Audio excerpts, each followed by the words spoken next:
Hi, Cindy. Okay.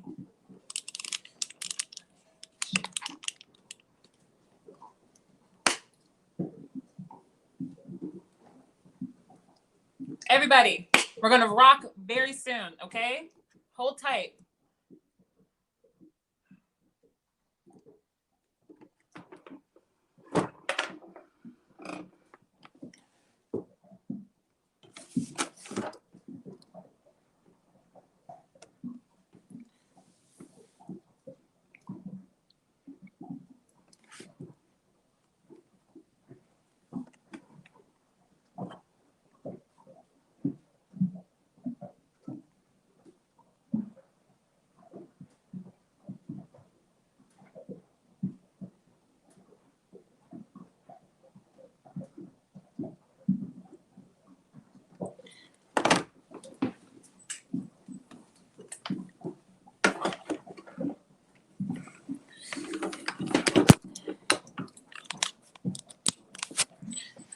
All right. How do I mute my mic for the moment?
Okay, everyone. Hello. It's time to get the party started. Woo, woo, woo, woo. Welcome to our little corner of the universe. I am SX Noir, and I'm the Vice President of the Women of Sex Technology. Today is the first day of our Women of Sex Tech Virtual Conference 2020. We are a community of sex-positive folks changing the sex tech industry. The purpose of this conference is to raise awareness of how the impact of COVID-19 is on the intersection of human, I'm going to say that again because I'm already messing up. Okay. The purpose of this conference is to raise awareness and demonstrate the impact of COVID-19 on the intersection of human sexuality and technology. We have a brilliant lineup for you all. We have about 15 people that are going to come today and tell you from their own expertise, their experience of how COVID-19 has impacted their particular industry. So we're very excited, and thank you all so much for being here. Now, of course, in true fashion, I have to look something up because I don't have it here. I'm going to give you all some code of conduct, some things to follow, and some rules to have, and we will get this thing going. So for starters, this conference is 100% free. But what does that mean? Nothing in life is free. We want you guys to pay us. Everybody will have their payment links in the chat, and we're asking you to just give money. It's burlesque rules, okay? If you see something you like, give $1, give $2, give $3, give $4. And everyone has given their time today to bring you this information, so be mindful of that and tip them, okay? The topics that we have today will be intense, and they could also be potentially triggering. So if you need to take a moment for yourself, please do that, and look up some nice funny cat videos or something that gives you joy, and come back with us. We'll be here till 4:00 today, but by no means feel the need to have to stay if something is really challenging or difficult. But we will be pushing the status quo, so it's time to learn something today. We will not tolerate harassment or violence. We will not tolerate harassment or violence in the chat at all, and we are asking everyone to not use the chat. I know that can be quite difficult because it'll be a really engaging conversation. We are hoping that we can engage in the conversation on Twitter. Twitter, we are using the hashtag WoST Con 2020. Okay, that's hashtag WoST Con 2020 on Twitter. The chat will be used exclusively for our for our presenters to put in their bio information and their payment information. We will be banning those who use the chat. We do not want to do that. I'll be reminding you all in our transitions, and I know, again, this is not normal, but please do not use the chat. Engage on Twitter with hashtag WoSTCon 2020. Now, what else do I got to tell you today? We want to take a moment to thank our organizers. We have Allison Falk, who is our president of the Women of Sex Technology. Her Venmo is at FalkU, that is FalkYou. Me, I am the vice president, SX Noir, and my Cash App is SXBrat. Yep, that's right. You heard that right, SXBrat. That is my Cash App, and I'll be plugging that as well. We also have our director of operations, Cameron Glover. And you can support her by directly purchasing her products at CameronGlover.com/shop. Okay, so we are going to be engaging on Twitter. We're going to be talking about everything. So join us over there, and I'll be retweeting and engaging with you all as well. Membership. I know you all are going to want to be members after just the first talk that we have. So membership will be opening in the summer. We are new sites coming. Everything's going to be happening and rocking in the summer. So just keep that in mind while you are watching today. For accessibility, documents of each talk will be uploaded to our website following the conference. And that's that. So one of the things that we want to do is collectively acknowledge the essential workers that are out there risking their lives every single day to make sure that we can quarantine safely and isolate safely. And it's the very reason why we're able to be here on this broadcast today, because of others. So we want to take a moment of silence for 30 seconds and acknowledge the essential workers. And so I'm going to tell you when in just a moment. And during this 30 seconds, just take a moment to feel where you are, take a moment to breathe in and out, and get ready for this awesome day that you're about to engage in, and understand the privilege of how essential these workers are. Okay, so one moment.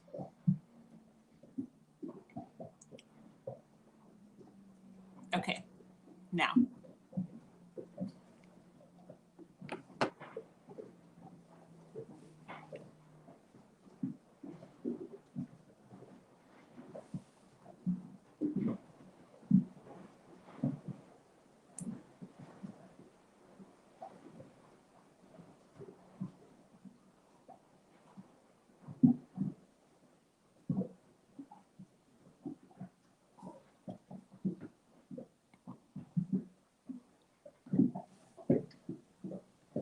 Okay, everyone, come back to me now. It's really important in this world, and especially right now, that we take the time to acknowledge those who give us the privilege of being able to isolate and engage for hours, in what we want to do as far as a live broadcast. And so thank you all so much for being here with us today. We are so happy that you have signed up and ready to engage. So as always, be thoughtful. I am a thought leader, I love to say. So always practice radical thoughtfulness whenever you are engaging in our environment, and be kind to not only yourself, but also our speakers. Once again, our chat is disabled. It is only for the women of sex tech to communicate bios and payment, for you all to give tips, okay? So please be aware of that. Engage on Twitter. In just a moment, we are going to be having Laura DiCarlo come and talk to you about how COVID-19 has impacted not only her, but also her business.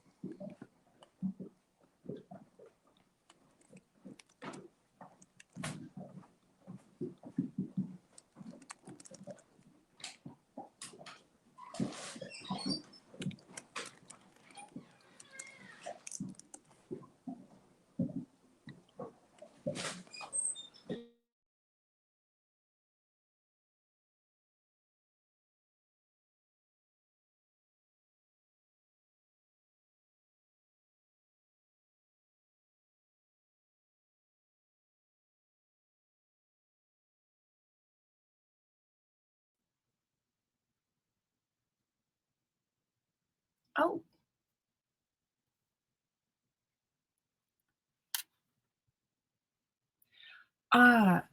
SX, do you want me to put the bio and everything in now? Yes, that's awesome. Oh, actually, Allison's going to do that. Allison is behind the scenes, everybody working on the back end, so they will do that for us, and you're ready to go. Should have asked that yesterday. Hey, thank you so much, XX, and I wanted to say thank you to everybody at Women of Sex Tech. Allison, SX, Cameron, you guys are doing an amazing job. Thank you for putting this together. I know it's been a lot of hard work.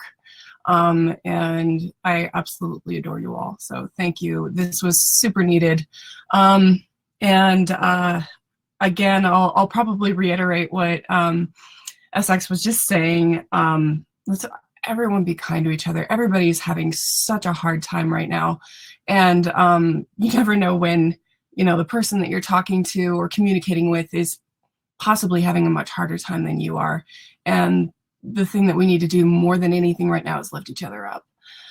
So first off, I'm going to actually talk a little bit about my COVID experience, because I got COVID really early on while I was speaking as a keynote speaker at the Women in Tech conference in Stockholm, Sweden, and in London. And I actually had no idea. I started feeling like I actually had allergies. And I thought, there's something wrong there. And I had my assistant with me, and she started getting sick while we were in Sweden. And just, we kind of just brushed it off as if it was a head cold. And I thought I was getting allergies. I had a really runny nose, headache, and whatnot. And this was on March 7th, was actually the day after I gave this keynote. And the day after that, the headache started to really intensify and the cough intensified. Then a full body ache started to kick in. The progression of symptoms, I started getting a couple chills, but it was also cold because we were in London then.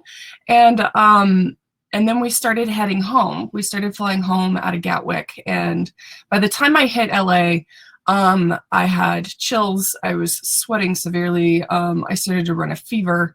And then by the time I got home, I actually called ahead on my last puddle jumper in and told my partner, get out of the house, go stay with a friend. Both my assistant, Becca, and I are sick, and it's very intense. And if it is COVID, because this was literally the day that we started to realize that this was really a big thing. I think on 3/11 was when it was apparent to the world that we had a very big problem.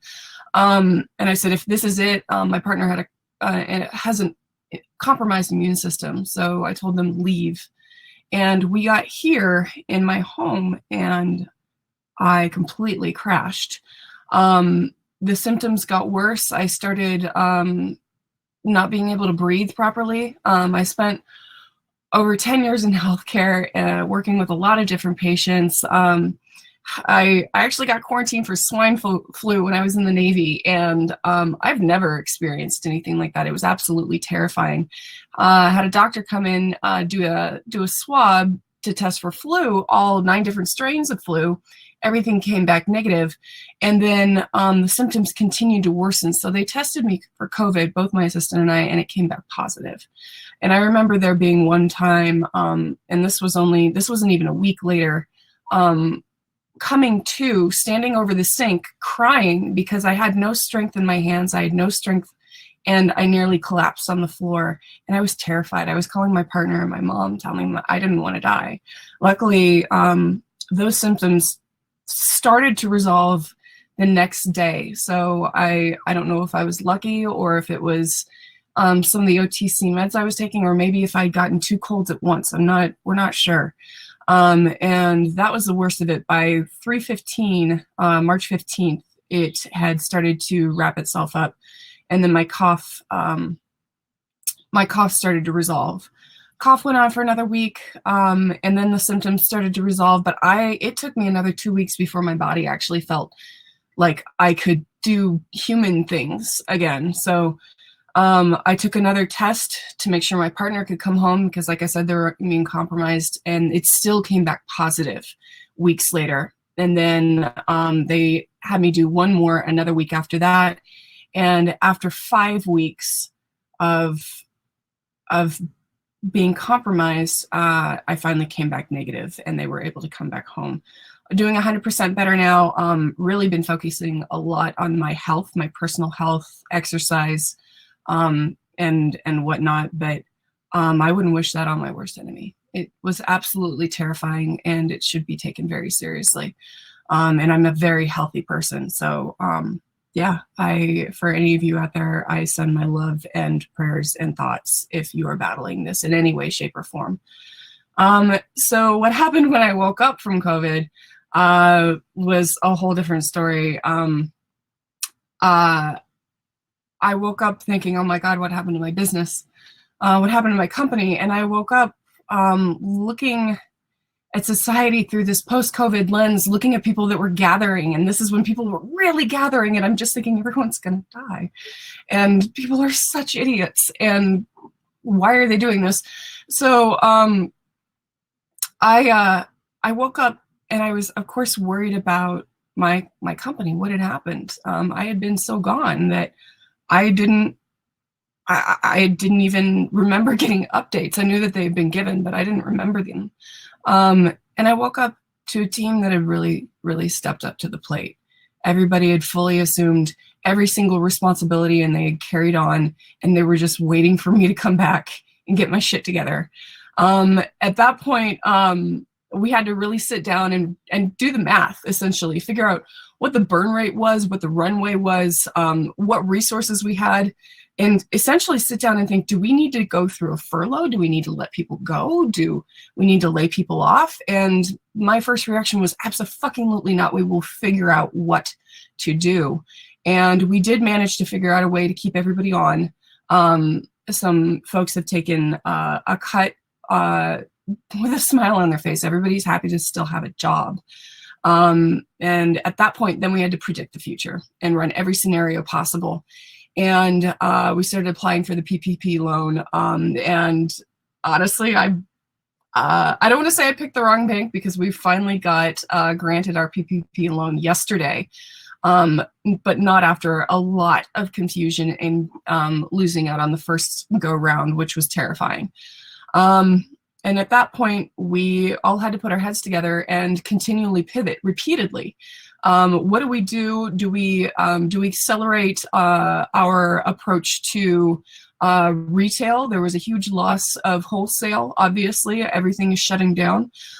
So we actually started to pivot and go into an e-commerce strategy that we had talked about entering into previously, but we didn't actually have plans to do that for months, if not more than a year. So we pivoted everything and started focusing on this e-commerce strategy and accelerating a project that we've been working on called WellSX, which is essentially an expert-backed coaching program. So some folks, even in this room, possibly might know that we've reached out. We are blindly fumbling around in the dark for a little while there, going, okay, how do we put this program together? Who can we talk to? What are the first steps? What are the right steps? What we are doing is we're just trying to keep it together like anyone else. We will make missteps. We will make mistakes. And the most important thing right now for us is making sure that, for me, is making sure that that my employees maintain their mental health.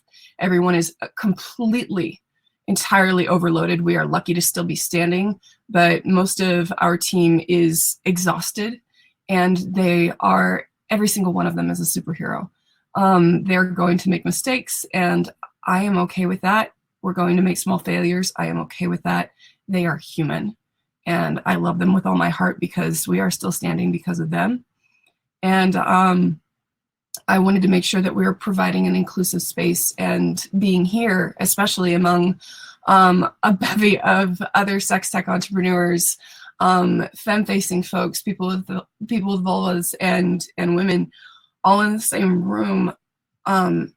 remember, we're all in this together, and the only way that we are going to move the needle is if we move it together. So that's our approach. We are constantly in contact with our community, and I highly encourage, if anybody notices that we may have fumbled, please reach out to me. You can always reach out to me directly if you like. I want to make sure that what we're doing is always in line with our values of respect, empowerment, and integrity. And but like I said, we're human. Sometimes we will make mistakes. The other thing that I found amusing was the Zoom management, what I call potato management, because the first time that we all got on Zoom together, somebody told us all about the snap camera, and everybody showed up as a pickle or a potato. We've found that the best way to continue to manage the business is, the fact is, you're not over communicating. Get on the phone, get on FaceTime, get on Zoom. Every single meeting that I've tried to put together has almost every single time had a video element to it. And just making sure you're getting that human touch point. And then really, really grinding in our governance and what our org looks like, because when you don't have that everyday touch point, you want to make sure that, hey, this is who you're reporting to, this is what your responsibilities are, because sometimes when you're literally in your own tunnel just trying to work away, you forget about the bigger picture. And so making sure that you're constantly in contact with management and your supervisor, and making sure everybody is extremely fucking crystal clear about what is going on, who they report to, what their projects is absolutely crucial. And right now, I think I might actually be ending early. I've still got a few minutes, right, Ellie? I've got like 1 minute now. The one thing that I wanted to ask about as far as giving back, we actually did a bit of digging because we wanted to figure out how can we as a company give back in this post-COVID world. So we actually happen to have a study going out at the same time to people with vulvas, trying to understand like what the next biggest problems in sexuality are, so that we can use our technology in order to mitigate those problems and solve those problems. So we took it upon ourselves to ask everybody, what is the biggest problem you're experiencing with this COVID world? Where would you like percentage of us to take these funds and give back to the community? And there was a resounding response that said charity. Charity won by a long shot, and people want us to give back to people that have been victims of domestic abuse. So we're actually putting that together right now so that we can give a percentage of profits back. And we should actually have something up and rolling in the next week or so, where I believe we're going to be giving back $25 per product. And if anybody doesn't know, we only have 2 products right now. So we'll be doing that for at least, I believe, about a week, and then looking into other ways that we can give back in that capacity. So if you buy any of our products next week, then a portion of those funds are going back to domestic abuse survivors. And me being one a couple of times over, it definitely resonates with me. So I'm sure there are plenty of people in here that it resonates with as well. And if you want to know what else we're going to be doing, sign up for our newsletter at lauradicarlo.com. And again, I will stress, if you can't give back financially, if you can't do anything, that's fucking fine. But what we need to do more than ever right now is truly support each other and get each other's backs, and understand that every person in here is human. It reminds me of getting on the freeway when you're inside your car and you think your car is this giant piece of armor and nobody can touch you, and we are assholes to each other. It's the same thing like that on the internet. We forget that the person that we are conversing with on the other end is a human being. So please keep that in mind, and be kind to each other and be kind to yourself. Like, go outside today and meditate, bitch. Okay, from the mouth of babes, Laura says, go out and meditate. Thank you so much. I love you guys. Thank you so much. All right, up next, we have Dr. Martha Tarali, a sexuality counseling online for the sexually inhibited. So we're looking forward to that, and she'll be joining us in just 1 minute, okay? Hold tight. Oh, and by the way, Laura DiCarlo's Ose is by far one of the best sex tech products out there to date. It's a blended orgasm toy, not a toy actually, a robot, which we like to say, and it's brilliant. I have one and I'm obsessed. All right, Martha, we're ready for you.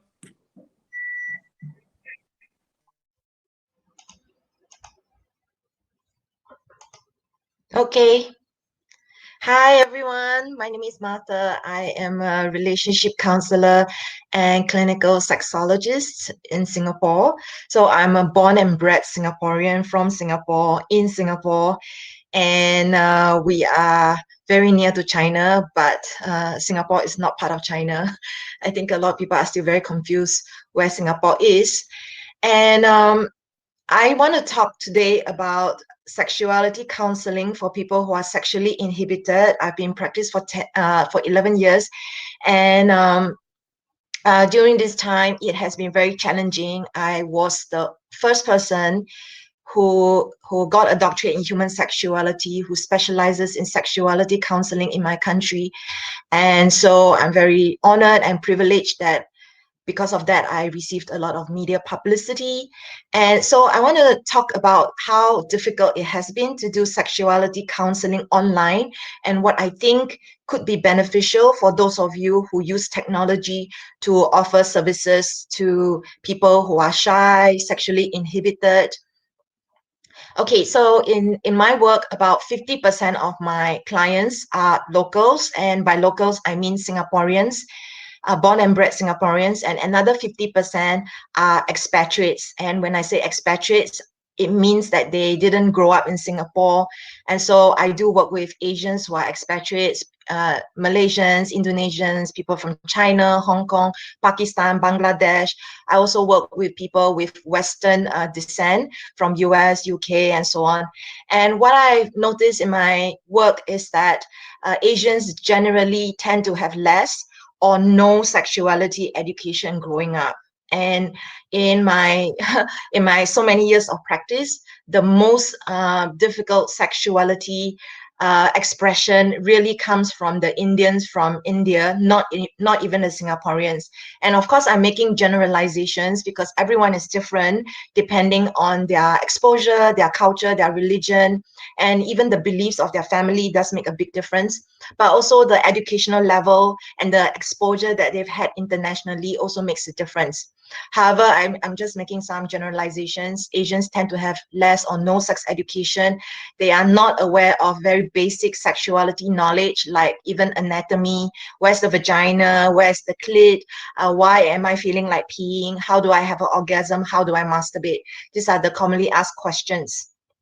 And in my work, I would say about 90% of my clients actually have vaginismus, which is a condition where they cannot have penetrative sex due to fear of pain. And this is actually very common around the world. It is believed that at least 1 in 10 women have this issue. But in my work, I am actually seeing this almost every day. And I would say 90% of clients have vaginismus. So a lot of them, they actually choose to wait until they get married to have sex. So I'm seeing vaginismus and unconsummated marriage. And on top of the inhibitions around sex, there's also a lot of discomfort and a lot of ignorance when it comes to what is counseling and what is coaching, even though it's been in Singapore, and there are executive coaches, counselors, social workers, people in the helping profession, but still men on the street still lack a lot of understanding on what actually counselors do, coaches do, what's the difference, and much less sexuality counselors who specialize in sexuality. So it took me a long time to realize that I was actually fighting a few battles, not just one, sex education, not just sex counseling, but actually the lack of understanding about what even is sexuality, what even is counseling and coaching. So this is different from some countries that are more positive to mental health. Like in Australia, they give free counseling sessions by the government, and that is not the case here. And so what I'm seeing is people who are reluctant. They are also then, of course, sitting on the issue and very, very reluctant to seek help. They see it as an embarrassment. They see this as airing dirty linen in public, even though sessions are private and confidential. They just feel very, very embarrassed. So people are coming to me between 2 to 15 years of suffering about an issue before even seeking help. And sometimes they did do the medical route, but they didn't know who actually they can talk to, knowing that it's not a medical, physiological issue. So anyway, having given that background, now what I think has helped me, which I hope will be useful to you, what I started to do very quickly that I realized really helped is creating a frequently asked question. So making everything as clear and as transparent as possible within what I can do, putting it on my website. And I was surprised there were people who actually read everything. They read everything because they come and tell me this. Then the next thing is I realized because they didn't have knowledge about coaching and counseling, so I needed to make this more available by writing articles and doing my YouTube videos. And because I'm very fortunate, I did get a lot of media publicity. So I work with the media. And once I have been featured a few times in the media and in mainstream media, then they became much more open to seeking help. First, they need to know who I am. And then over repeated exposures, they became more open to coming to see me. So I really worked so hard, especially in the first 2 years of my practice, because I couldn't do Google AdWords. And most of you probably know you can't even advertise on Facebook. So I actually just did organic SEO. I just wrote a lot of articles. And even now, I generate my own content. So what I also do is on social media, on Facebook Lives. I have actually been banned on Facebook a few times. I had one of my Facebook accounts completely deleted. And this is just one of the things that happens. I learned that I cannot be reliant on Facebook as the way I communicate with people. And in fact, a lot of people are moving away from Facebook. They are going to more popular platforms like TikTok. And so we just need to look at where people are at and where our audience is at. So what I've done is create. It took me a while to realize this. I have created about 800 YouTube videos. All of them are free because there are many, many people. They are so skeptical about paying money for something like this that I would get a lot of people asking me questions, but they have no intentions to be clients.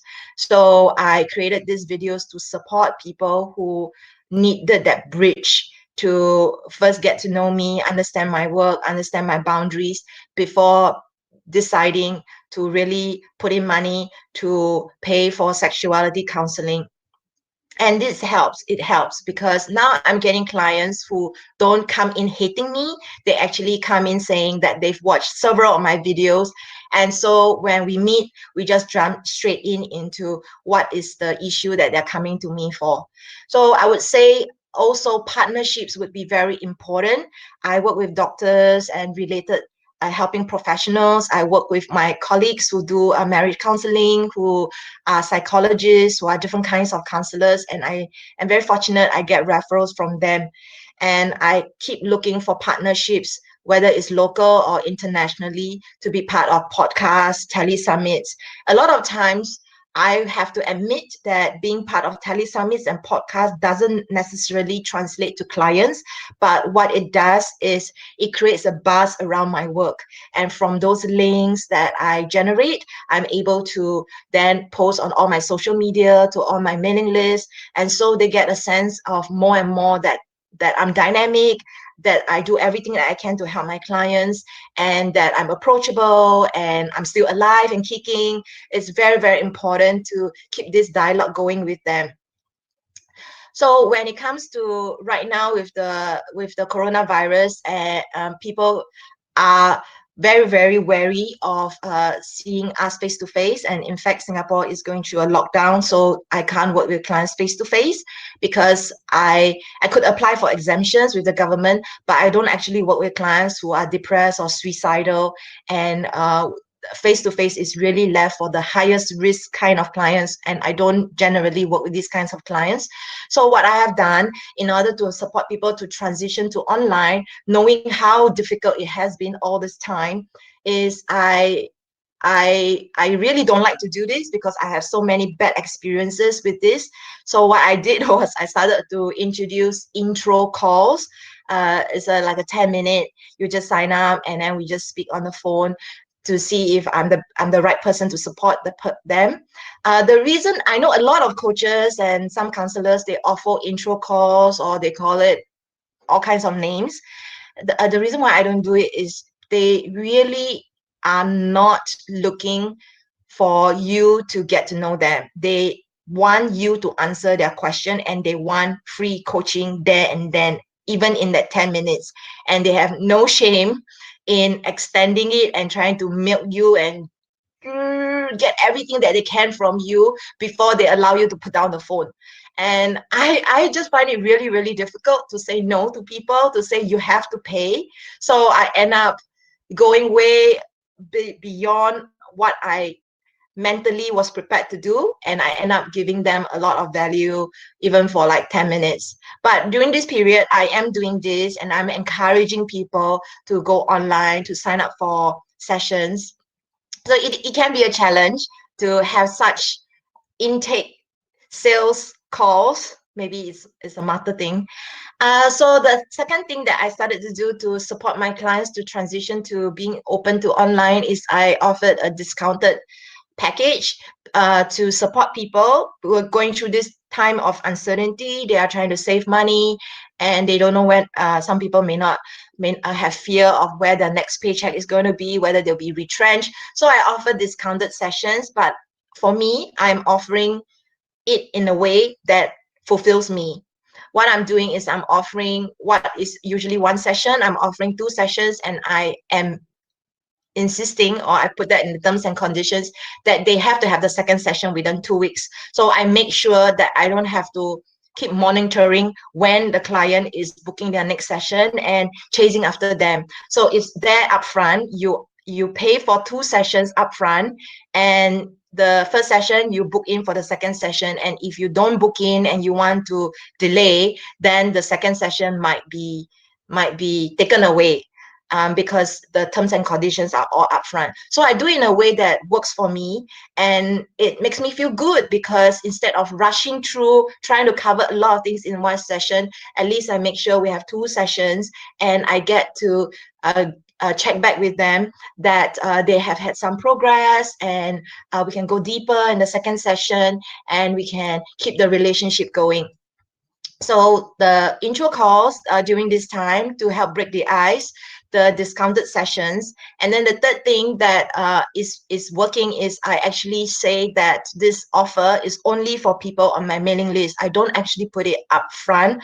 I don't put it on social media. I actually put it in my mailing list, only this offer. The reason is because if these people haven't been following my work, they don't know me, they are very unlikely to be clients anyway.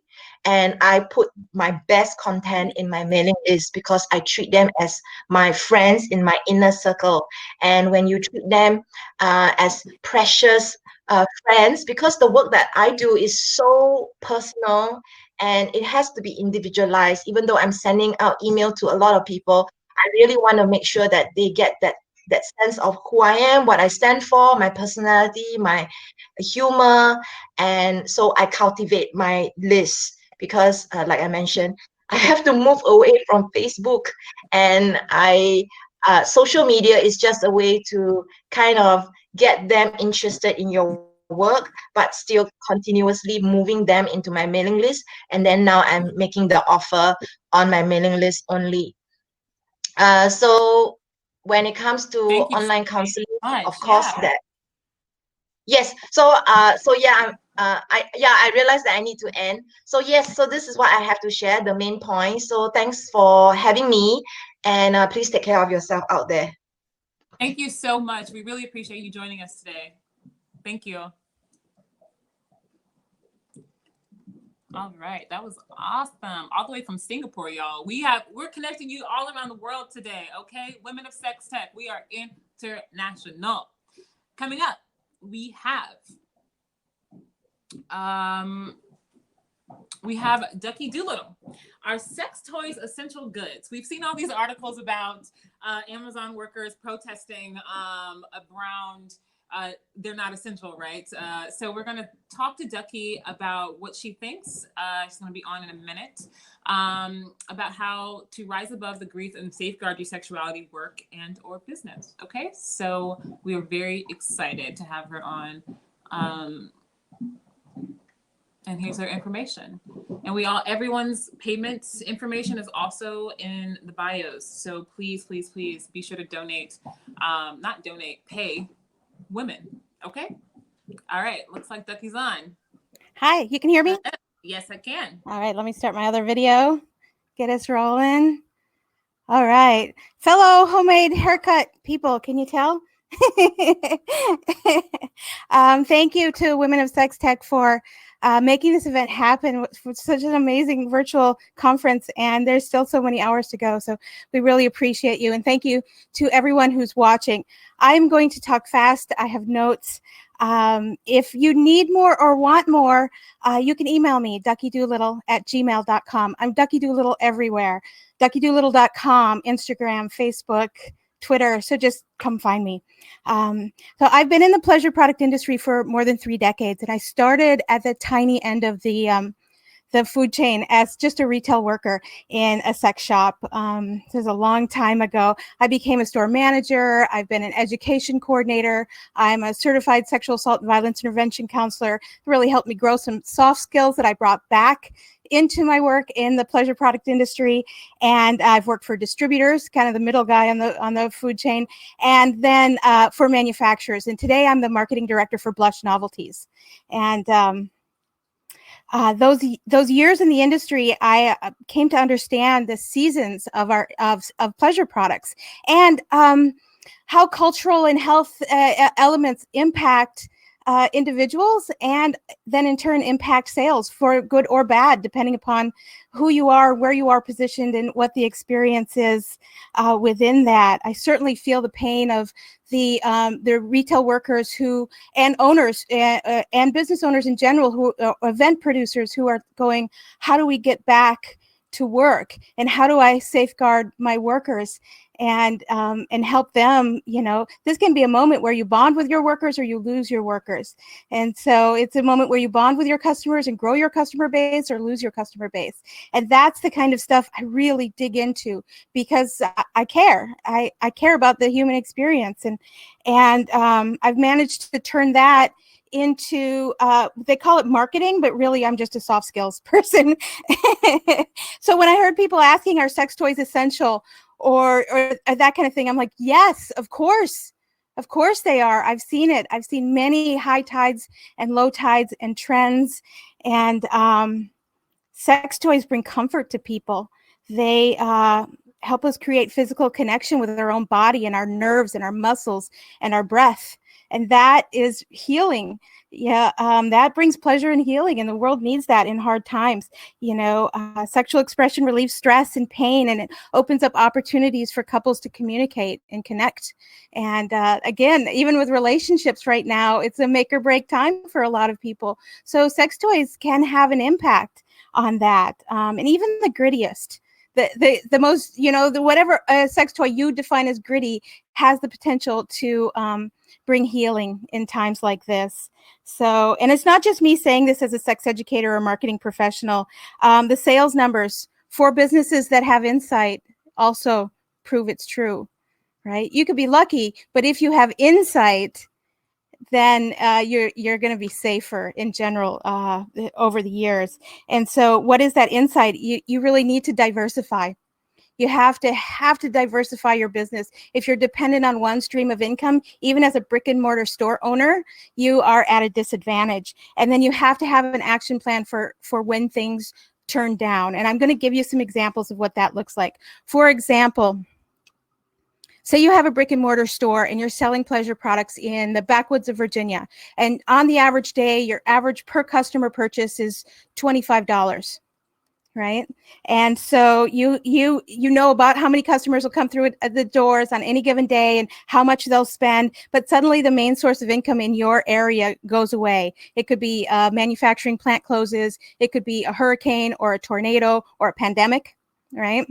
And then you're going to struggle because your walk through the door business isn't there. So if you diversify, you get good at social media, you continue the conversation with your customers, right? You encourage them to friend you and follow you and be there with you. If you offer private events and open up, you could open up a drive-through window. You could just, there are many options, just like curbside. A lot of businesses are doing curbside.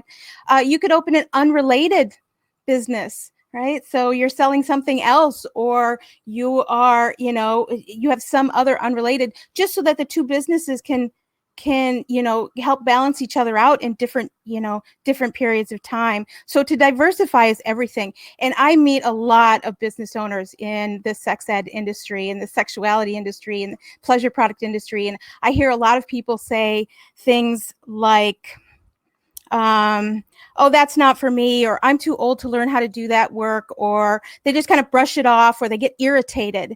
And you know what I have to say to that is tough. Get over it. I know it's kind of hard to hear, but you need to grow and learn. And if you can't do it, you can hire somebody who can do it and pay them well, because today diversification skills and soft skills are a safety net for your business, and a building block for your business. So it's really important that you stay nimble and keep your mind open to new ways of doing business and learning new things, because right now more than ever, businesses become obsolete if they are not open-minded, ready to act, and diversified. And I don't want that to happen to any sexuality professional. The world needs you. You do important work. And I'm not just here to tell you what to do or give advice. I know I've got a lot of years in the industry, but I'm really here to help you forecast and thrive. So don't get mad when I say tough. Don't get mad when I say live up to your potential, because I want you to thrive. That's what I'm asking of you as a sex educator, as a peer. So I'll give you some examples of our seasons that, people in the sexuality industry, no matter what you do, need to plan for. If you're selling sex toys, summer sucks. It's always low. And you probably know that already, right? Everybody's got a full house of kids, or they're out in the sunshine. September picks up. November brings Black Friday and Cyber Monday. I hear e-commerce customers, retailers saying things like Cyber Monday is competing with Valentine's for them now. So there's big money to be made there. And then after that ushers in the December holiday sales. January dips, there's a momentary dip, and then Valentine's comes up. And so no matter where you are in the sexuality industry, Valentine's is a huge time of the year for us. Most people who sell pleasure products will do 25% of their business in the first 2 weeks of February.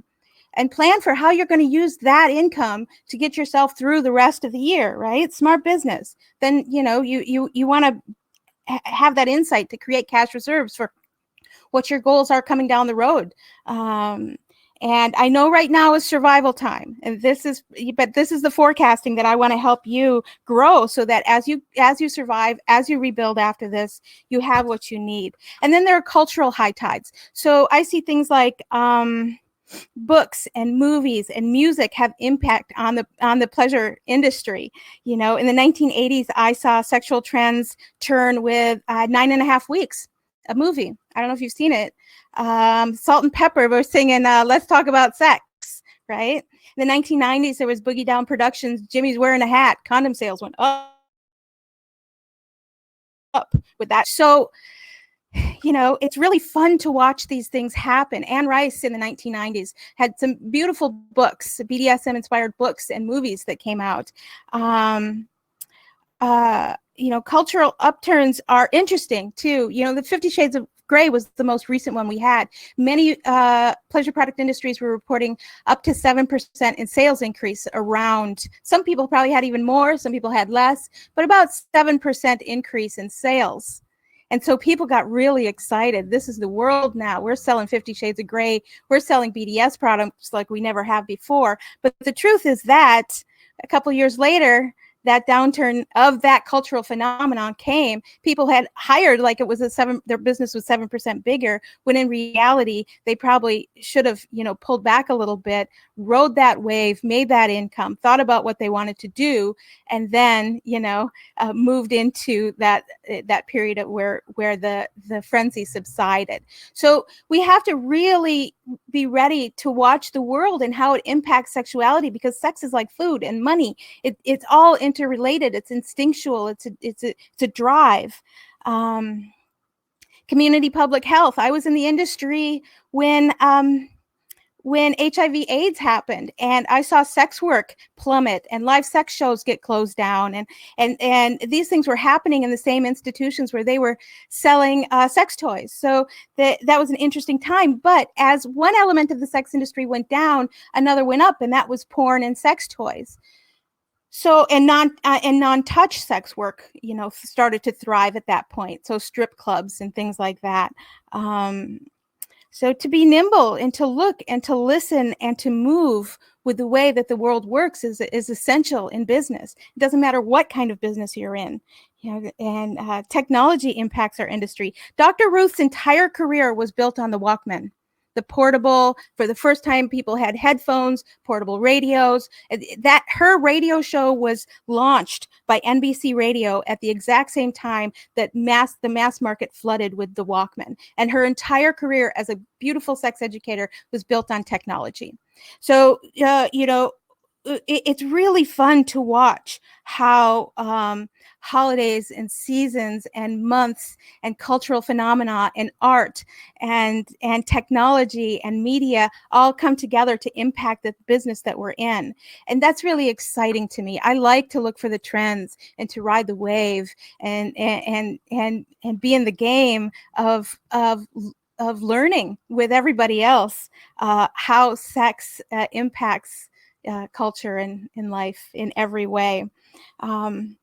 And many of us have seen how the internet was, as it was adopted, it was truly adopted by mass market. Then communities started to communicate with each other and normalize sex and pleasure products. And we've all benefited from that. So, I've sold sex toys through 3 serious economic downturns. They do not frighten me anymore. I know that my work is essential, and yours is as well. I was working for a retailer in Lower New York when our buildings were bombed. Oh, it was brutal. It was brutal. Like, the city smelled like death for 3 days. And I'm not exaggerating. Our city burned for weeks. It burned. And, this retail store, what did we do? We met workers on street corners, random street corners with envelopes of cash to secure their well-being. When they came back to work a week later, loyal team that said, we're going to get through this together. And we cleaned that store. And we spent a year fighting off rats that moved forward up the city as their habitat in Lower Manhattan went away. So you can see, though, that through that, because we were ready, because we got together as a team and we made a plan and we took care of each other in the hardest times, what happened is we were able to open our doors, and the customers were there. They needed us. And that was a really impactful time. So sound financial skills will keep you in business. And so now it's 2020, and we're all facing the COVID-19 thing. Sorry, I know people who are impacted, so it's really okay. I'm in New York, so I'm in the epicenter. I have the right to be kind of puppy. We got you. We're here for you. Don't worry. Thank you, love. Here for Okay. you. Okay, so what I want to tell you, though, is that we are essential. And now's the time to make a plan, especially if you're not having to go into work every day, to look at your books, look at your finances, clean up your books, keep cash reserves, don't live on terms, don't live on credit for your business. You know what I'm talking about. If you're buying from a distributor, if you're a lot of people are always looking for someone else to finance their business. I want you to be strong and independent and have your own legs underneath you.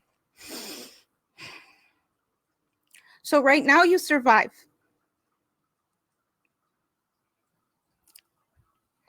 and bring in the best minds you have around you and use them. So go to your friends who own businesses, whether it's a similar business or some other business, and build your own think tank and build your own plan. And that's where you get your feet again. Sorry, I'm so emotional. I did not expect that. I'm perfectly fine. Don't worry about me. I'm running every day. I'm eating well. I'm perfectly fine. But it's kind of the first time that I'm really speaking publicly about COVID-19. Anyway, my name is Ducky, and I'm in it with you. And thank you for watching. Bye. Thank you so much, Ducky. Thanks. We really appreciate you being here, and we share your energy, we promise. Thank you so much. So, as you can see, this conversation is not an easy one. Okay, we're talking about how COVID-19 has impacted not only technology, but also human sexuality. And as we know, human sexuality is in every single thing and choice and decision that we make every day. And for New Yorkers going through this again, as in just a crisis, it's really difficult. And so we ask that as you navigate these conversations, that you be mindful of yourself and what you need. And if you need to take a break, please do, okay? So coming up, we have The End of Human Reproduction by Sarah Chin. And we're very excited to kind of talk about how fertility is being impacted by COVID-19. So hold tight, and we'll get her joined us. We'll get her to join us very soon.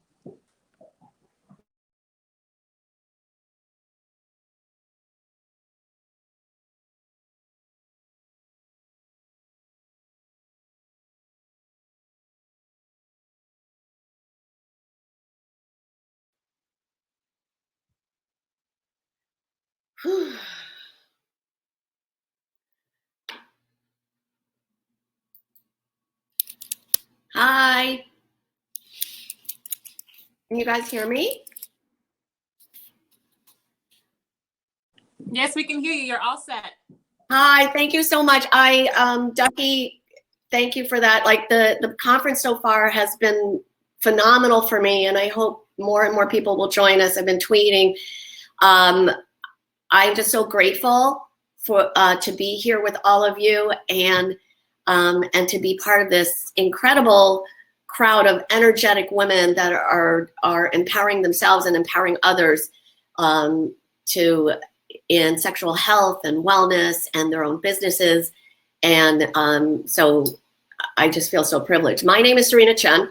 I am a physician in New Jersey. I'm the director of reproductive medicine at IRMS, the Institute for Reproductive Medicine and Science at St. Barnabas in New Jersey. We have offices all over New Jersey, and we're a group of eight female doctors who believe strongly in reproductive health and sexual health and wellness. We focus primarily on helping people with infertility, helping people to conceive. So heterosexual couples with the disease of infertility, trying to conceive and not being able to, we help them.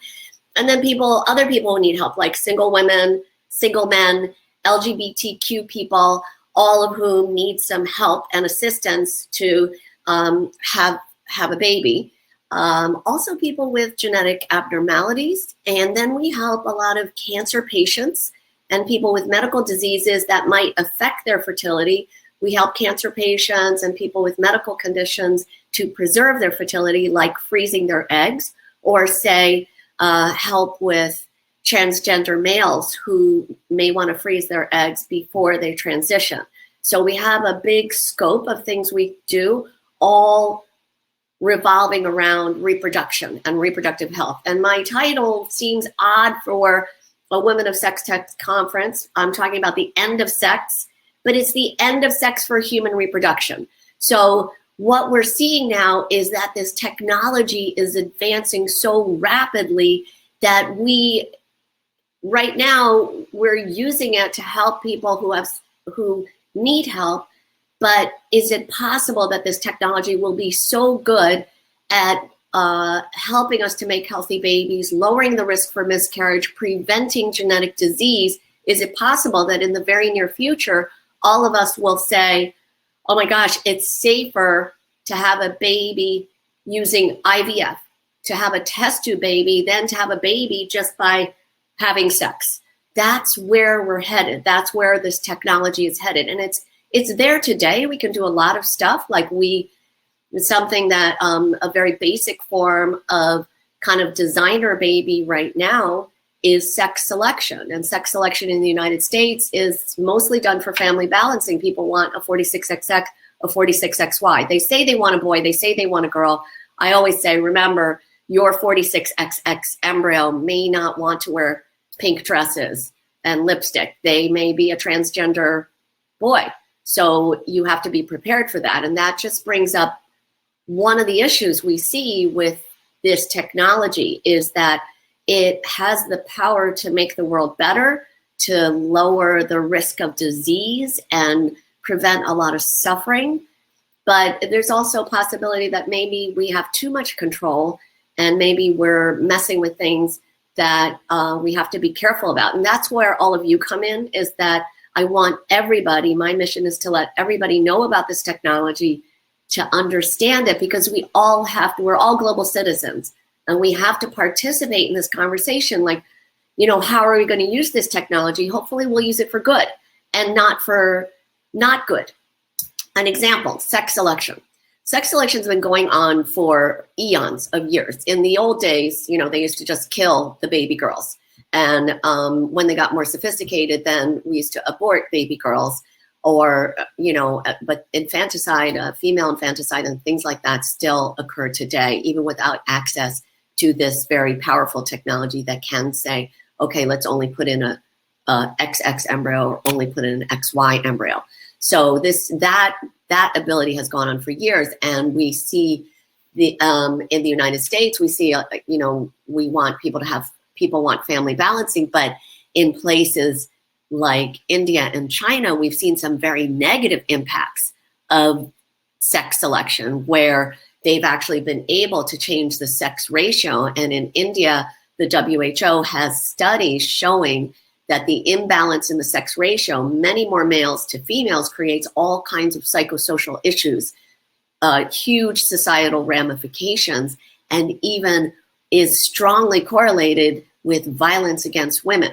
So it's clearly can have unintended consequences and be used negatively. And we have to think about this, because maybe your children or your grandchildren are gonna get to the point where they can scrape a few skin cells off their arm, put it in an envelope, send it to Amazon Genetics, and then get a baby, the perfect baby, dropped off to their doorstep by a stork-shaped drone in a few months. Like, a lot of this technology is here today. So today I see couples where they're both perfectly healthy, but perhaps they're both carrying the silent gene for a horrible and deadly disease like Tay-Sachs or spinal muscular atrophy, SMA. If both parents carry that gene, they might not know it. They might be walking around with this silent time bomb. I do genetic testing on them to find that gene, and I say, well, if you have one gene, it's not a big deal. But if both of you have the gene and you both give that gene to your baby, and the baby has two of those Tay-Sachs genes, that child will die at age 2 after tremendous suffering. And we can prevent that right now by you doing IVF, not getting pregnant through sex, but getting pregnant through in vitro fertilization and taking eggs and taking sperm, making embryos, and finding an embryo that does not carry the disease so that you can have a healthy child. So we do this today all the time. The technology is fairly limited right now because we can't make that many eggs. It's hard to make embryos. It's expensive. Insurance often doesn't cover it, but we can do it. And soon we're going to be able to check for more things, not just things like spinal muscular atrophy. And what if we could check for height? What if we could check for intelligence? That might be a wonderful thing, but maybe it's not so wonderful. Let's think about that. Like, I have mixed feelings, because personally, if my mom, I'm barely 5'0", okay? If my mom had this technology when she was having me, she would have been like, no, I'm not taking that short, loud embryo. I'm going to take the tall, quiet embryo. So I don't know that I would be here today if she had that technology. So there can be a good side and a bad side to this technology. So I do think we're moving forward to a place where this technology becomes more accessible, more inexpensive, easier, safer and safer and safer. So we might get to the point like today, the normal miscarriage rate is 1 in 4. 1 in 4 pregnancies ends in a miscarriage. And yet right now I could, do your IVF and make sure your miscarriage rate is only 1 in 10. So what does that mean for us? Will insurance companies at some point say, no, we're not going to pay for medical care for that child with a genetic disease because you could have prevented it? Like, we have to decide as a society, as a species, how to use this technology, hopefully for good, to make things better, to make people healthier, to end suffering, and not to use it to increase things like bias or, what we're seeing with sex selection in India, increased violence against women.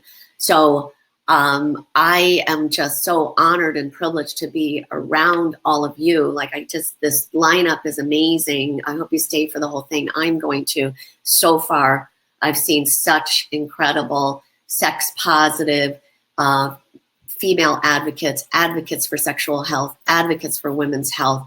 And that's part of what I wanted to talk with you about. Also, I'd like you to follow me on Twitter and Instagram. A lot of people have their cash hashtags or Venmo or PayPal, and that's so you can give to support this conference. It's free. There's a tremendous amount of valuable content, and hopefully you'll support all the speakers that gave you access to their, Venmo and PayPal to support the conference and support the work that they're doing.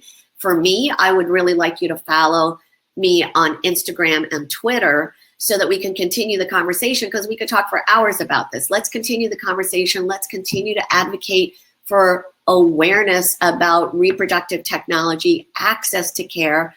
I'm a big fighter for access to care. I'm lucky to be in New Jersey. Governor Murphy just signed the bill to make egg freezing for cancer patients and transgender males covered under the New Jersey mandate. He also last year passed a bill to make gestational surrogacy covered in New Jersey, which helps people with severe infertility who can't carry, helps gay couples with access to having children through surrogacy. So we've done a lot of great things in New Jersey, and if you follow me on Instagram and Twitter, I can tell you how to do more things, because we have a lot more things planned, because the battle's not over right now with COVID-19.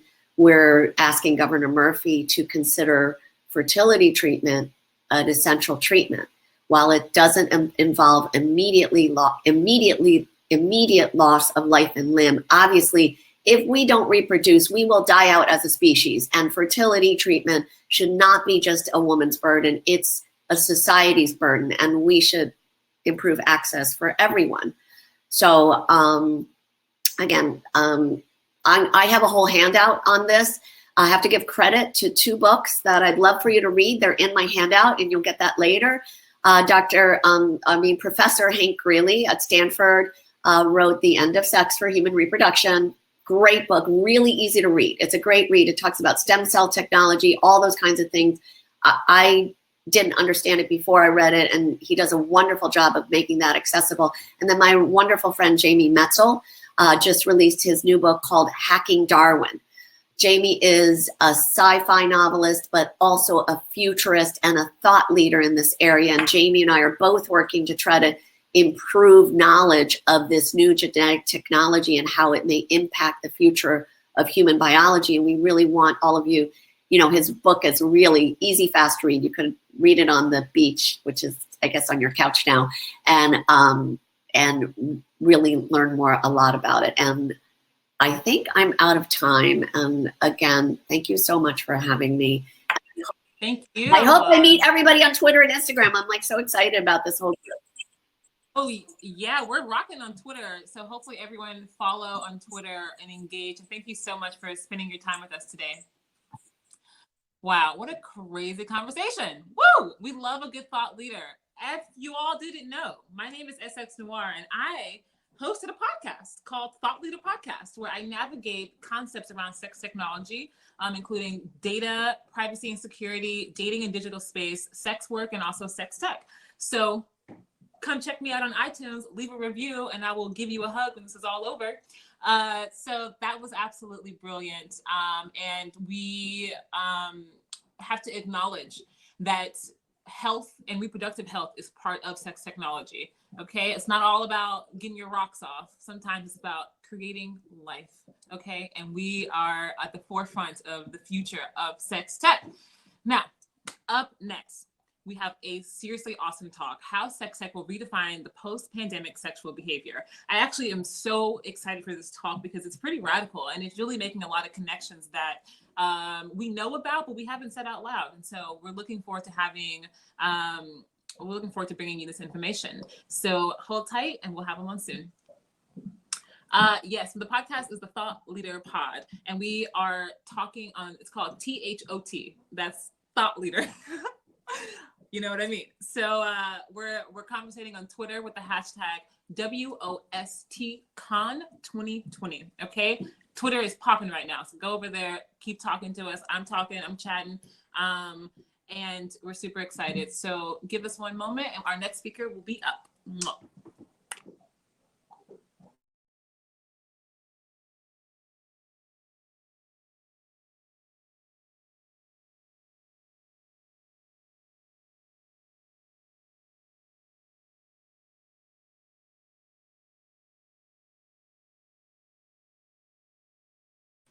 I feel like it's like I should talk to y'all, but I don't want to right now. Okay. Hi. All right, we're here. We're ready. Let's rock. Hi, my name is Shakun, and as information says that I am the founder of Tickle.life. It's a pretty interesting topic that we wanted to talk about, and it's already been said. So there were two ways of taking it through. So I thought, why not take it through my example? Who am I? Where did this come from? What is happening? And what exactly are we trying to do? So Tickle.life is actually a very global startup, sex startup. We have people in India, we have people in US, we have few people in Australia, Canada. It's like a huge, big community. So how it started was, I was in Netherlands for a while studying, and there used to be a sex shop just next to where I used to stay.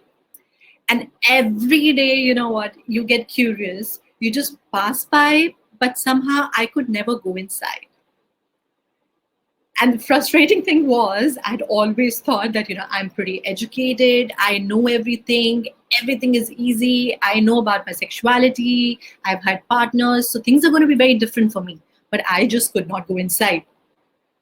So it took approximately 6 months. And when I did enter inside and the salesperson ended up asking me, what do you want? I had no idea. And what did I end up doing was, I ended up giving wrong information and saying that I'm here to buy something for my aunt who's 65. Random number. I don't have an aunt who's 65, but I was there because I just wanted to know. And I think she, the person understood what I was talking about and did show me a few things, but I had no idea, so I came out. And it just started, making me think that there is something happening. I have the need, I have the inclination, I have the resources, but I'm still not going ahead and buying it or taking it. And that is that is the scenario which we would see after this pandemic, because a lot of people have started getting an opportunity to know themselves better. And when they have started knowing themselves better, what is happening is they've started understanding their needs and desires. And when you start understanding your needs and desires, you start understanding how sexuality is such an imperative thing. And when that happens, what is going to happen is they're going to go out, they're going to search, which we're already seeing. We've already seen that, the toy industry has completely, gone off the roof. People are talking. Like my co-founder Parag was mentioning a very interesting data that a lot of mics which are used for podcasts have completely gone off by Amazon on the 13th day of the major pandemic. Reason being because a lot of people have so much time and they want to talk so much, they want to create their content. So what is happening is that we have reached a stage where I was a few years back. But it took me approximately 2 years to reach a stage where I can actually go and buy something, or where I can actually understand about my sexuality. So I'm originally from India, and I did hear a lot of speakers talking about, Indians not, the sexuality level, understanding level of Indians. But, and that was also, honestly, that was what I was thinking.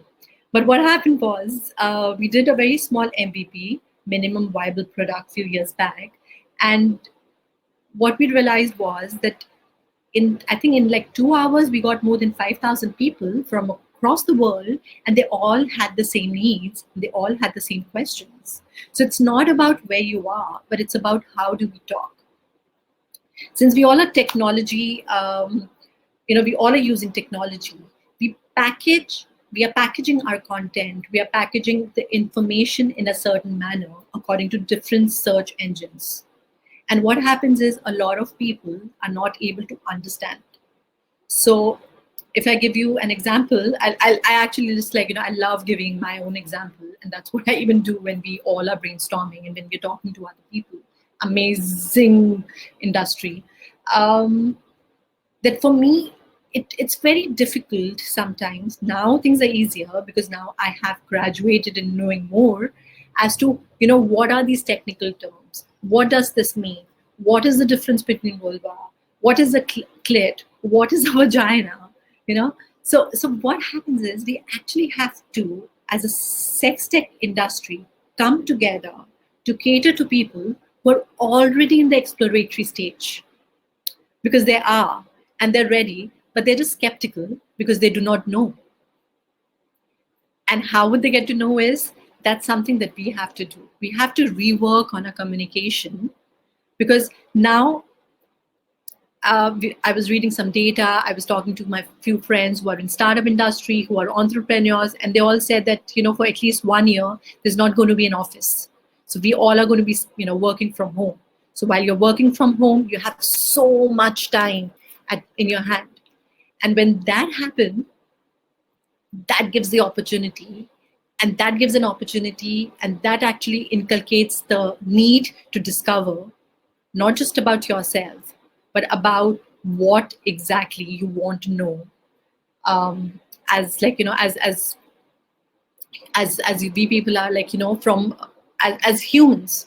So that is also something that we are trying to cater to, because when we started encountering a lot of technical issues ourselves, and we realized that I remember Dr. Martha Lee was talking about that we can't go ahead and we can't use Google Ads, Facebook bans you, different platforms. That you can be on those platforms, but you can't completely depend on them. How or what we need to do? We actually need to start creating our own thing. Because the demand has been created, people have become sexual, people know they want, people have become what I was 2.5 years old back. But still people will not talk about right things. Like if condoms are considered to be a medical commodity, why are we taking so much time to make sex tech a mainstream commodity? That is what we have to work, because if that we've done, that gives an assurance to other people that, hey, what I'm doing is not wrong. Like it took me back from India, it took me around 1.5 years to tell my parents that, I founded this company called Tickle.life. And before that, I actually had to go out and figure out, if I'm thrown out of my family, how how does it work, how what are the legal issues, what is happening? That's not right. We really have to understand that there are thousands and thousands of people like me, but they do not know what is right. My first sex toy, I must have gone through at least 5 different platforms, must have asked 3 different people. And when I was asking these guys, they were sending me links, but I was always so scared. What if I use it and something happens? because the description was so complicated. Let's make it easy. Let's go. There's a very interesting thing that happens is a lot of us try to make things technical. And what I think is, because of this pandemic and because of the sexual need and urges that have come, let us go and become basic. 3 days back, when I had posted that as a story that I would be speaking here, at least 2 of my investor friends who have, who are very, very open and who have been investing left, right, and center in tech, they actually asked me and they were like, what is this sex tech? And for a minute I was like, oh my God, what's happening? They should know about sex tech. Unless we are not searching for sex tech, people are not getting what sex tech is. And that actually is making it very, very, very difficult for other people. For people, again, people like me, to go and to buy, to be a part, and to get nourished, to enhance my sexuality. And that's what we need to do. Because people are going to be open. People are going to be more hungry.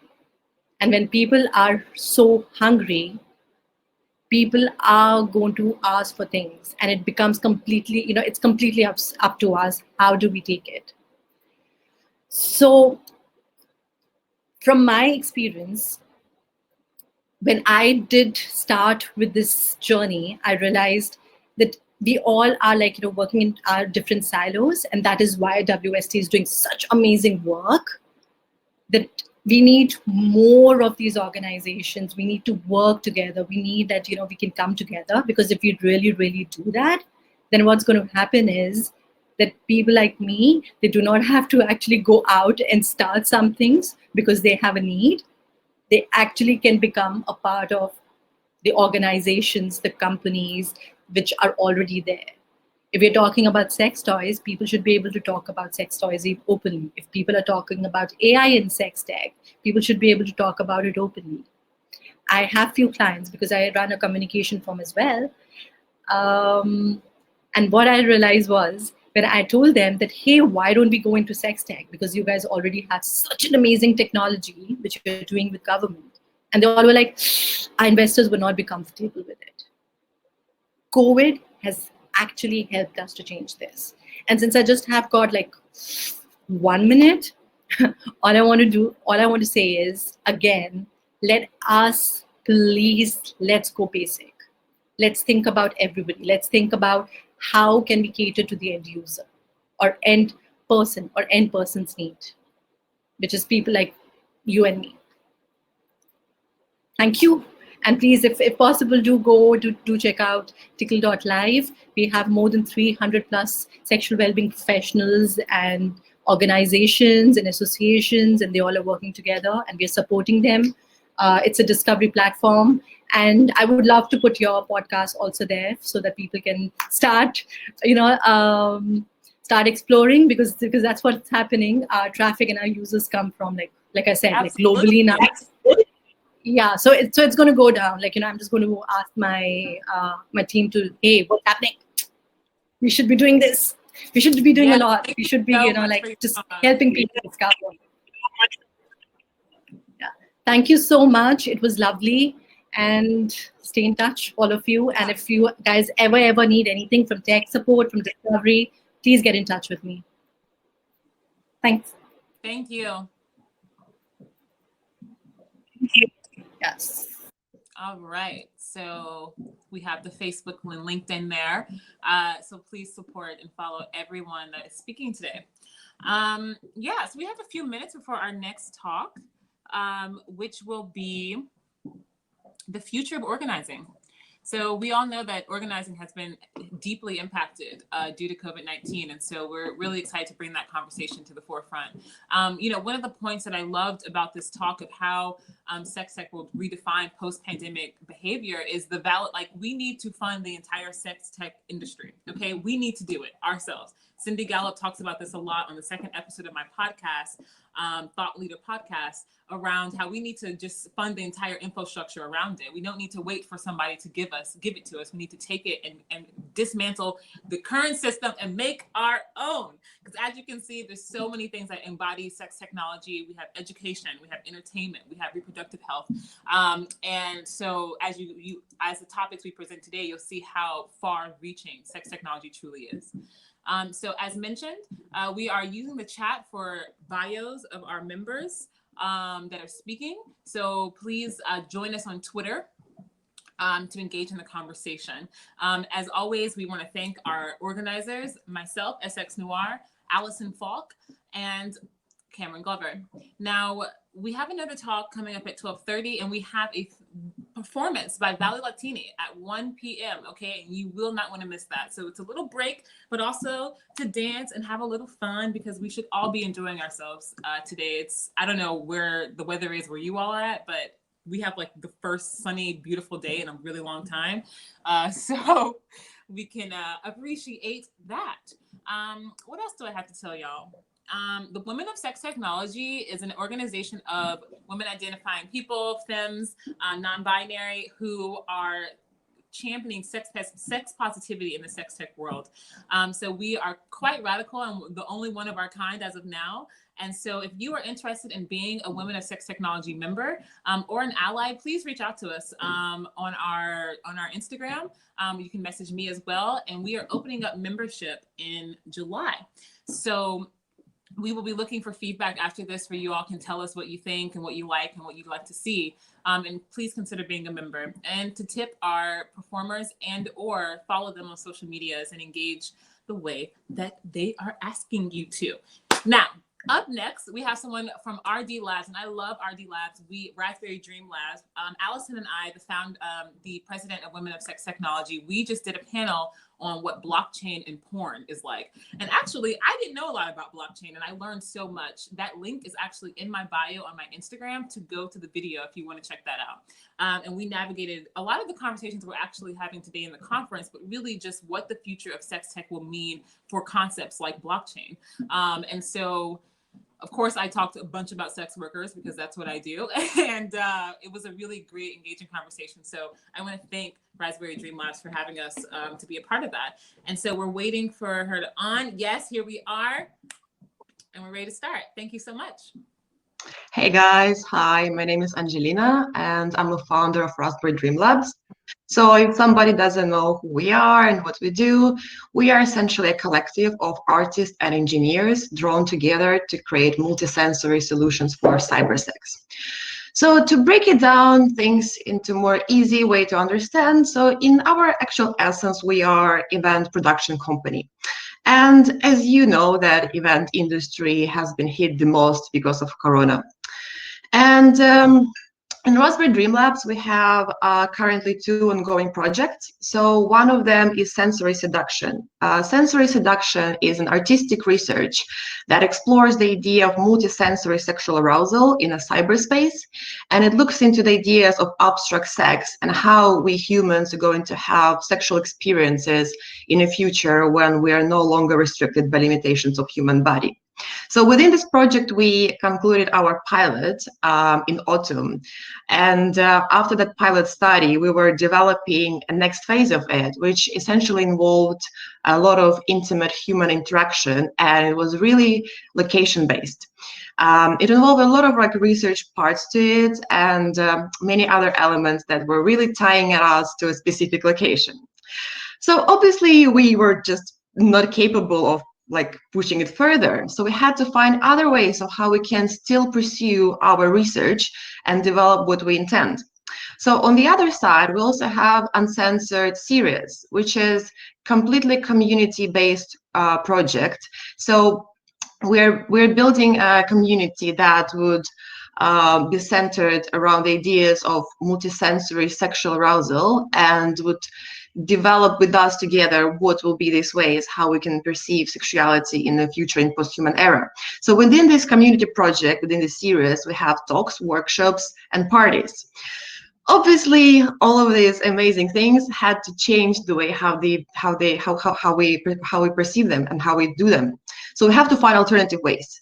So the idea of taking all those events into virtual reality seemed to me like the most reasonable, because we are tackling the ideas of cyberspace, and the virtual reality is the next level, the next extension of a typical cyberspace that we are currently sharing with all of you through our screens, through our laptops. And there's so many, like, it's completely different universe out there when you start exploring the ideas of social virtual reality and how they can be. And in my research, I found so many cool platforms that you can host different types of events, from small to large, private, public, you name it. And from all options, we picked Altspace VR. That seemed to be the best place to host big gatherings for large amounts of people. And so, as already Essex mentioned, last Thursday we hosted our very first sex tech panel in virtual reality about sex and blockchain. And the great thing is that we were able to connect from all over the world in the same space in virtual reality, which is completely different than just talking to the laptop, because you can actually see the person who you're talking to in three-dimensional world. You can feel them to a certain degree and be able to have more or less completely real interactions.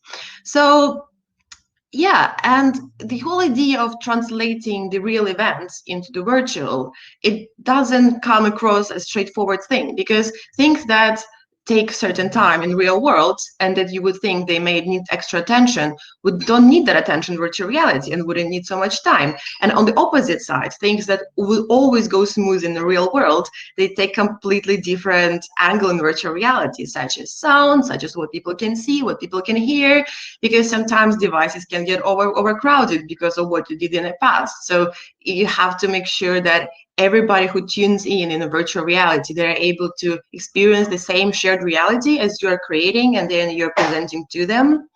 So the other interesting part about this whole thing, that we have quite a good recurring audience that attend our events on a regular basis here in London, that's where we're based. But not many of these users that would have necessary devices. So how do we go about that?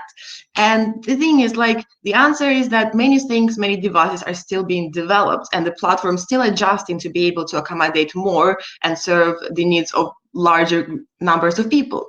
So the great thing that you can still use alternative solutions and third-party programs to hack the existing tools which are supported and not supported and find the bridges between them. So it's a completely new playground that hasn't been touched really by sex tech in that scale as I think it should be in 21st century.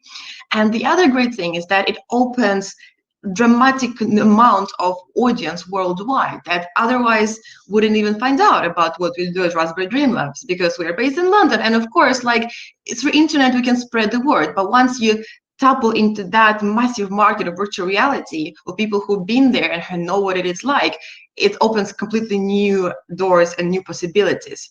But also, of course, we need to encourage people who are already present with us to use more of this technology. So how do we do that? We partner with other brands. We can be the bridges between the virtual space, between the physical, and find different new solutions on how we can engage on multiple levels through different devices and hardware. So now we started with talks, because the format of talks was the easiest to translate into the virtual reality. So as I mentioned, we also have workshops and parties and the artistic research. And now we are opening completely new doors and looking in front of massive new horizon, all these crazy possibilities that are possible, and start integrating hardware, which is we can use for other purposes, and just like hug the existing platforms to ethically extend them to be able to create this mind-blowing sex tech universe in a cyberspace where you can actually see, hear, feel, touch, and smell each other. So the potential is mind-blowing. And thankfully to Corona, we're actually been able to like fully step into these virtual grounds, even though our previous work was also exploring in the virtual reality, and we did quite a lot in that. But there was something that was still missing, and I think what happened in the world became such a great opportunity for us to actually merge those things together. And yeah, so I'm really looking forward to what the virtual reality has to present to you guys through our hands and through our vision. And one thing to mention that we are also starting a new series of events, which is called Uncensored Chats. So these chats are going to be completely free, and they're going to be very different from all our other events, because in our talks, we invite experts from all over the world where they share their research, their ideas, and we have this sort of like a panel discussion, and sometimes a presentation or exhibition formats change. But in the chats, the audience is going to be the main presenter and the main participator. So the idea would be that we would gather together in small groups, and we would just share, we would just talk about all types of sex: physical, virtual, good, bad, about your hopes, your fears, desires, orgasms, anything that you want. And everybody would have that time to share, and we would get together in circle and just throw it all out there, and then break into smaller circles and have more sort of like thematic discussions. And I think virtual reality is super great space for that, and a super amazing tool, because as I'm sure a lot of people already said and will say today, there is still loads of stigma around the ideas of sex. And many people don't feel comfortable talking about it in face-to-face, in public. But in virtual reality, you get this sort of like fake level of anonymity, even though it is not, because people are not going to go and search who you are unless they really want to. But you have avatar, which already kind of like takes away certain like of your likeness and your presence. And also you can have it, of course, different name. And you can build this sort of protective field if somebody doesn't feel comfortable talking about it face to face. So I think it's a great way to break the ice for those who still have to break it, and get community closer together, and make the reach of Raspberry Dream Labs further through all these amazing virtual metaverses that exist. It's unbelievable how much is happening there, and how much we can actually bring all together to that realm, because sex tech is really new in those worlds, and it's just the best time to take it there and plant the seed. So yeah, that's about us. That's about what we do and how we're finding amazing benefits in this really interesting, also super surreal world situation. So I would like to mention that we are not corporate and not compromised. And if you love what we do, please support us on Patreon. So our Patreon is very different from all our other social media platforms, because we post on a regular basis all our behind the scenes content. We also do quite a lot of research on the side in soft robotics, because our aim is then to kind of like integrate all those elements on which we're working together into our own platform and range of products. So if you're really curious about what soft robotic has to do within the world of sex tech, then definitely our Patreon is the place for you to go. And if you don't want to subscribe, then of course you can support us just by giving us a donation using our PayPal. Yeah, so yes, guys, I'm really looking forward to see more of fans of sex tech, and people who work in it, and people who want to be part of this community in virtual reality. Let's get together, let's change that whole horizon, let's bring new ideas, let's connect devices, let's build that future in extended reality using all our 5 senses. So please join us on this journey, and I'm sure it's going to be amazing. Thank you. Thank you so much. Thank you. Yeah, as Angelina mentioned, the future of VR is really important to the future of sex technology. A conversation that I've navigated with Cindy Gallup is, what do we think about VR and in augmented reality spaces? And so what we know is that it can tend to take away from the human experience, and the way that it's designed as of now is to take away and to replace the human experience. And so it's really important that we have leaders like Angelina and Raspberry Dream Labs in charge of these kind of spaces, so that we can create technology that truly enhances the human experience and does not aim to take away or replace, but add to all of our experiences all around. So please check out the event series that's coming up. I can personally vouch that it's going to be amazing, and it's free as well. So go ahead and hit that PayPal link. Once again, thank you all for joining us for the first ever virtual Women of Sex Tech conference, where we are navigating the conversation of how COVID-19 has impacted human sexuality and technology. This is a free conference, but ain't nothing in life free. So make sure that you tip the organizers, myself, Allison Falk, and Cameron Glover, which we will put those links into the chat, and follow us on Twitter with hashtag WoST Con 2020. All right. We got some more for you, okay? We got one more performer, we got one more speaker, and then we have a performance, and we're very excited about this.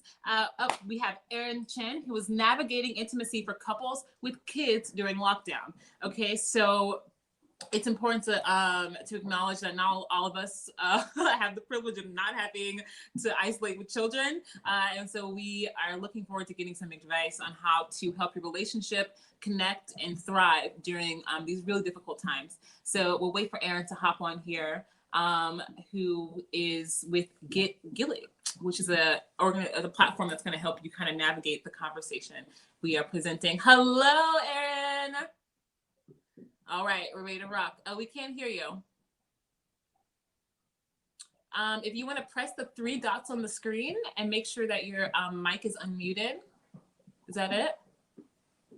No? Listen, this is our first technical difficulty the whole time, so this is amazing. But we can't hear you. Oh, okay, speak now. No, we can't hear you.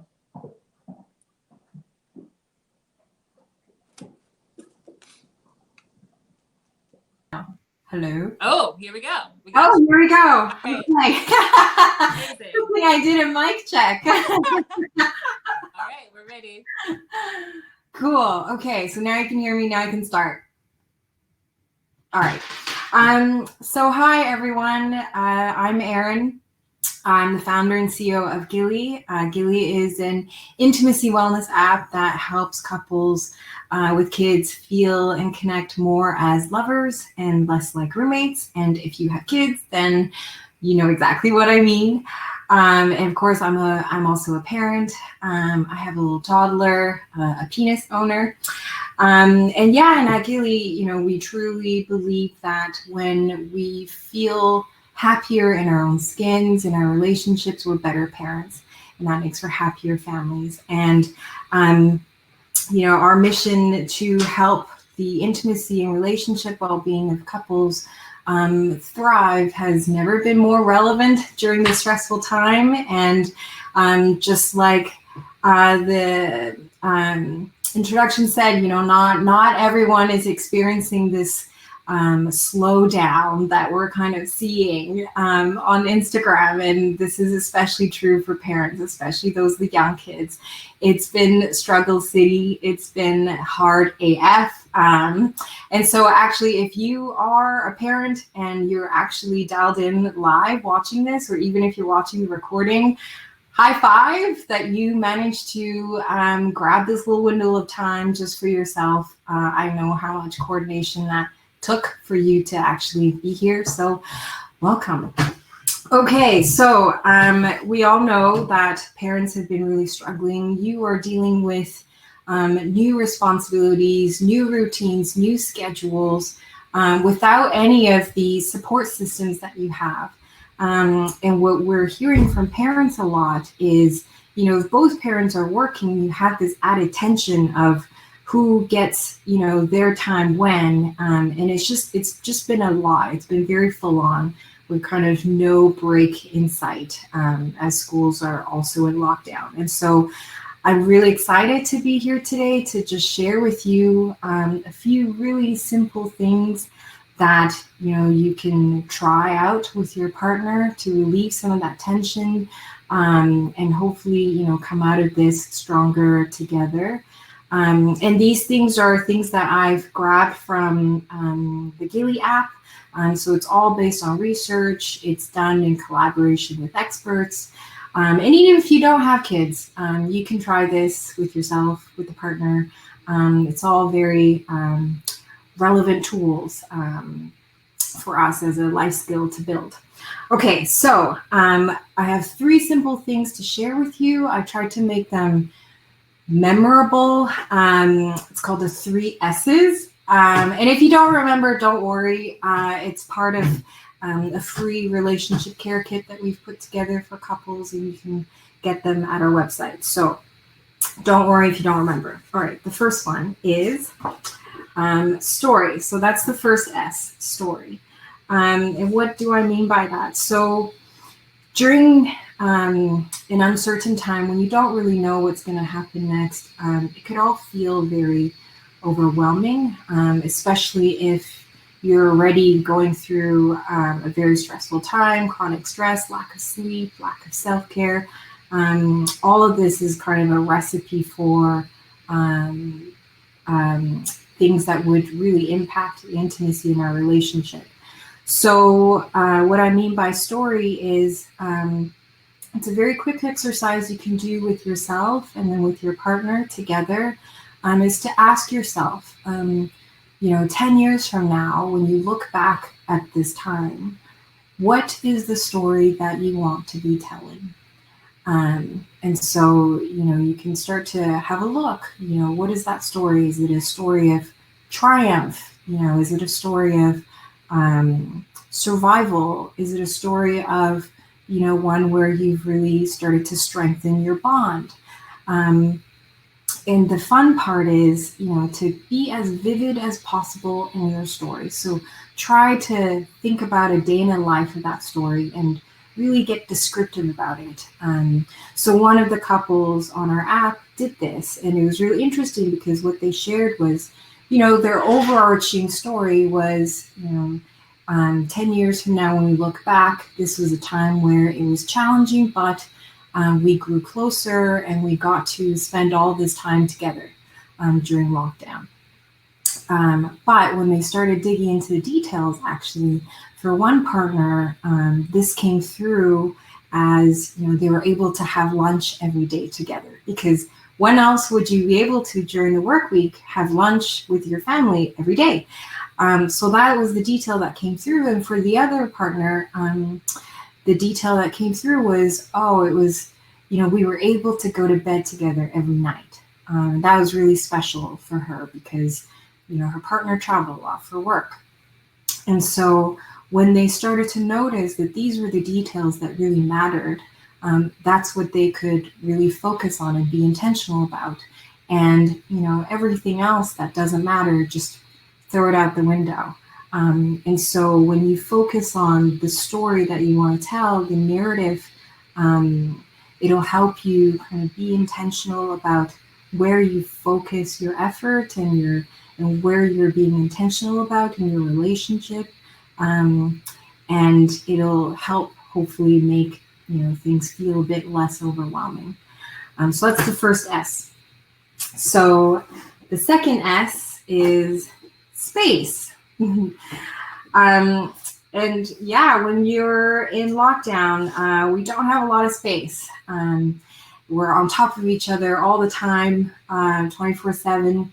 And so it's important to remember to give yourself and give your relationship space to process emotions. There's a lot happening right now, and space to connect. So especially for couples of kids or couples of young kids, this is really hard because you're probably getting up earlier, you're going to bed later, there's just a lot more to do.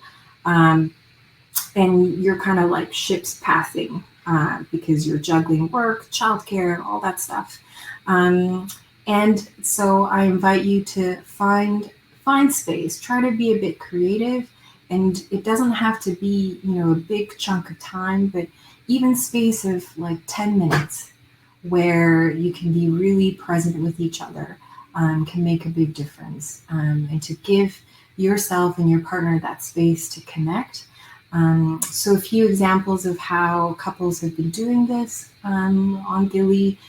Some couples have gotten up just a little bit earlier so they could take a shower together. For some couples, it's once the kids are in bed, they kind of say, screw the dishes, screw everything else. Let's just spend 10, 15 minutes together. Some couples even send each other meeting invites just for a 15-minute break in the middle of the day.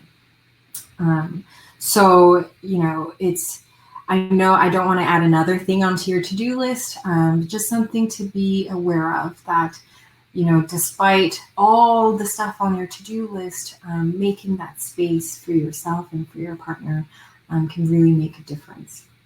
So the last S is small. I'm really trying here. So small.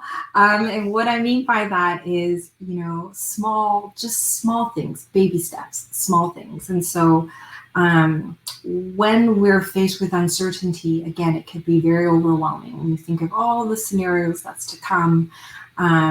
And it can be very stressful when you're seeing everybody else being super productive and taking all this time for self-care and picking up new hobbies.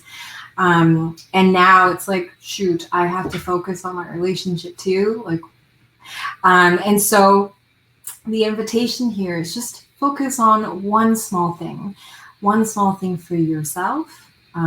Because if you're completely depleted, it would be very hard to actually put effort and put something into a relationship. So one thing for yourself and one thing for your relationship. That's it. One small thing. And self-care doesn't have to be, a long drawn out bubble bath. Self-care is really just anything that makes you feel good in this moment. And so for another example, for one of our couples on Gili, for one of the partners, it was literally just going to the car and turning on music for 10 minutes. And that was it, just blasting music, breathing, crying, laughing, singing, whatever it is that this person needed to do for 10 minutes. And their partner, helped them make sure that they got that space, that one small thing. And one small thing that you could do with your partner starting this weekend or this week is try to remember the power of touch, physical touch. We have so much tension right now that we're storing in our bodies, a lot of stress, and touch can be really healing. And it doesn't have to be, long massages. I mean, if you have time for that, great, go for it. But, touch could be, one small thing could be put on some extra screen time for the kids and just head to the bathroom, close the door. Even if you want, put on a timer for 2 minutes and just hug. It might sound a bit cheesy. It might sound a bit like, what? But a 2-minute hug where you just relax into each other can again be really powerful and just really relaxing. And so, just think in terms of one small thing, small steps, because really cultivating intimacy is a little bit like mindfulness. It's a journey. Small things really add up. And it could be a source of peace, of calm, of energy, of strength, especially during this time. And so that's my invitation for you and your partner to try doing this weekend. And the last thing I want to do is add more stress or add more to-dos to your list. So, if there's anything that I shared today that just didn't resonate with you, then throw it out the window. Because, in the end, you are the expert of your body, of your sexuality, of your relationship, and your experience of intimacy. And so, take what works for you, and for everything else, just throw it out. And if you're trying to remember what the 3 S's were or anything like that, don't worry. Just head to the links that have been shared in the chat. And it's free. It's available for couples of kids. There's a lot more exercises and little treats in there for you that you can sign up for. And if you don't have kids, but you have friends who have kids, then my invitation is share the links with them because they need some support right now. And hopefully this can really help add some lightness to their daily life. So thank you for inviting me into your living room today. I hope that was helpful, and stay healthy, everybody. Thank you. Thank you so much. That was amazing. Thank you.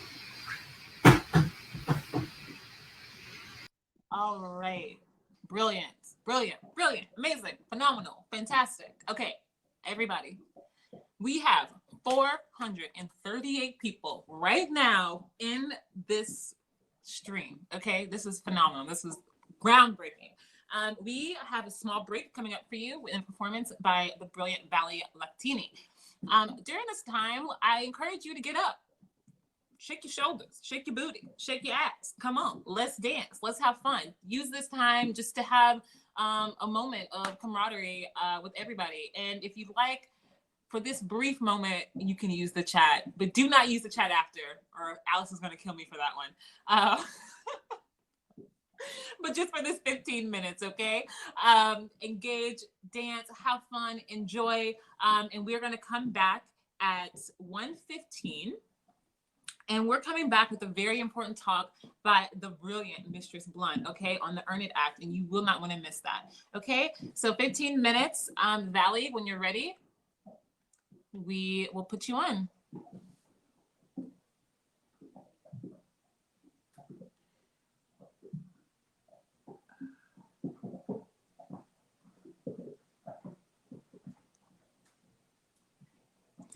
Yeah, I definitely left the city of Manhattan. Luckily, I'm very blessed, very, very blessed.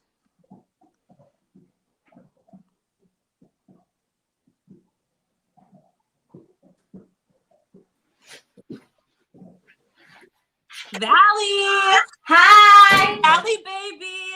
I'm just setting the ambiance in here. Okay, are we ready to rock? Yes, I am. What's your Cash App? My Cash App is the $ Valley Latini 1.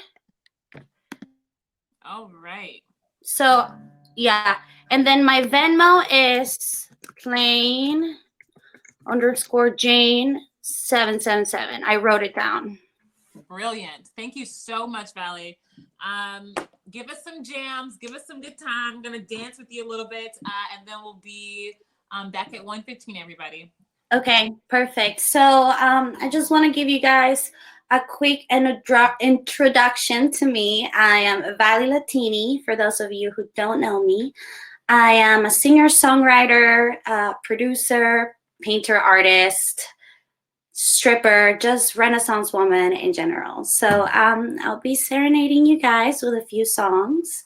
Most of them are going to have been written by me. This first song is called Blue Moon, and it's unreleased, so y'all are getting the sneak peek.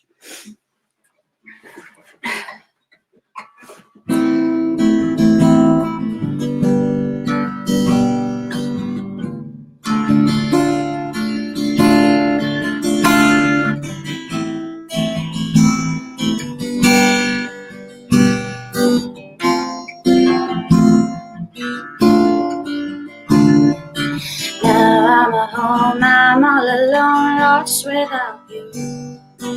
You're not around, my heart is missing right now.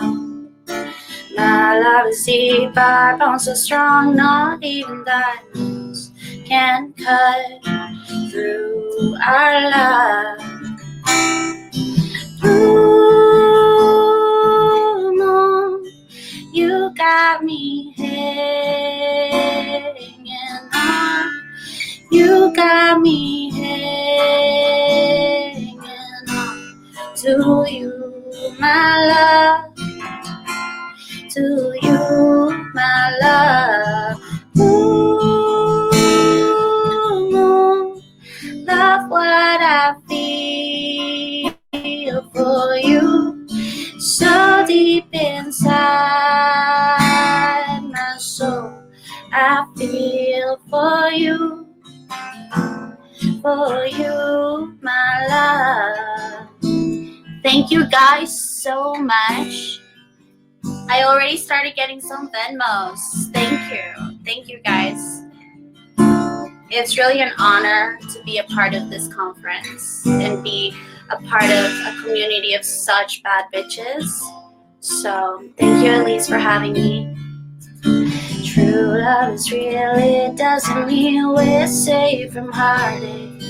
When we're alone, I'm losing sight of things around me. Go anywhere, do anything for you, my darling. Just you and I, just you and I. Ooh, Moon, you got me hanging on. You got me hanging on to you, my love. To you, my love. Ooh, Moon, love what I feel for you, so deep inside my soul. I feel for you, my love.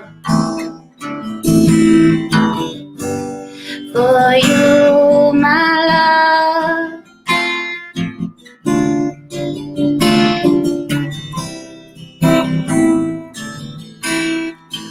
Woo!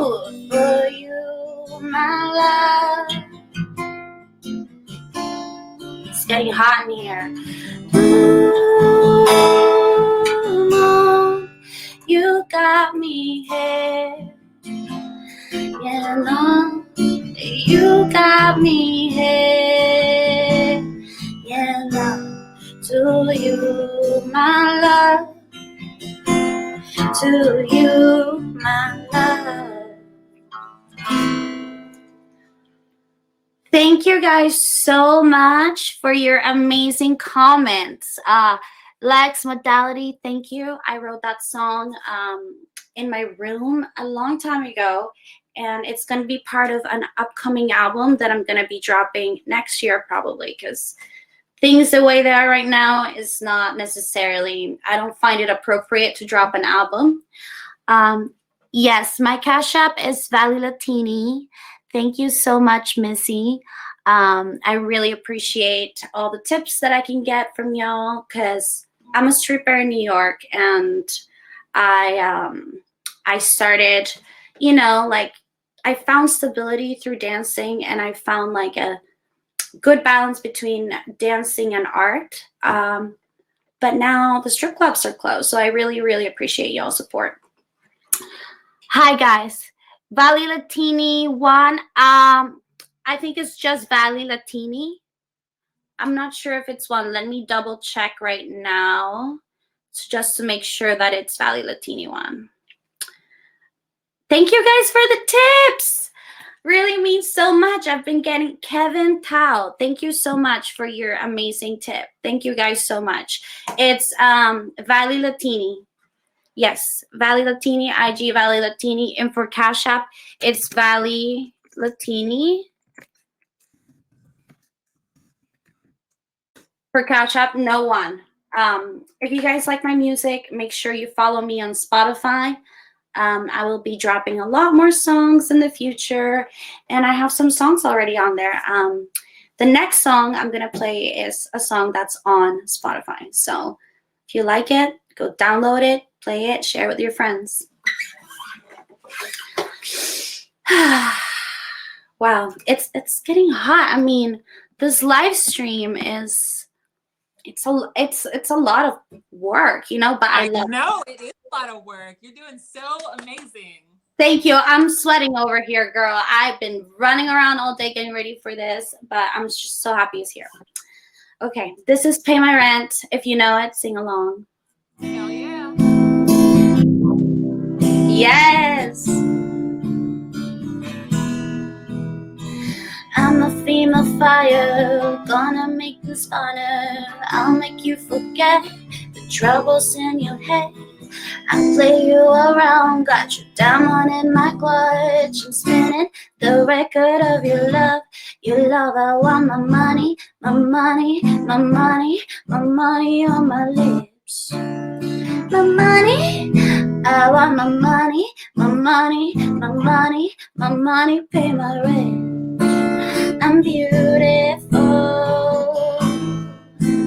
I'm beautiful, yeah.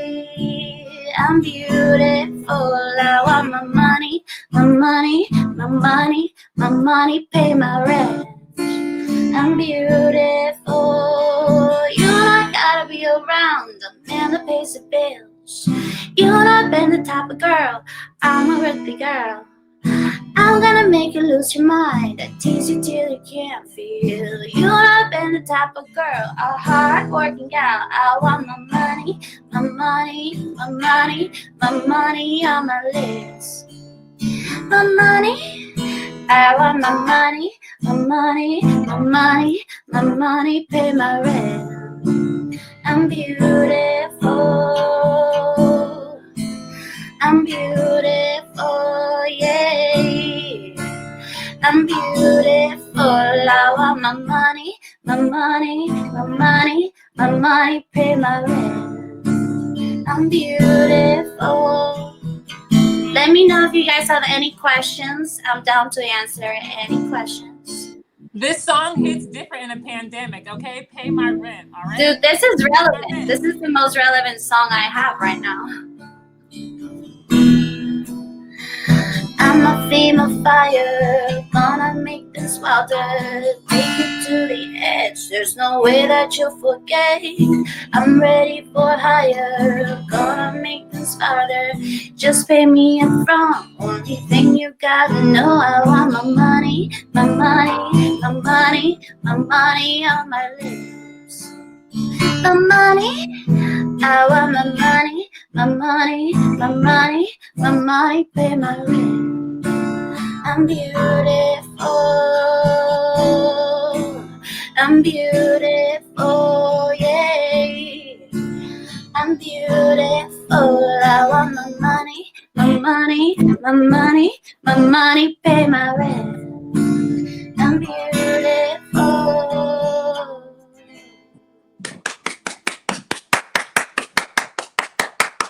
You never miss an applause, you know? Thank you. I know it feels so validating to get an applause and to get all those tips. Y'all are coming through, guys. I love it. Missy, you can find my music on Spotify, on iTunes, on really any streaming service. Just type my name, Valley Latini, and you'll find my songs on there. So, yes. And Valley's Find me song, anywhere. Huh?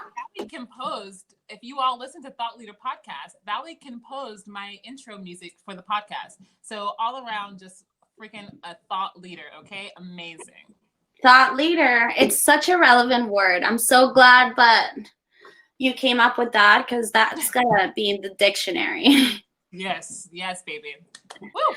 Okay. All right. Valley. Yay! Okay, I'm gonna play maybe two more songs. This song is another song I wrote. For those of you who don't know me, I'm Colombian, so I'm Latina, and I grew up in Bogota, Colombia for 12 years of my life. So I speak Spanish fluently, and I write songs in Spanish. I've been writing a lot more songs in Spanish. I want to represent my culture. So this next song is a song in Spanish. I hope you guys like it.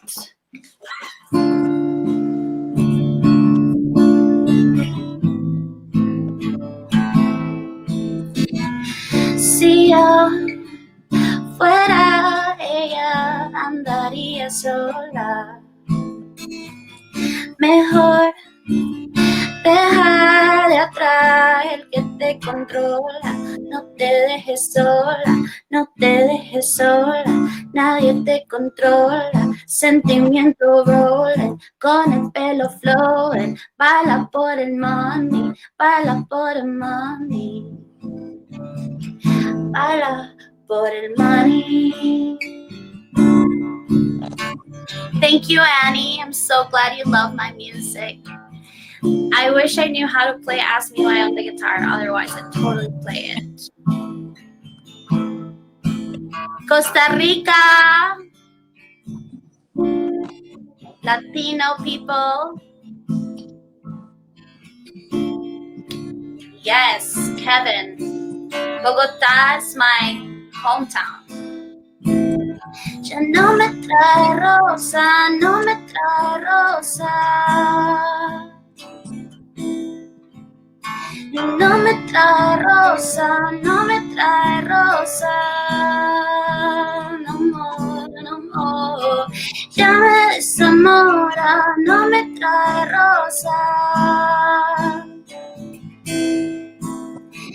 Ya me desamora, no me trae rosa. No more, no more.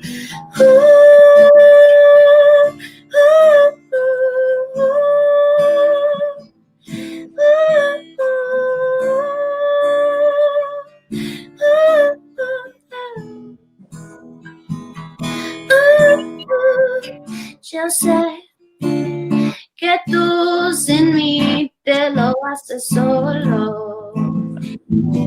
Yo sé que estoy ahí dentro de tu canción.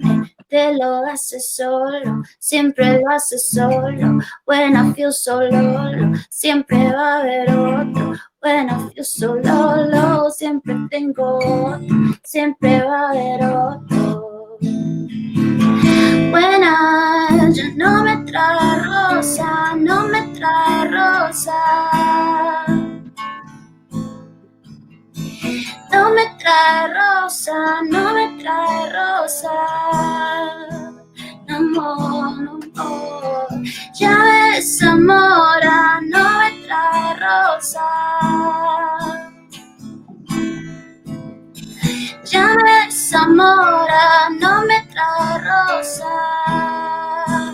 No more, no more.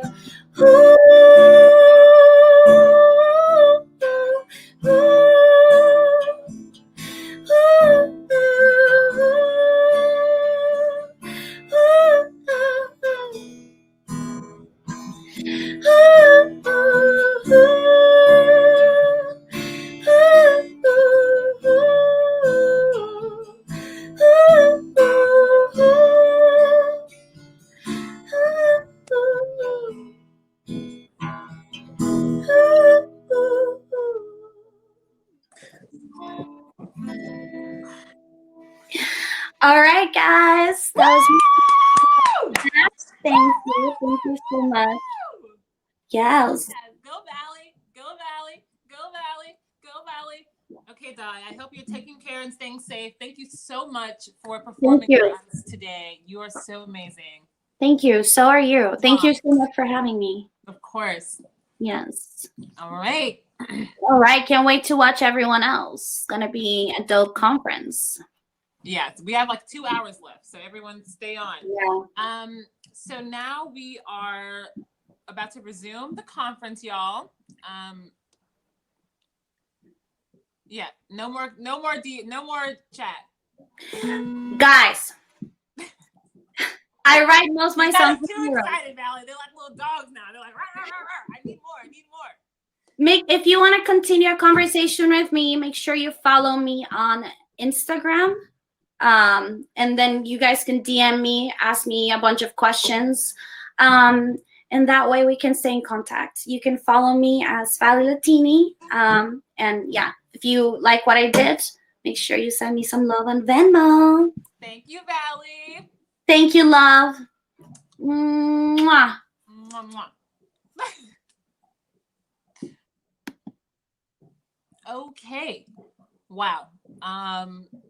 That was amazing. I love Valley so much. Valley was able to do my theme song on the Thought Leader podcast, and I just thought she would be so amazing to give us a nice break and transition in the conference. Now, we loved that you all were chatting it up with Valley because that's the whole point, but no more chats in the discussion box, okay? Please join us on Twitter at hashtag WoST Con 2020.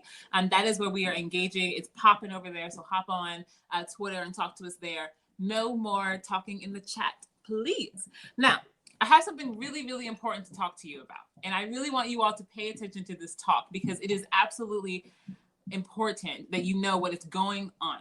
Up next, we have Blunt, who is a founder of Hacking Hustling. which is a brilliant organization, and we'll put that link in there for you as well. And we are going to be learning about the Earn It Act.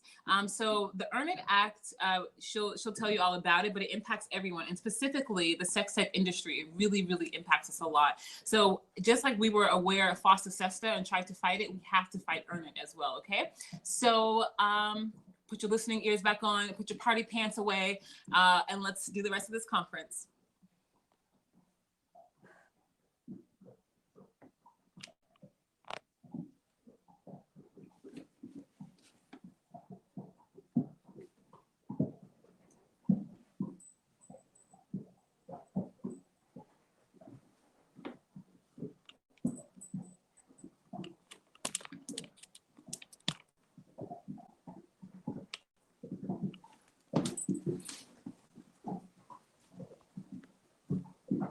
Sorry, I had like a. Hi, can you hear charging? me? Hi, Blonde. Hi, how's it going? Ready? Oh, I love that sunshine. I know, I'm outside. It feels really nice. Yes. That was so great. Such a great way to, such good pre-care before I talk about what the fuck the Earn It Act is. And yeah, thank you for that introduction, SX. I think it's really important that we be knowledgeable about the bills that Congress are trying to pass right now in this time. It's super fucked up that they're trying to pass bills that further erode at our rights in the middle of a pandemic. So I'm here to explain to you a little bit about what the fuck the Earn It Act is. And it's a really complicated issue. If you check out hackinghustling.org, we have like a whole hour-and-a-half talk about what this act is. And if it feels confusing to you, it's because it's an intentionally vague law. So if you're having trouble understanding this in 10 minutes, it's not you, maybe it's me, but I hope to bring a little clarity to what this bill is. So what the fuck is Earn It? It stands for the Eliminating Abusive and Rampant Neglect of Interactive Technologies Act, which is a fucking mouthful. And if you think of like where we've heard language like this, you can think of it as being very similar to FOSTA SESTA. So what the Earn It Act proposes is that Attorney General Barr would head a commission of 19 TBD people, predominantly consisting of law enforcement, people from tech, 4 victim service orgs, and they would create a list of best practices that would allow you to earn CDA 230 protections. So what is CDA 230? CDA 230 is Section 230 of the Communication Decency Act, which is part of like internet law that allows platforms to not be responsible for their content that users post. So CDA 230 was what was amended by FOSTA SESTA, therefore holding platforms liable for what their users are posting. And what we saw is that because of fear of crippling litigation, potential litigation, there was a massive chilling effect on community, and websites just shuddered in anticipation of this bill. The sex working community lost a lot of resources. We lost a lot of bad date lists. We lost a lot of places where sex workers share harm reduction working tools, as well as spaces to advertise. And so what this bill proposes is that 19 people who we don't know who they are will create a list of best practices of how platforms can earn CDA 230 protections. So who the people on this committee are, we don't know. What these best practices are, we don't know. What we do know is that Attorney General Barr has a history of trying to end end-to-end encryption. So tech experts think that the Earn It bill is a shady attempt to end the practice of end-to-end encryption, to end the space for people to have safe communications, and to create a backdoor for law enforcement to read our messages. And so if this is frightening to you, this is a fast track bill. It's very unusual. There's no oversight. There's no space for community debate. And they're trying to get this bill signed into law in the middle of a pandemic. So where have we seen this before? We saw this in 2018 with FOSTA SESTA. And so CDA, so the Earn It bill, sorry, my dog is whining at neighborhood dog at the moment. We've seen this with the same language with FOSTA SESTA. FOSTA SESTA was signed into law under language that was used to stop human trafficking. Having conducted research on this bill, I can say with authority that FOSTA SESTA has done nothing to stop or hinder human trafficking. The things that stop the facilitation of trafficking are the direct transfer of resources to the people who are most vulnerable. And if FOSTA SESTA has done anything, it's made those resources less accessible to people and put them into increased instances of financial insecurity. So why should everyone be concerned about the Earn It Act? It's an issue of digital security. It's an issue of free speech. It affects the sex working community.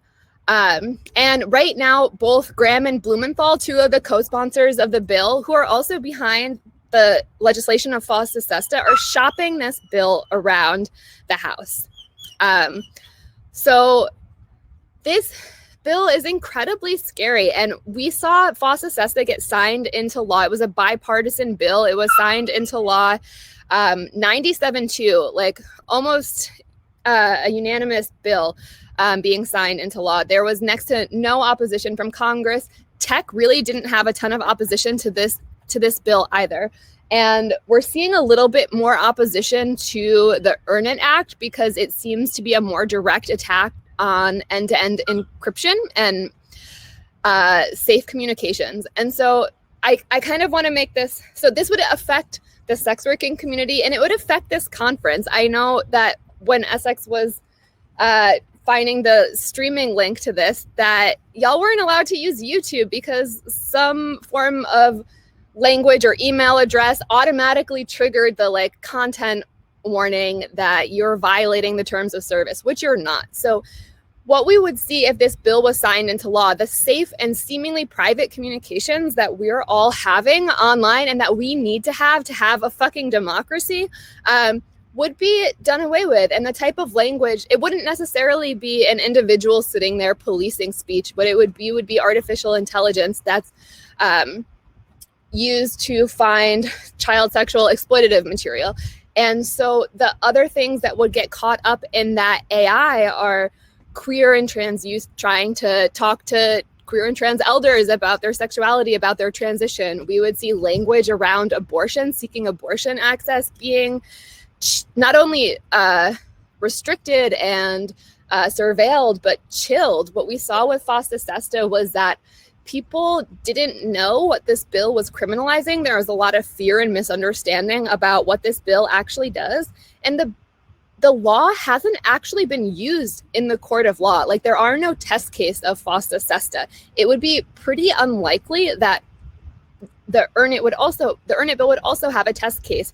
But what it would do is it would shutter speech, it would chill speech, and it would make the internet even more of a less safe space for sex workers to conduct their business online, for places like this to exist online, and for people to share really important, necessary, life-saving information online.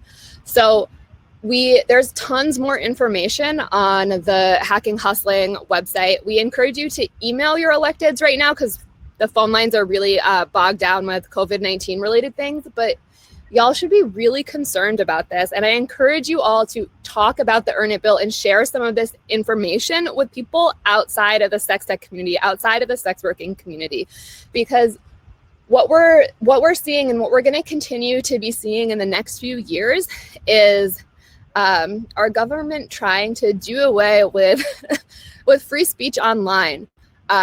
It's a threat to the establishment for us to be able to communicate freely with each other, and law enforcement wants a backdoor into these communications. If there was a backdoor built into these communications, it wouldn't just be a backdoor for bad actors. Doing away with end-to-end encryption would also allow for bad actors to enter this space.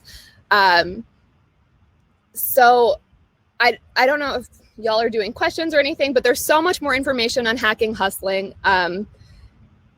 If you want to tip me, please feel free to tip Lysistrata, which is a sex worker mutual aid organization. I would love if they could get some support. the sex working community is like having a really fucking hard time right now. It's like really nice to be in community and share space with you all right now. I think that that's really important.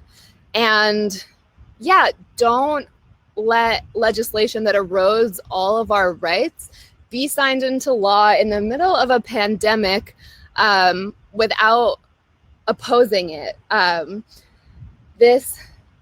This bill is really scary, and I think taking time to familiarize yourself with what Section 230 of the Communication Decency Act is, how it's allowed for innovation online of platforms, and how doing away with CDA 230 would really serve monopolies. So like we saw not a lot of opposition to FOSTA SESTA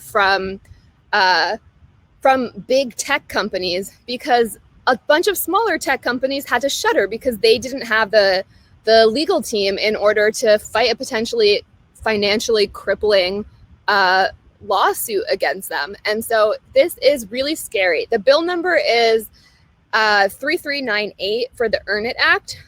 Someone is asking petitions. We're really trying to organize people using the hashtag #FuckEarnIt on social media and just really talking to your electeds about this bill. If you want to get in touch, please feel free to visit hackinghustling.org and get involved. Yeah, fuck earn it. Thank you. Thank you so much, Blunt. You're amazing. And as mentioned, we have the conversation that we did on YouTube about the Earn It Act. I also was a part of this conversation. It's on the link in my bio on Instagram, and we have the entire YouTube link. As mentioned, the chat is for our speakers and for us moderators to conversate with people. It is not to ask questions. Unfortunately, we don't have the capacity to allow for that as of now. So please refrain from using the discussion box. Join us on Twitter at WoST Con 2020. All right, we got more for you. We have Sarah Bryn Holiday about abortion access in the age of COVID. Okay, so this is really important. As always, sex tech is overarching. It's education, entertainment, but also health. Okay, and reproductive health is definitely at the forefront of the sex technology industry. So we are very happy to have them on, and we're just waiting here for a second. I really am happy Blunt talked about the Earn It Act. I'll be mentioning that later in my conversation about the future of digital companionship, because it's just vital. And so here we are. Hello. Hey, can you hear me? Yes. All right. We're ready to rock. Hi. Thanks everyone for having me, and thank you to the Women of Sex Tech for hosting this. I've been sitting on the conference all day and I've just been totally thrilled. So, hi, I'm Sarah Bryn Holiday. My pronouns are she, her, or they, them. I have been working in the abortion rights and access field for over 8 years. My other area of work in the sexuality world is working with survivors of sexual violence on healing and pleasure after trauma. Also, one thing I want to mention, sometimes I stutter. So if you notice that, it's not your screen freezing, it's me. So I want to jump right in. We are here to talk about what is happening to abortion access in the age of COVID-19. And unfortunately, the pandemic is really changing the landscape of abortion rights in an unprecedented way. And we're seeing this because a lot of anti-abortion politicians and activists are exploiting the COVID-19 crisis as an excuse to end or severely restrict access to abortion care. Now, this is the opportunity that anti-abortion politicians have really been waiting for, right? You know, we have seen tons and tons of bills in states all across the country and a federal level really introduced over the past 5 to 10 years at an unprecedented rate. And now we are seeing those people seizing this national and global crisis as an opportunity to restrict access even further. It's really disgusting, it's really concerning, and we're here to talk about how we can fight back. So, The major culprit here is that various medical procedures are being designated as essential or non-essential because we're trying to stay safe, of course, in the time of COVID-19. So a lot of medical procedures and medical appointments are being canceled and rescheduled. So, unsurprisingly, a bunch of these anti-abortion politicians across the country have started to try to designate abortion as non-essential and elective, which it most certainly is not. As we know, abortion is a time-sensitive procedure. You cannot wait months and months until this crisis is over. That's simply not how abortion works. And again, like I said, this is the opportunity that these politicians have been waiting for. They are seizing this moment. So, as you might know already, a number of governors and attorneys general across the country, so for example, Texas, Oklahoma, Ohio, Louisiana, Iowa, Mississippi, are seeking to enforce COVID-19 abortion bans. The Center for Reproductive Rights and a number of other legal groups have filed lawsuits, which are ongoing. And thankfully, many federal judges have instituted temporary restraining orders, which means that abortions can continue. However, the various cases can seem really overwhelming and really confusing, and the landscape is changing on a day-to-day basis. But the most important thing to know is that these bans are clearly unconstitutional. So that's a little bit of the background. But what's really concerning here is that all of these COVID-19 abortion bans, whether they are actually being enforced right now or not, are stacking on top of abortion restrictions that already existed.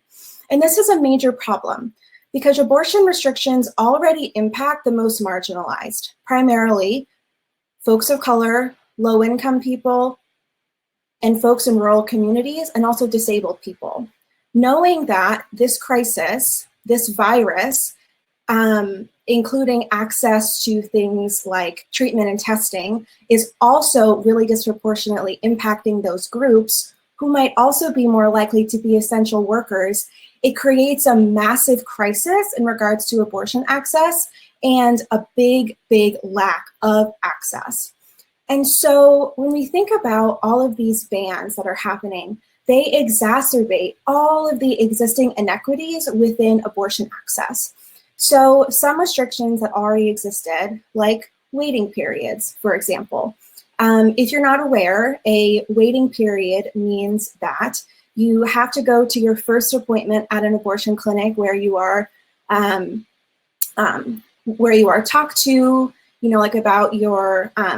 about your options. You are able to meet folks, and then you have to come back. And a number of states have instituted these waiting periods. Now they can be 24 hours, 48 hours, or 72 hours.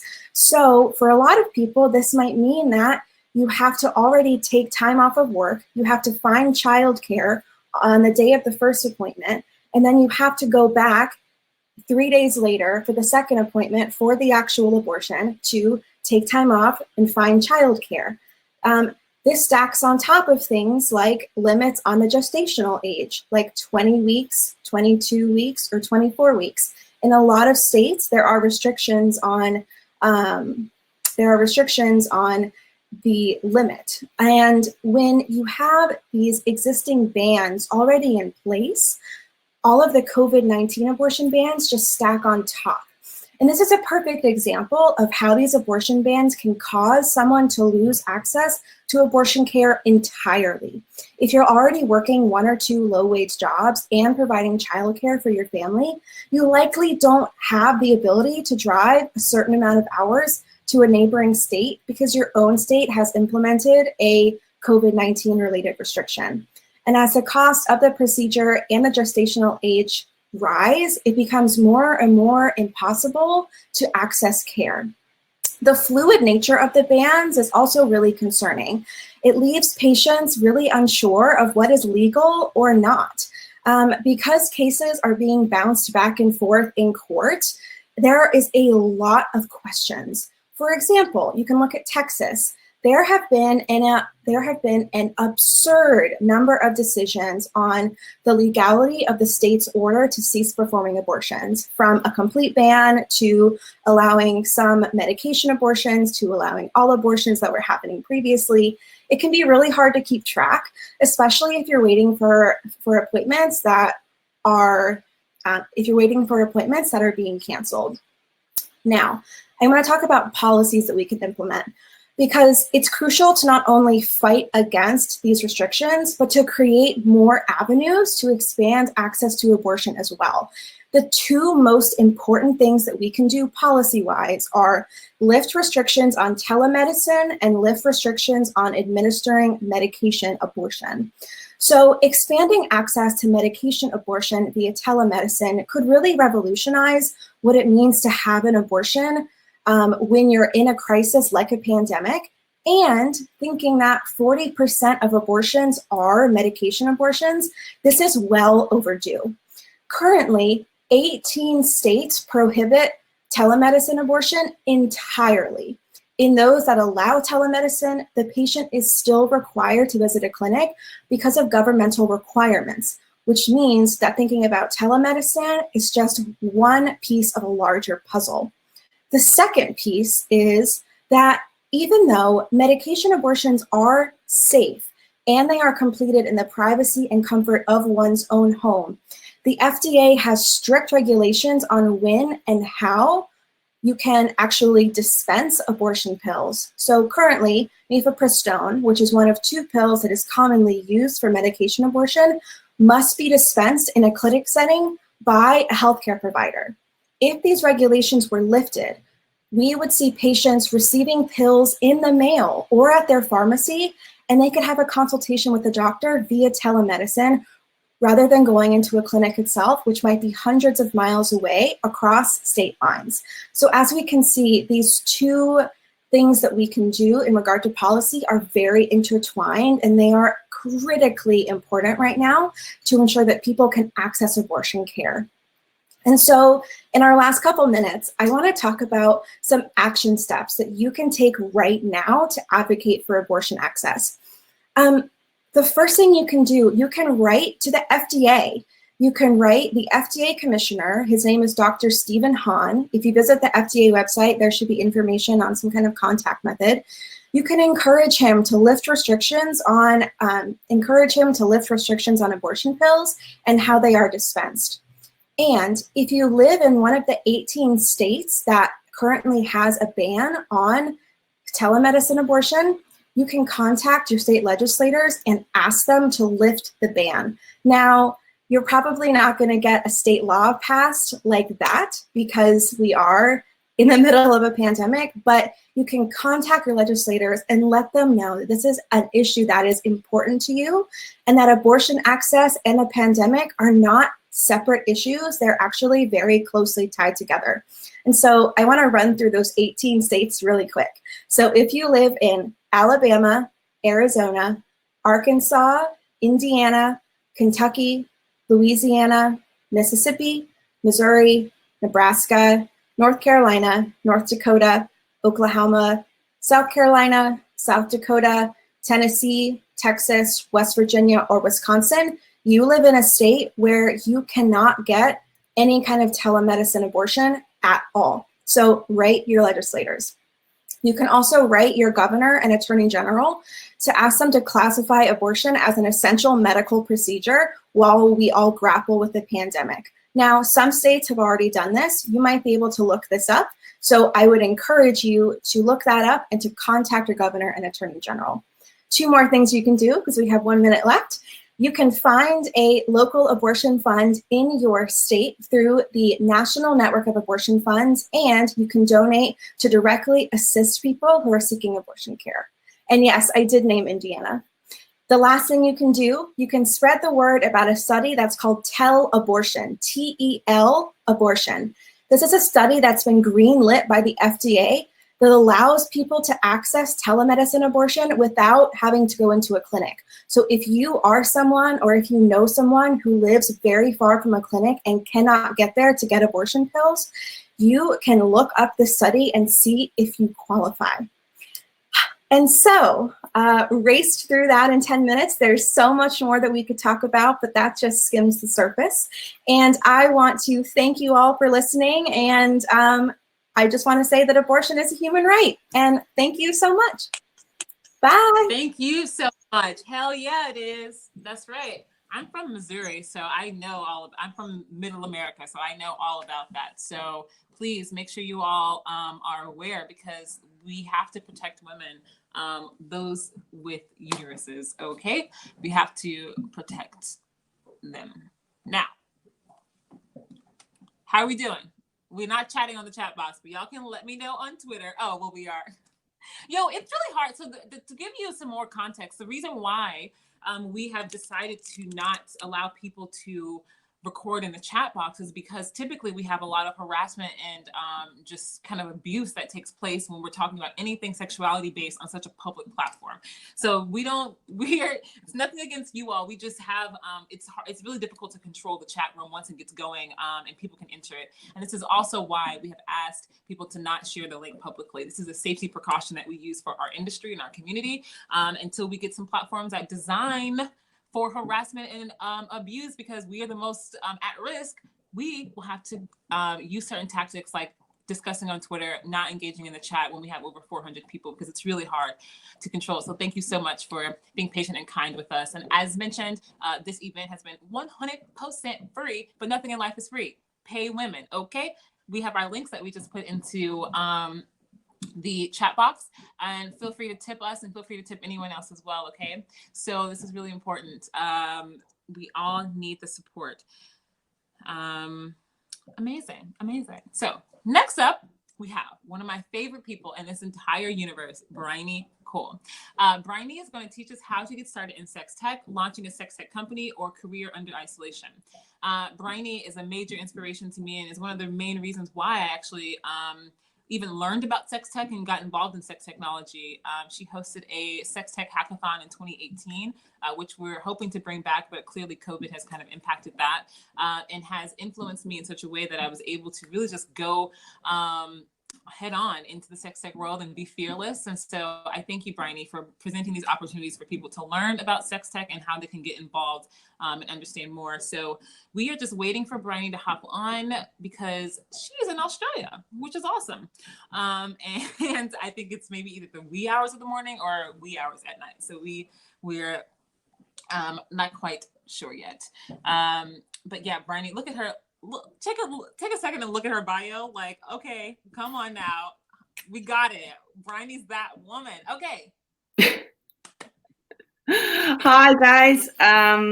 Well, my computer the internet just died over here.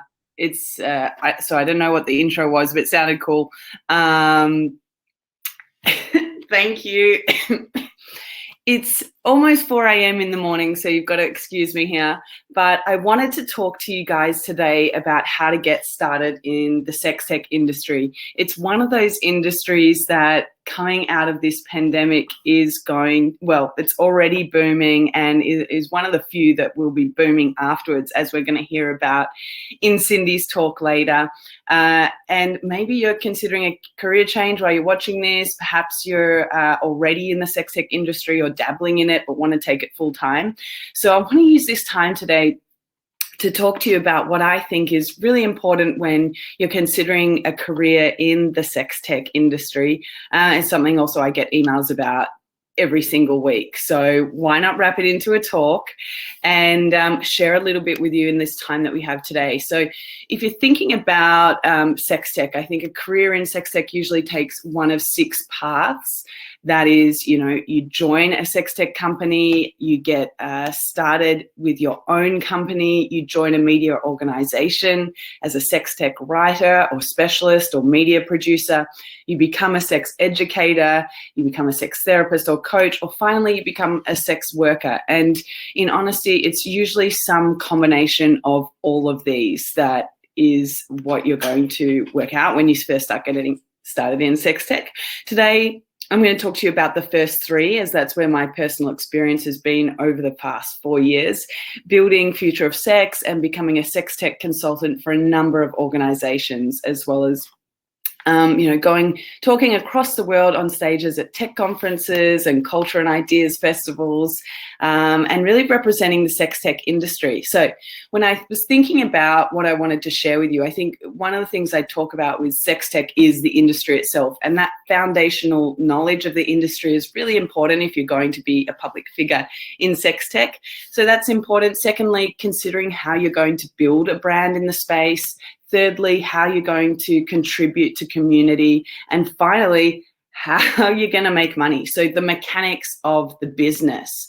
So first of all, if we just start really quickly with the foundational knowledge of sex tech, this industry is really large. It's often quoted as having a $30 billion valuation, but most people really don't know what sex tech is. And so the first thing to know about sex tech is actually the definition.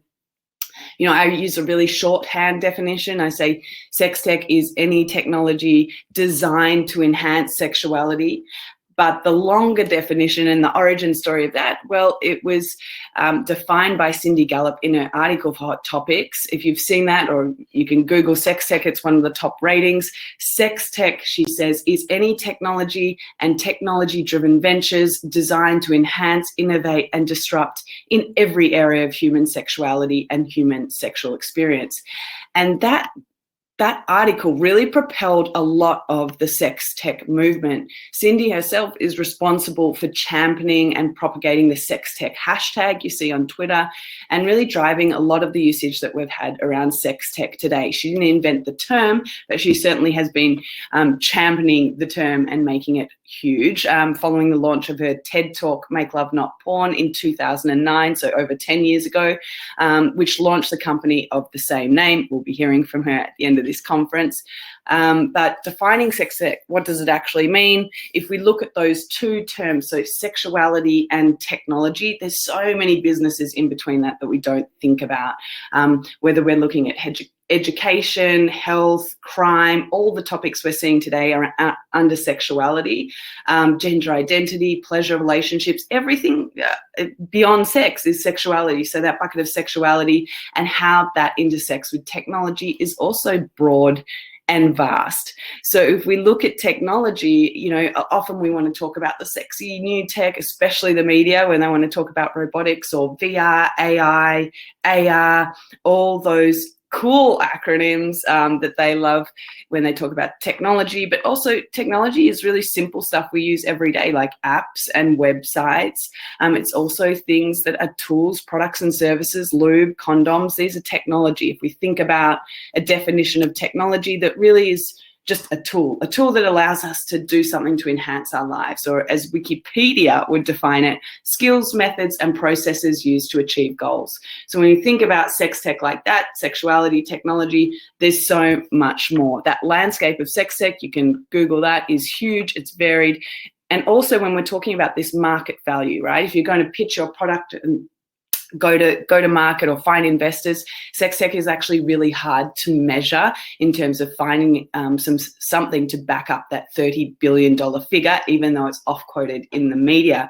So if you want to know the origin story of the $30 billion figure, that figure was drawn from an early analysis of dating, websites, and porn products explicitly for sex, like condoms as well, but it doesn't include the valuation for products like therapy, for sex education, and so many other areas of sex tech. So if you're looking to get an actual market valuation on sex tech, Cindy Gallop will tell you it's in the trillions. But what I'd like to say, if you're going to bolster your deck for investors or looking for a seed round, I would be looking at the specific vertical that you're interested in. And you can research reports online around this, but it's worth getting reputable research organizations and referencing them. So you can look at the one for sex toys. These are easy again by Google. Globally, that's $52.7 billion by 2026, compared to something like the men's PE, premature ejaculation market. That's only $3 billion by 2024, or so on and so forth. You can go through menopause, pharmaceuticals, whatever sort of area or vertical you're interested in sex tech, find some research around that. We know that sexual wellness is probably the closest to the sex tech figure we're going to get, and that's really broad and includes all sorts of different products and services. Another key thing to start before you start in sex tech is knowing who's who, or the people, because the industry is relatively small. So it's easy enough to know everyone really that's involved. Women of Sex Tech are an incredible resource. They pretty much are bringing together all people in the community offline as well as online like this now.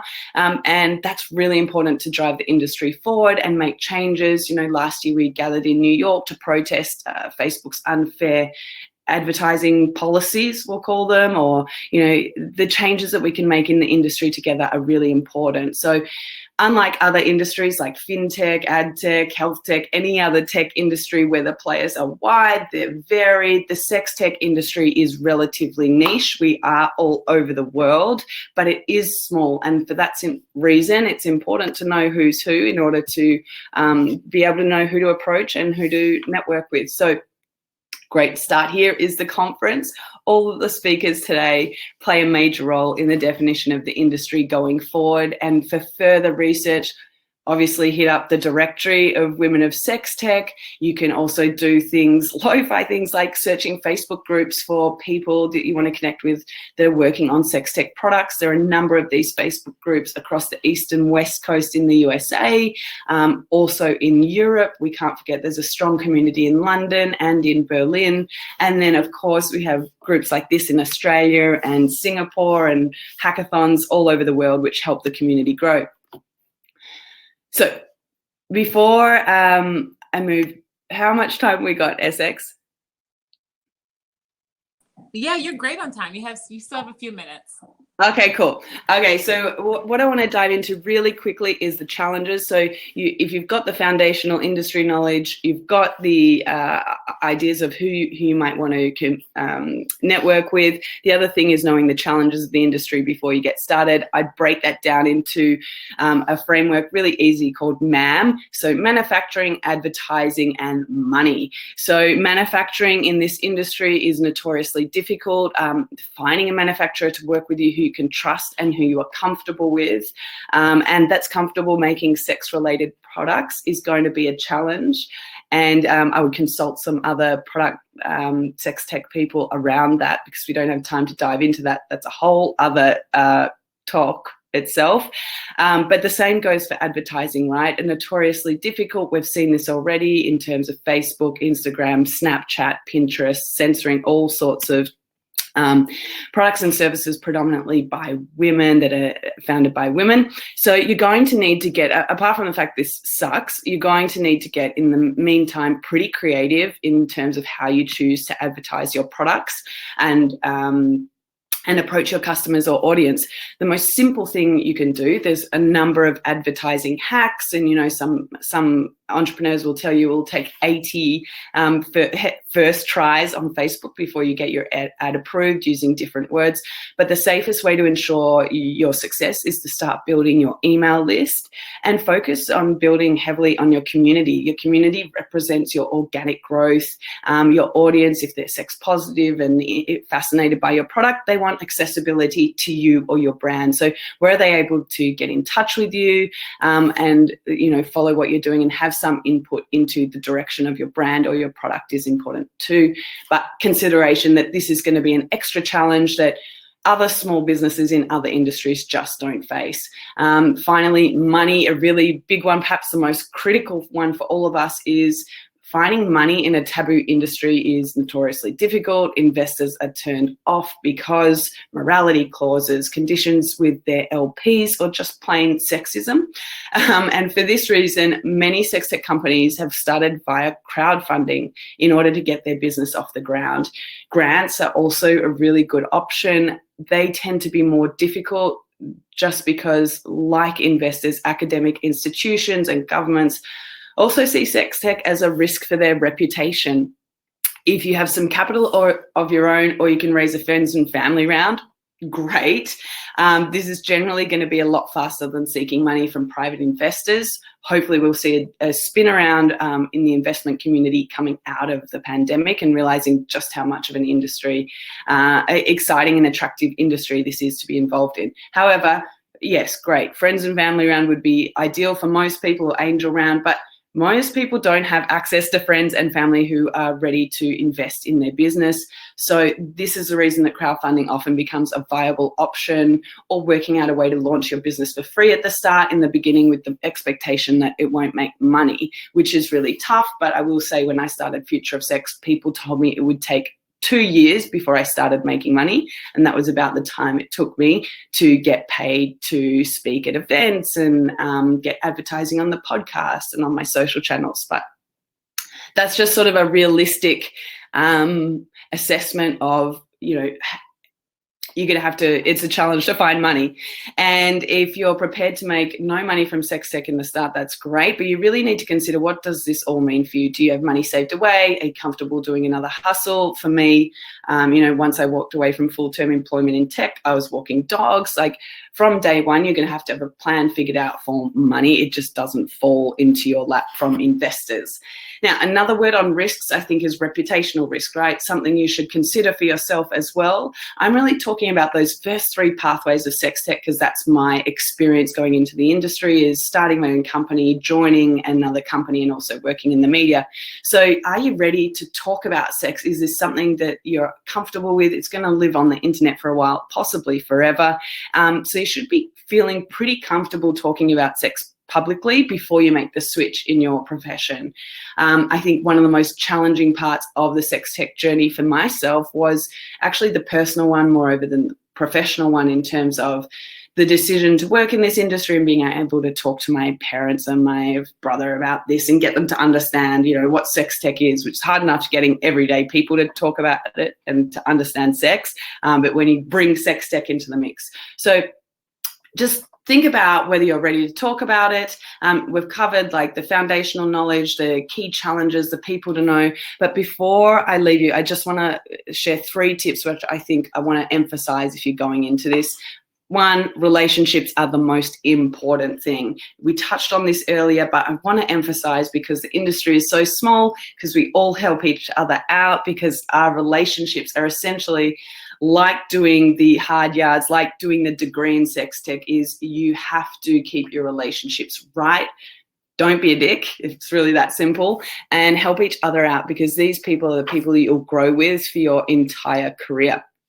Secondly, use your existing skill set, right? So you're going to be transferring from a different industry, which likely you're pretty good at that skill set, and you're going to be putting it into this new area, which is sorely needed. We're a small community. So if you have video production skills, design skills, accounting, whatever it is that's going to make you stand out and be more valuable as either a company or joining a sex tech company, that's great. You know, and I was talking to Alison from Women of Sex Tech about this and said, well, what would your advice be? I know you get asked this question all the time. And she said, discover what it is that makes you passionate about the industry, find the gap in that niche, and see how you can use those skills and resources. So same deal, just double down on whatever you're good at already.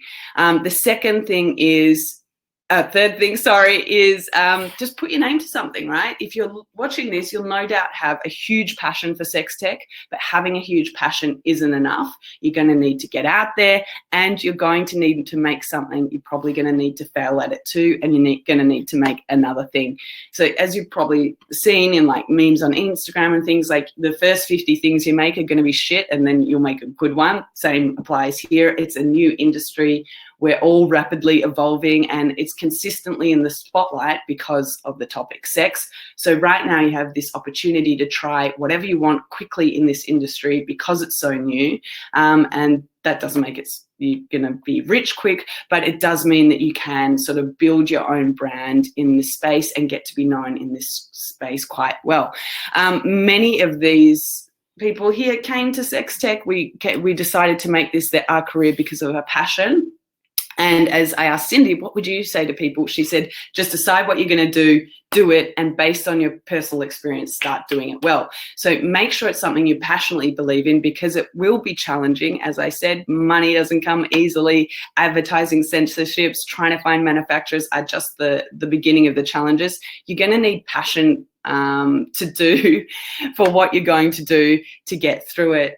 And that's where I'm going to end it up, because yes, Bryony, thank you. You know, I'll reiterate everything Bryony said. Honestly, you missed the intro, but in the intro I said how we met and how you were my beginning inspiration for getting into sex tech, you know, and Right. going to your hackathon that you did was like my first kind of introduction into the whole world. And you're right, maintaining these relationships, it's a small world, and you have to get out there and hustle and find something you're passionate about and just go for it. Everything you said was exactly what I did. And look, we're here, folks. Thank you, Brian. Yay. Okay, more sleep for you probably. It's 4 a.m. there. Thank you so much, Bryony. We're going to keep this going. That was absolutely brilliant. And Bryony is an advisor for our Women of Sex Tech, as we are a non-for-profit and just an all-around badass human. And on the first episode of the Thought Leader podcast, we dive really deep into even more of what Bryony's talking about and what the industry is and how it's going. So yeah, all right. We are on Twitter. Hashtag WoST Con 2020. Join us. We are chatting and talking and really just connecting over there. So join us there. Our chat is disabled. Up next, we have someone who I love. I love all these people personally. They're just amazing. Norma was also on my podcast. We are going to, oh wait, sorry. Oh my God. Oof. I got ahead of myself. Norma's not next. We have Dirty Lola. Oof. The awakening of sensuality in isolation. We're very excited to have her come and talk to you all about this, as we need to reconnect with ourselves when we have all this time to think. So Lola, are you there? I am, I think. Yep, you can't see your video or the, yeah. Okay, I'm here. Yay. Okay.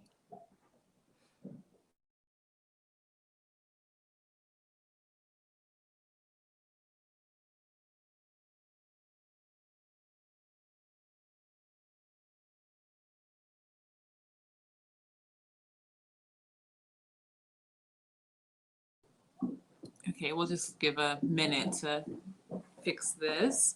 Maybe we're having some difficulties. Hang on, everybody hang on. We have 483 now. That's freaking awesome. So amazing. And so we're going to be recording this conference for you all to give you it all cut up and ready to view. So that'll be great. It's like kind of awkward here, like me talking to you all, because there's no one else like here right now. So I feel like I'm just like kind of talking to myself, but there's hundreds of people listening. But I am here and we're rocking. We've had some seriously brilliant performances.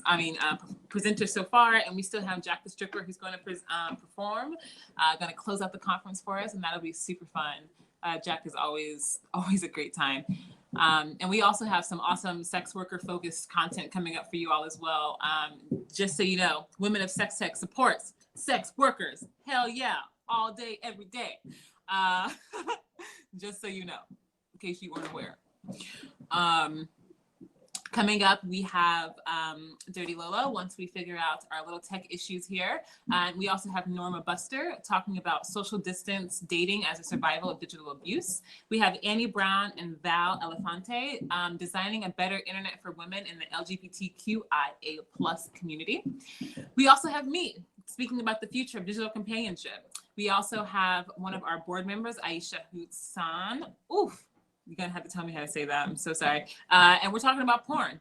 And her description is, porn is an empathetic, empowering tool. Changed my mind. That's a badass description. And then we have Jessie Sage, who will be talking about online sex work during the pandemic. And we also have, last but not least, our amazing keynote speaker, Cindy motherfucking Gallup. Okay, we can cuss here. It's all to have a good time. We have Cindy Gallup, who is going to just drop the mic and tell us why the pandemic is the best thing to ever happen to the sex tech industry. So I'm going to keep chatting to you all. I don't know what's going on. Hopefully we can connect soon. But yeah, so I don't know. What else can we talk about? Let's see what's going on over on Twitter. Okay.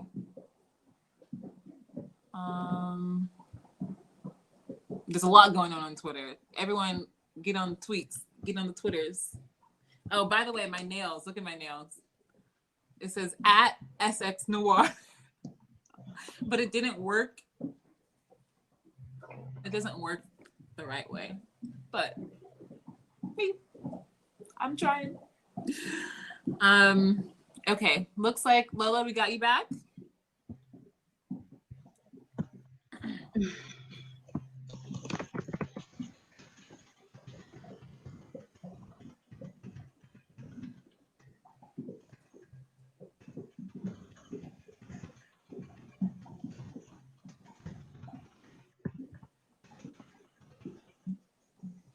You can hear me? I can hear you. Okay, we may have to do this without video. No problem. Yeah, right. let's just do that so we're not wasting time, because I have no idea why it's not finding my camera. It says it looks like I'm broadcasting from another window. I don't know what that means. Do you have multiple browsers open?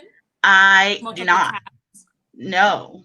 Okay. I have not tabs for this. No, I only have one tab open for this and only one browser. Yeah, no worries. We'll go with the sounds and you're ready to go. I'm recording myself anyway, so perfect. We'll make it work. Y'all don't get to see my great makeup job, and that's okay. Oh, no. Okay. All right. So, hi, everybody. Dirty Lola, and I'm today talking about the awakening of your sensuality while in isolation. I just want to set a little bit of a container around why I'm talking about this. Part of it is that I'm quarantining while solo. It's been 47 days, and yes, I've been counting, and I've gone through all the different ups and downs of how to feel, because I'm a self-proclaimed slut. I'm polyamorous. I have multiple lovers. None of them live in New York, and none of them are anywhere near me, so that even if I wanted to break quarantine, I couldn't go see them. And because I've been talking about my quarantine throughout the time we've all been isolated online, publicly, via Instagram and Twitter and Facebook, a lot of people have reached out to me, and folks are in two different camps right now. For the most part, there seem to be people who are missing having a libido, are quarantining with a partner, and we're really looking forward to having fun with them, and like we're finally home together for an extended period of time, and there's just nothing. There's no mood, don't want to be there, but miss it and are struggling with that. And then there are folks who are very hypersexual feeling right now because you can't get it if you're living alone, or their partner is someone who's having a reduced libido and they need a way to channel it. And for me, I've been, the first part of my isolation was the lower libido and missing it and not feeling like myself and feeling very off because I didn't want to do anything, and I wasn't feeling like, oh, like even talking to my partners, I'm like, I don't even know if I want to digitally connect with you in that way. And now this latter part of quarantine has just been a hot mess of feeling super activated and turned on and not knowing where to put that. So that's what we're going to talk about today. And I'm going to start with talking about trying to rediscover yourself. So sensuality isn't just about sex, like the physical act of sex. It's about finding that energy and through the physical. So whether it's, you know, all parts of our senses, our smell, taste, touch, our hearing, all of those things matter. And it's how do we reconnect right now when everything just feels so off and weird. And some of us are still working. Some of us are still lucky enough to be working from home, or if you're a gig worker like me, I've been getting a decent amount of gigs. So we're still doing things, and our days are kind of led by that. And some folks aren't.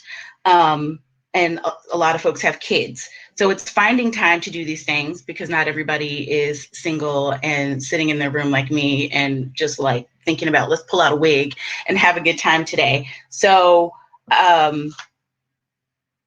big part of this is being mindful and using mindfulness in your everyday activities. So when you are moisturizing your body, which we should all be doing, because let's keep ourselves, like our skin, nice and supple and hydrating in all the ways, taking your time with that. I like to put on a song. It actually helps me time how much time I'm spending with myself, but I put on a song and I like really put on my lotion. Like I like putting on Sade. I really like lo-fi, anything that will cause you to slow down and really pay attention to how your skin feels, how the lotion smells, the texture of things, like all the parts of your body. Sit and have a little bit of time, because sometimes that might still be all you have. I take the time in my day to stretch and be in my body. One, because it's needed and I'm not getting the same amount of movement as I used to with leaving the house and being in New York and all the wonderful stairs that we get to use. So I've been trying to find ways to keep that going and not feel so stagnant. So taking my time with stretching and moving, and sometimes I'm adding music into that, and sometimes I might be putting on a movie, something that's a little distracting. Get fancy. Like I said, I have a full face of makeup on that nobody gets to see today, but it's okay, because it felt good to stop and put on my face and put on a red lip and choose a top for today and do all of those things that I used to do as part of my everyday, and I haven't been doing because it's felt a little bit frivolous to get fully dressed and put on a full face. But once you do it, you'll notice your mood changing and how you feel, and you can go where you want to go.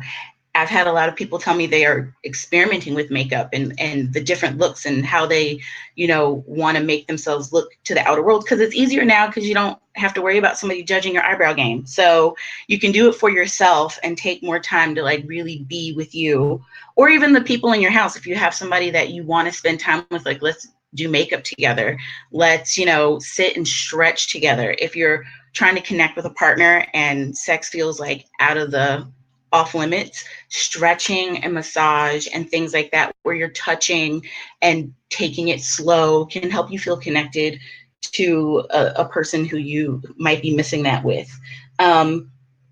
Get cozy. I know everybody's been doing the like sweats and no pants. I'm not wearing pants today. You'll be proud to know, because I'm refusing to wear pants when I don't have to. But getting cozy and finding things that are super soft. My top today, when I put it on, like, it's one of my favorite tops because it's so soft and it feels so nice on my skin. And I like when I move my body, how I feel it fall over me.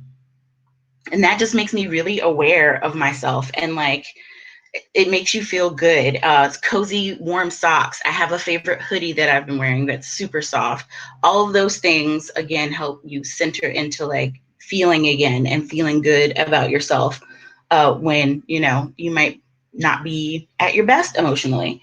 Scent, if you can. I know there are folks who have scent sensitivities. And of course, if you live with someone who has scent sensitivities, don't do this at all. But I enjoy incense and candles, and I have a bunch of things that I just never had time to sit and burn. And every day I've been setting an intention to make my space nice. So I try to make up my bed and open my curtains and let the sun in, and I play music and I'll light incense. And these are ways that I'm getting back into myself that aren't necessarily sex related, but they do make me feel more in my body and more centered. Now, if you have entered the hyperlibido portion of this quarantine, which I'm hearing from a lot of people, of what do we do because everything is on fire? Let me tell you the power of nudes and lewds, and having a group of friends you can send your nudes to if you aren't up for sharing with strangers. I have a group of girls that we send each other like our pictures, and we're like, ooh, how'd you do that? Like, what was your angle? I think we've all now purchased ring lights. I've purchased it because I also have been doing talks, but I was like, this is going to be great for ass shots. Also, having a camera stand and a remote, all those things have been fun. And it's been fun just if I feel like I don't know what to do and I don't want to text my ex, I like get ready and I'll like put on some music and dance around and take pictures and I'll share them. And then I also have pictures I can share with my partner and my lovers. Like it becomes a nice day. Like I have makeup on today, so today they're going to be nudes. Like that's just the general rule is I put on a face, I'm not wasting it. Today there's going to be naked photos. There might be some things on Instagram later, who knows? But it's been a fun way for me to channel all of this sexual energy, is to just writhe around in my bed and take pictures of myself and share them with friends and share them with lovers. If you're afraid of like sharing things with people, Signal is great. WhatsApp is great because it's end-to-end encryption and you can share things there without worry of somebody seeing it. Also, Snapchat and IG both have functions that where your photos disappear after being viewed, and you can also tell if somebody's taking a screenshot. So all of those are great protections for you digitally if you want to share with people. If you are on dating sites chatting with people and you want to share stuff and you don't want it to exist, you can use those ways to connect with folks. Writing down your fantasies. I've gotten back into writing. That was a thing that I did for a while, as I wrote micro erotica for Twitter, and then I had a Tumblr, and I stopped doing it for a while. So I've been taking all of these wants, all of these needs, and putting them down on paper. And I may never, they may never end up anywhere else but in a notebook. But it's made me feel so good to be able to channel all this like energy into something that maybe one day I'll use, maybe I'll share it with a lover, maybe it'll become like my fantasy game book, who knows? But it's an outlet right now when we're limited to what we can do. Dance is also in this one, so dancing this out, putting on sensual music. I am really loving all of the movement classes I've been seeing and the dance parties, and folks just really taking that moving our bodies can really help us. You feel in yourself, it lets out steam, it lets out all the things. If you are with someone and you're just looking to kind of spice it up, a lap dance doesn't have to be the best lap dance ever, but you know what? You could turn your bedroom into a strip club, and that's a great way to get out some of that energy that you maybe built up, that you're feeling like, oh, like it's not enough. And I don't know where everybody else is, but I'm in a place where even masturbation has started to become a little bit boring. I need to find new porn. I need new things. And so that's why I've been kind of veering into these other ways of expressing my sexuality, because I don't want my masturbation moments to feel boring. It's Masturbation May. Like this whole month I have to celebrate, and I want it to be nice and wonderful. So it's like looking for ways to really up that game.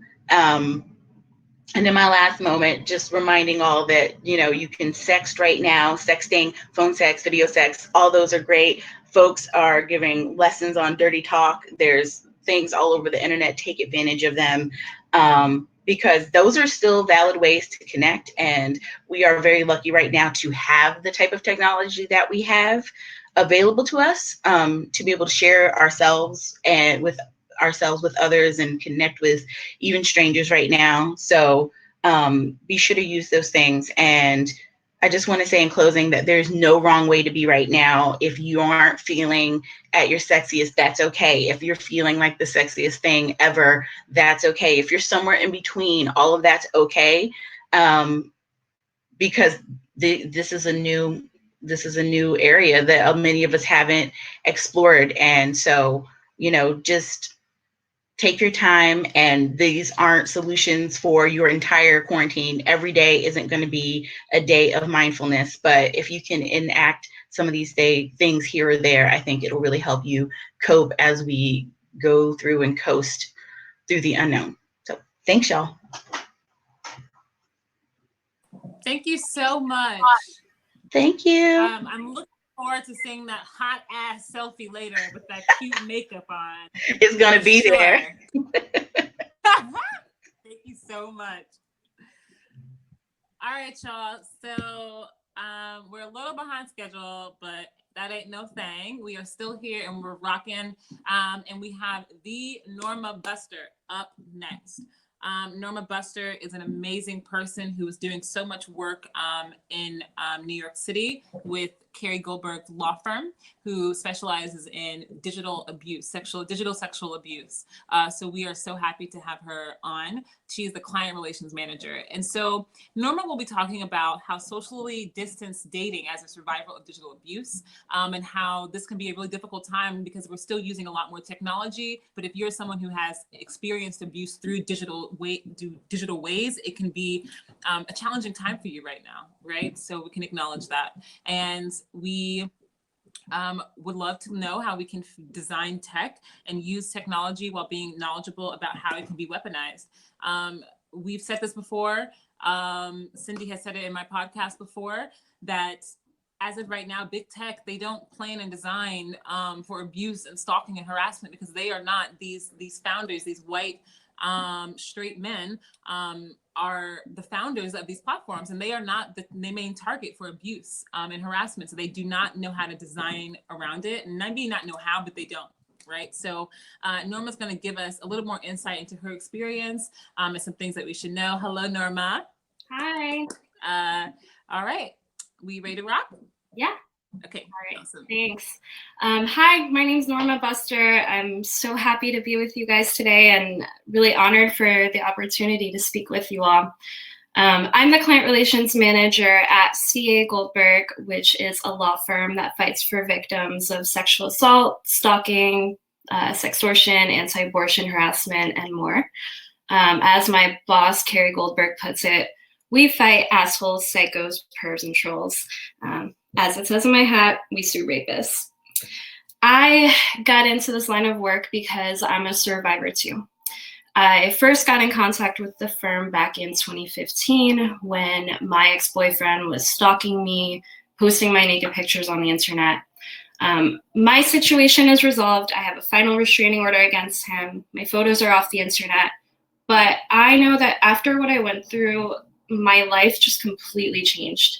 And I knew that something had to be different. And I decided that I was going to dedicate my life to fighting for people who face some kind of similar injustices.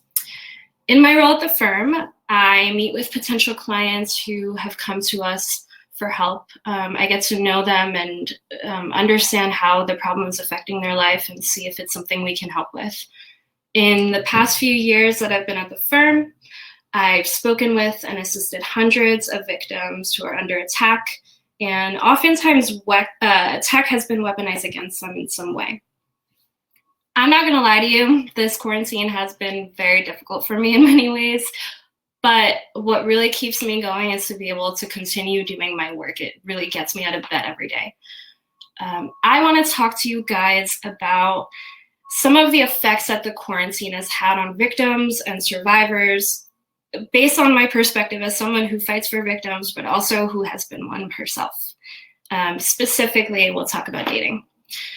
So I want to start just by mentioning really quick the opportunities for new instances of abuse that the quarantine has created. We know that the quarantine is definitely essential for public health, but it's also literally trapping people with their abusers. We've seen a huge spike in domestic violence instances all over the country. The National Domestic Violence Hotline is still available, but they have also reported surges in calls. But it's not just those who are physically trapped with their abusers either. I mentioned before that tech is often weaponized by offenders. We've seen an increase in stalking and harassment cases. And when I say stalking and harassment, I don't just mean physical stalking and harassment, because we know that tech is often a component of it.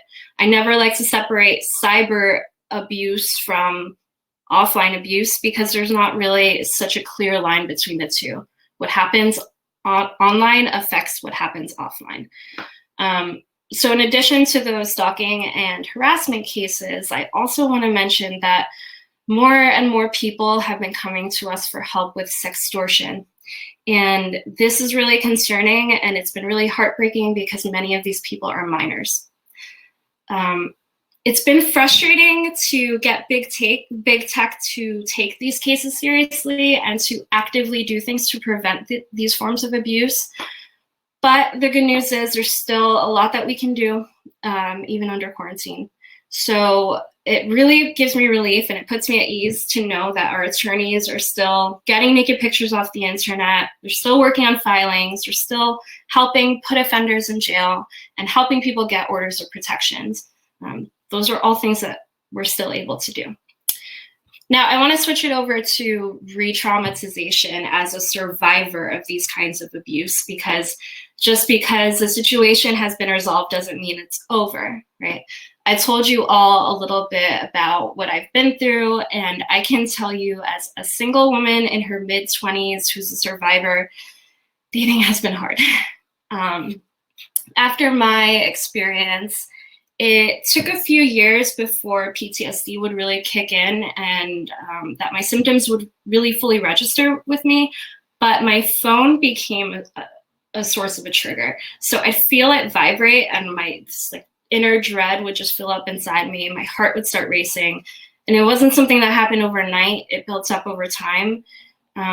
And to this day, I have my phone on silent because feeling that sensation of the vibration brings me right back to 2014, that same state of anxiety I was in when I was afraid of my ex's name popping up on the screen. I have to be honest, when it comes to dating, I've had a habit of ghosting people, not because I wasn't interested, but because I would just start texting them, and after a few days, there'd just be like a switch in me, and I would start to feel overwhelmed and panic by the messages coming in, and I would just delete the thread, stop answering, because that was easier. I'm not alone in these anxieties, and for those of us who have been through trauma, especially when tech was a component of that, it can kind of feel like dating in a digital age is impossible. I have built up the confidence over the years to set boundaries and to express what I need from people. I even have in my dating app profiles, I don't like texting, just so people know. But it's still something I deal with and continue to progress in my healing journey every single day. But this quarantine just kind of makes it even more intense. A couple of days into the quarantine, I opened up one of my dating apps and I started swiping through people. And then I just it hit me. I'm like, what's the point? What am I gonna do? Text them for weeks, months, maybe then I'll meet them, maybe not. Who even knows when this quarantine is gonna be over? Yeah, no thanks. I just figured I'll put dating on hold. It's not for me right now. But I started to see more and more people talking about online dating, and even the New York City Department of Health was suggesting video dates and sexting and chat rooms. Hinge was saying that 70% of its users would be interested in a digital date, but that didn't put me at ease at all. It actually was pretty fucking scary to me because I thought, is this the future of dating? Where does that leave someone like me who can't stand their phone sometimes? I could just put dating on hold. I could delete my dating apps for the rest of the quarantine. I could ghost whoever I had started talking to, because that would be the easiest thing. But that also means that I'm giving up on opportunities for something good, for connection, because some asshole weaponized tech against me years ago. We know that we need connection with others. What's been helping me every single day with our team at CA Goldberg is having morning meetings. We have karaoke and comedy hours. I've had therapy FaceTime sessions with my therapist, and I've had writing group meetings on Zoom. It's so important to keep going and to help us regulate ourselves back to normal. It's not the interactions and it's not the connections that make dating scary to me. I always want to interact with people. I always want to meet new people, but it's the idea of being bombarded by triggers that feels paralyzing and makes me just want to give up on it. I started to think about the quarantine differently, and I thought maybe this could be an opportunity for me to actually grow in my healing. And instead of this being something that would just fuck up all my progress, maybe it could be something that will help me. We know that trauma creates negative associations that take time to undo. It could take years to undo. But I think that the more that we talk about these struggles and the more we dissect them and share them with others, the more progress we make in our healing journey and as society at large. And that way we can begin to see and benefit from the possibilities that tech can offer us, even after it's been used against us. We can take active steps to think about what would make us feel safe in dating, both now and after the quarantine is over. I had a really negative initial reaction to video chat dates at first, but then I started to think about all the benefits, and the more I talked to coworkers and others, the more I started to see, you know, one, you don't have to give your phone number for a video app date. Two, you can X out if things ever get weird or uncomfortable or you just are not feeling it. Three, and I think this is what kind of solves the whole problem of texting for me, is that you can really assess that chemistry face to face. And then that way you can assess who you do want to spend your in-person time with. As I wrap up, I just kind of want to urge everyone here in our various roles and backgrounds and positions to consider how we can build and create and legislate and use technology in ways that not only make users safe and protect users from abuse, but also to make those who have suffered from some form of abuse feel safer. Thank you. If you want to tip, I ask that you just donate to our C.A. Goldberg Pro Bono Fund. Thank you so much, Norma. Norma, show us your thoughtful necklace. Yes, I have it right here. Everybody, look how beautiful this necklace is. It is available at strippersforever.com because Norma is a thought leader. And thank you so much for having us and sharing your such personal story. We really value you, and thank you. Thank you. Yeah, y'all. Norma is the truth, the beginning, middle, and end. All right. So you all saw that beautiful necklace Norma had on, and I also have it on too.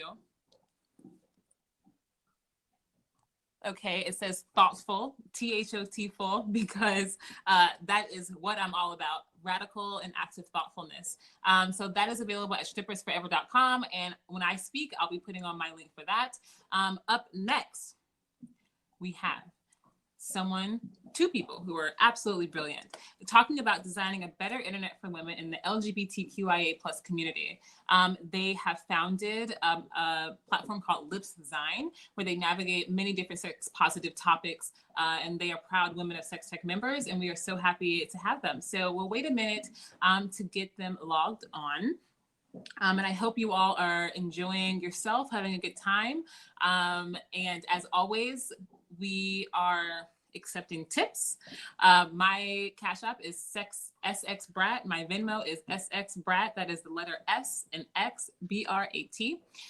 We have worked really hard. Allison Falk and Cameron Glover and I have worked very hard to be organizers for this, and we will put our payment links in the bio. And these are the payment links as well for who's coming up next. We still have a performance. We still have a keynote speaker. And if anyone needs a link to this, please have them DM me and let's get it going. We're just waiting on and ready. All right, Annie, we're ready for you.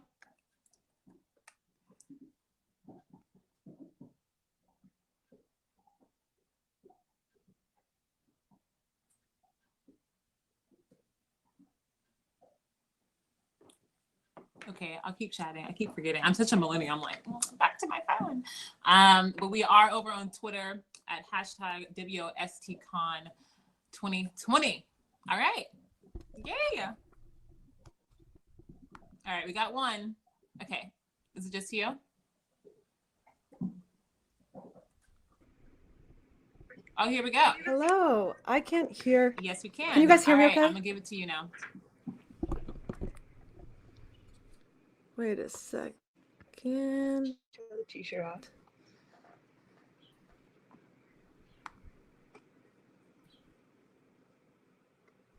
Change camera and mic.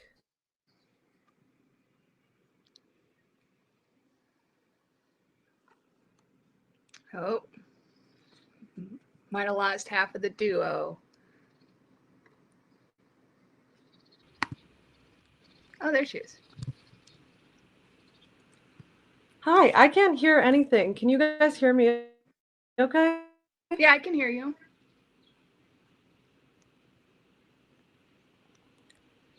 Okay, well, I can't hear anything, but if you can hear me, then I am just going to begin. Okay. Okay, I'm going to begin. So, hello, everyone. Yay. My name is Val, and I am the community manager of LIPS. I studied feminist and queer theory at Harvard, and I've dabbled in some erotic filmmaking. And that is Annie on with me today. And Annie is LIPS's founder and is an AI contributor to Forbes. We are so thankful to be here today. Thank you so much to the organizers and to all of the fellow presenters. This conference is truly incredible, and we have a lot to get to today, so we're going to jump right into it. So our talk today is called Designing a Better Internet for Women and the LGBTQIA+ community. And let me start by saying that this task of ours is a challenging one, and it's going to take the entire community. So the first question that I want to ask us is, who is this community? Who is the women of sex tech, or more generally, who is sex tech? And I propose that we are a group of people who understands that there is a physical space and a digital space, and like many of our presenters have sort of addressed, is that we all understand that we are navigating between these worlds, and that the boundaries between these worlds are super blurred. So when we say designing a better internet, that we know that that has vast implications for the physical world as well. But there's something else that unites us all that is super awesome. And I am going to use an Audre Lorde quote to explain this one. She has an article called The Use of the Erotic as Power. And so a quote from her piece says, "Every oppression must corrupt or distort those various sources of power within the culture of the oppressed that can provide energy for change." For women and the LGBTQ+IA community, this has meant a suppression of the erotic as a considered source of power and information within our lives. So whether that's sexism, racism, homophobia, classism, colonialism, or multiple vectors of these oppressions, we are a group of people leveraging technology to reclaim and cultivate erotic power, which we use to fight against injustice. And that's a definition that I sort of came up with in thinking about all the different groups of people who fall under this sex tech umbrella, or the sex tech landscape. And so the who of sex tech is important here because it's not just the people building the technology itself, and we're actually often misinterpreted as that. We've been called sort of like neoliberal self-helpers, but I just know that that's bullshit because our community is building so much more than that. And designing a better internet is going to take all of us. So what we're doing as sex tech is we're building new knowledge and information structures, and that's the most important thing that we need to keep doing because that actually informs the technologies, the technological tools that we're building. And what I mean by that, for examples, are that, first of all, sex workers literally pioneered the internet by building some of the strongest networks, communities, virtual platforms in order to overcome the insane censorship, control, and stigma around their work. So there's sex workers, there's sex educators who are, building knowledge troves really and clarifying these falsehoods that we've for so long been told about our bodies. We have artists who are helping us imagine this future in ways that words just cannot do. We have healers of all kinds building radical healing methods that are helping those of us who've survived traumas and helping us heal and cope with that and living with that. And of course, we have the companies building vibrators that really help us harness that erotic power that I mentioned and put that toward things like suing the MTA. And so while our community is powerful and resilient, the truth is that unfortunately, we still rely on a lot of technologies and knowledge structures that were not built by or for us. And so did you know that 73% of the LGBTQ plus content online is flagged as inappropriate? Did you know that Instagram's banned hashtags in 2019 included hashtag curvy, hashtag bi, hashtag lesbian, hashtag body love? That's one of the ones, hashtag body love is one of the ones I always refer back to see if anything has changed. Because if you look it up right now, I guarantee you'll see a message from Instagram, detailing that body love is basically a targeted hashtag. And lastly, nearly 2/3 of social media users say they often or sometimes come across racist, sexist, homophobic, or religious-based hate content on social media. And you can check out lips_zine on Instagram for more of this research that we've been collecting over time. And so on top of the technology not being built for us, it's also, as we know, being regulated by a government that passes a bill like FOSTA SESTA, or is looking to pass a bill like the Earn It bill, #FuckEarnIt. So so we know that. And also, actually, interestingly enough, right before this conference began, Allison, the president of the Women of Sex Tech, told me that the technology on which we were supposed to have this conference, cough Zoom, cough YouTube, told us that this conference was violating their community guidelines. And so many of us, to varying degrees, and now all of us today, have experienced some form of this. And so the question is, what do we do about it? And I'm going to again refer back to Audre Lorde, of course, my feminist and queer theory background. Audre Lorde says the master's tools will never dismantle the master's house. And so what that leaves us with is we have to build our own tools, and making sure that these tools are informed by research into our community's collective differences. We have such a diverse community. We're so different, and we have to use this to our advantage. We have to educate each other with compassion and empathy, give each other feedback, collaborate. Something that we do really well, self-interrogate, is so important in this process. And by continuing to build the knowledge structures, we'll keep uncovering the needs of our community and then be able to build the technological tools that we need. So I know I'm preaching to the choir here, and so many of us do these things already, but I just want to encourage you all to never be modest with your ambitions. Don't hold back. And before I give the mic to Annie to give us some examples of these technological tools informed by research into our collective differences, I want to say that what these tools built by our community will be capable of is beyond our imagination, and chipping away at the dominant systems of power is how we design a better internet. So now I pass the mic to Annie, who will share with you some more results of our research, some of the needs our community has demonstrated, and some examples of technology empowered by those needs. All right. Ooh, switcheroo. Thank you, Val. Love the feminist theory background, because that's a lot of what we're doing. We're taking, what we're doing at LIPS is we're taking feminist theory, inserting it into the current tools that we have, because a lot of us like those tools. But the problem is that, like was stated in the previous one, the people, Norma's talk, the people who design these tools are not familiar with our challenges, and in fact are biased towards us in very direct ways. And so what does a better internet look like exactly? Well, a few things. We want to encourage technologies that create a safe space for expression. So that includes without censorship, #StopCensoringSluts, and without plagiarism, without trolls, and also embrace the queer aspects of identity. So allow you to kind of be yourself in full.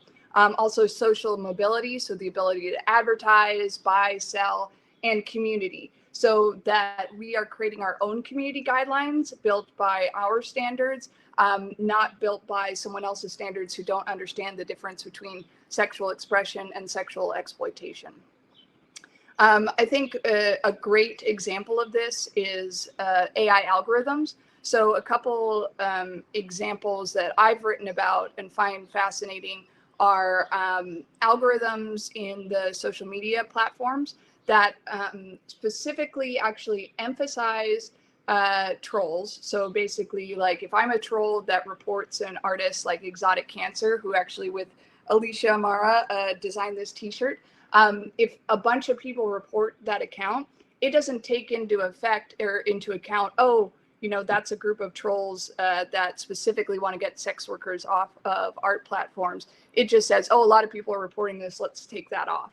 And a lot of times it comes down to men who make the final decision of, what this is, and cis men and cis white men. And so a lot of the things we're exploring, some examples, I would recommend looking up Fem Inc. They did a white paper called Take Back the Ad about algorithms and online advertising. Also, there's a really great study called Defining and Designing Trans Technologies, where basically they looked at Tumblr and they asked, is this a trans technology? And the conclusion was it was a trans technology until the new algorithms came into play, which, it was widely known as the porn ban. But not only did it ban porn, but it also banned erotic art and queer content of expression of sexuality. Another one I really suggest looking into is called the Algorithmic Justice League. And they are awesome. It's a woman from MIT who actually studied why self-driving vehicles were hitting people of color, specifically African Americans. And the reason was because all the developers of the technology were white.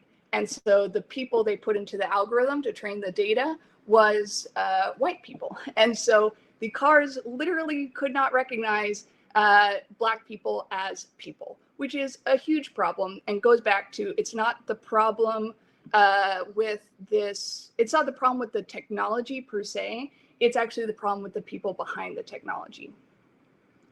And lastly, I think a great and a very important thing to talk about is making sure we're designing for diversity in digital spaces. And that means meeting people where they are and relentlessly designing to incorporate the learnings along the way. So right after this, Val and I are hopping into Headstream's science fair. We were awarded a grant from them to build LIPS's technology. And we're going to be working with LGBTQ youth, youth of color, and really getting their feedback on what we're building at LIPS. And so for LIPS, don't forget to go to lips.social/signup because we are looking for beta testers. We want your feedback. We are building this for you. We want to create a social platform and technologies beyond that serve this community and allow us to express ourselves without censoring. And Val, do you want to close us out?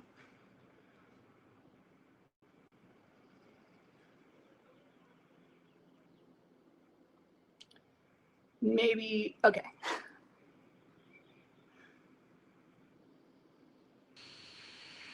That's all we have.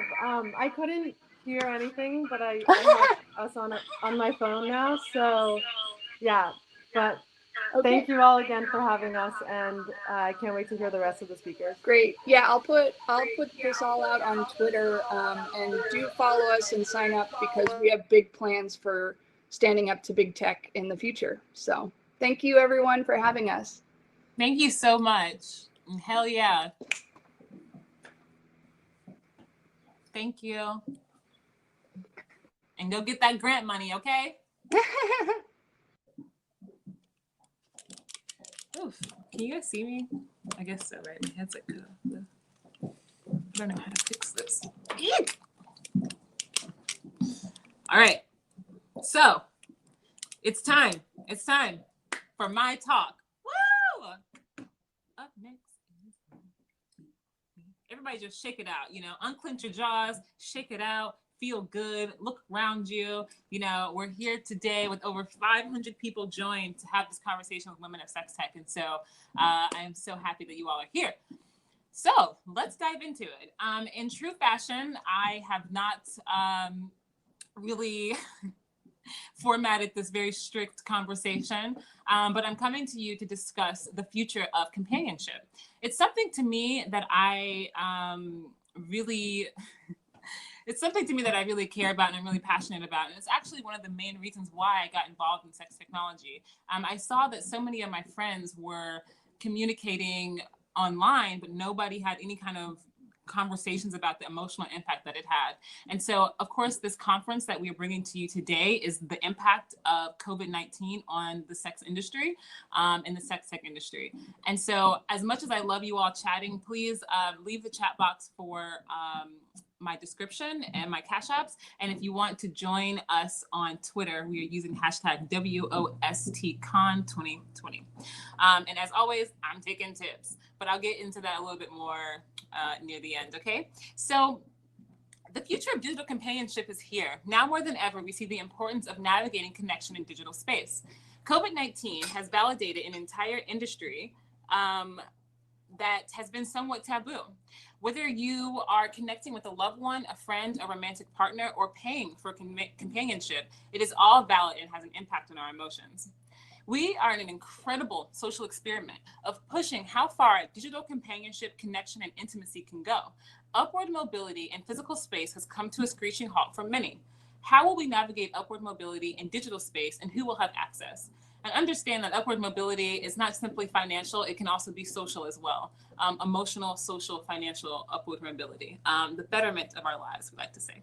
So let's start with what everyone's talking about, okay? And this is online dating. Personally, I'm a single woman, and up until yesterday, I have been isolating alone.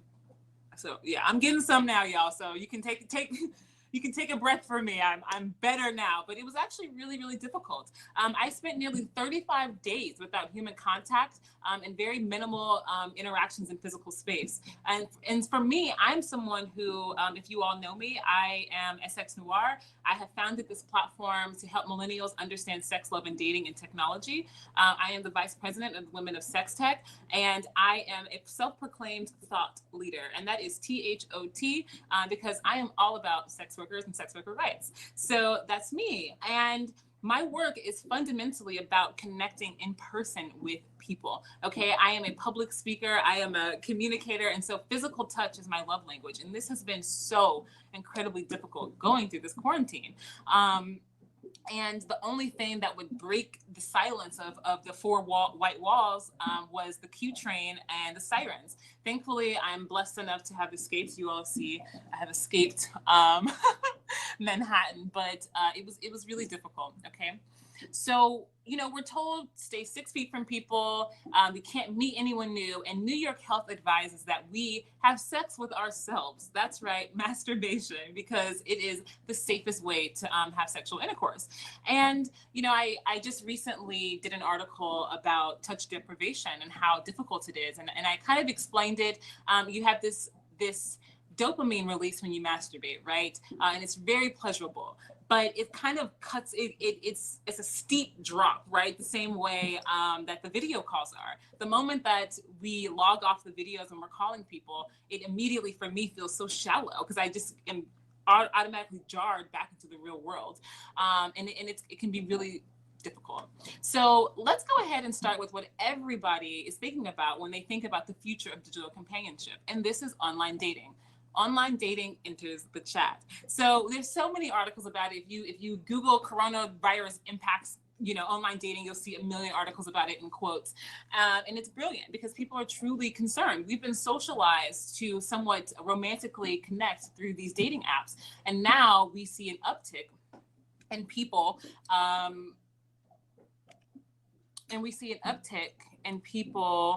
sorry, I'm having a little difficulty here. We see an uptick in people navigating these sites, whether they're single or whether they're in a relationship. And so I think that's super interesting. And once upon a time, these dating apps were solely created for hookup culture. And what we're seeing is people navigating from hookup culture to companionship culture. They're saying, you know what, even if I can't have sex, I still want to get on these apps and I still want to engage with other people. And I think that's kind of groundbreaking. And it shows a lot about the future of what digital interactions how they can impact our emotions. And so, there's a lot of reasons. We're in a sex drought right now in America, and there's a lot of reasons why people are finding gratification emotionally and socially from things that we've never had before because of technology. So now I read a quote, and for lack of better words, there's a lot more to do on a Friday night at 10 p.m. than there's ever been before. And so, in very simple terms, it's just we have a lot more to engage with as we increase our time in digital space. I've been seeing a lot of ads from applications like Bumble and Tinder and these top big tech dating apps companies, and they promote that you connect on their app. And so it's very strategic how they word it. They say, oh, isolate but still stay connected by getting on our app and matching and talking to people. And in my mind, that just means that dating apps are selling emotional labor, the emotional labor of their users to the masses. And I think that is something that we should also talk about. And what implication does that have on the paid companionship industry? And we'll talk a little bit more about that later. Now, I believe the future of companionship in digital space is empathy. And empathy is the basis of intimacy in digital space. And so empathy is the concept of understanding someone else's, where they're coming from, and understanding someone else's experience, and listening and being compassionate about it. And so that's something that I preach often in a lot of my work. COVID-19 has rapidly accelerated our ability to socially value interacting online. And that's a hell of a statement. It really is. I am currently producing a documentary called Corona Thoughts Documentary. And in this, and that is Corona Thoughts, THOTS, and in this documentary, I will be navigating how COVID-19 has impacted the sex industry, centering sex workers, of course. And so through that, I did my first interview with an amazing woman named Cayenne Duroshow, who is the founder of GLITS. And GLITS is Gay and Lesbians Living in a Transgender Society. And as of right now with COVID-19, they are directly helping people who are decarcerated from Rikers to help them, just get back into normal life. And right now, as you can tell, it is incredibly difficult because people being released from prison right now could potentially be positive with COVID, and just all these other difficulties that go along as well with just being a transgender person in society. So in my payment link over there, I know I've been asking y'all to pay me the whole time, which you still can. Please think about sending Venmo, Free Them All for Public Health, because it's going directly to the people who are doing the work on the ground with those being decarcerated right now during the COVID pandemic. Now, everyone, some things I've been seeing about communicating in digital space is, I feel like I'm in prison. I feel like I'm in jail. And this statement not only riles me, but it sends me off the edge, because you have no idea what it's like to be isolated in prison. You have no idea what it's like to not be able to have the right to digitally connect. I got to talk to Flair, who is a community leader and organizer with GLITS. And we talked about, I got to ask her, what was one of the first things people ask for when they get decarcerated? What is one of the first things? And one of the things is to connect with loved ones, and most often through technology.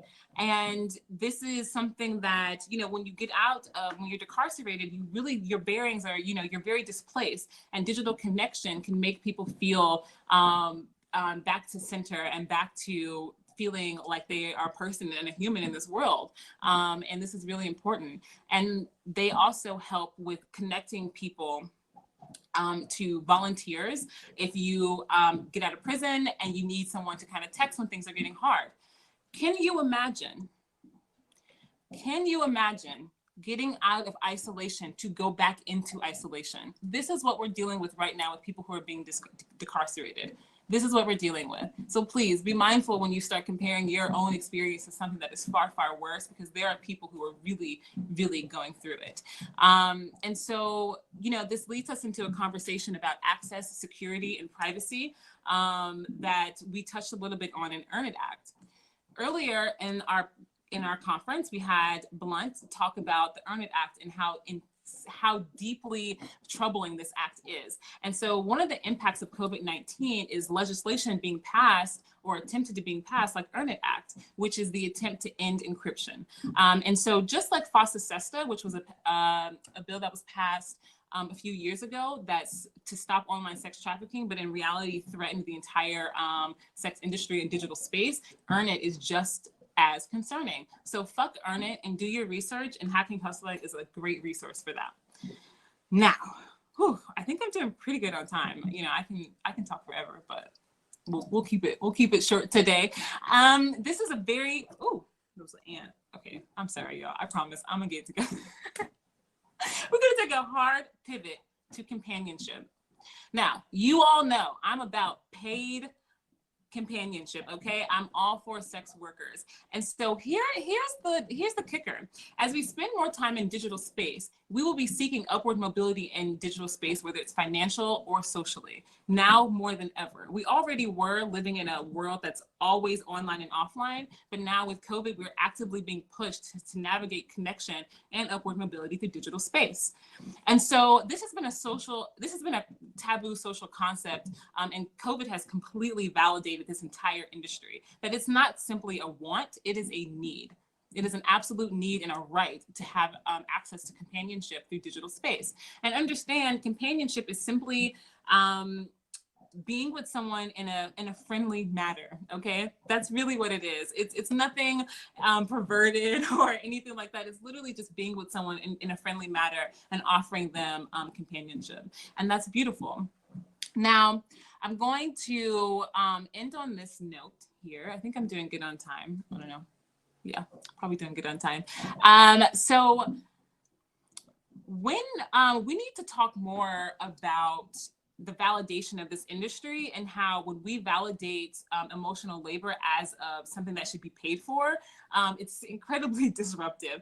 And so one of the most talked about lyrics right now is the Savage remix with Beyonce and Meg Thee Stallion. Beyonce has a lyric that goes, "Hip hop, hips tick-tock when I dance, on that demon time, she marched out on OnlyFans, and the world lit on fire." But what we need to do is make sure that when we stand such lyrics, we also support sex workers. I fear more than ever that femmes will be exploited for their emotional labor, and we cannot let this happen.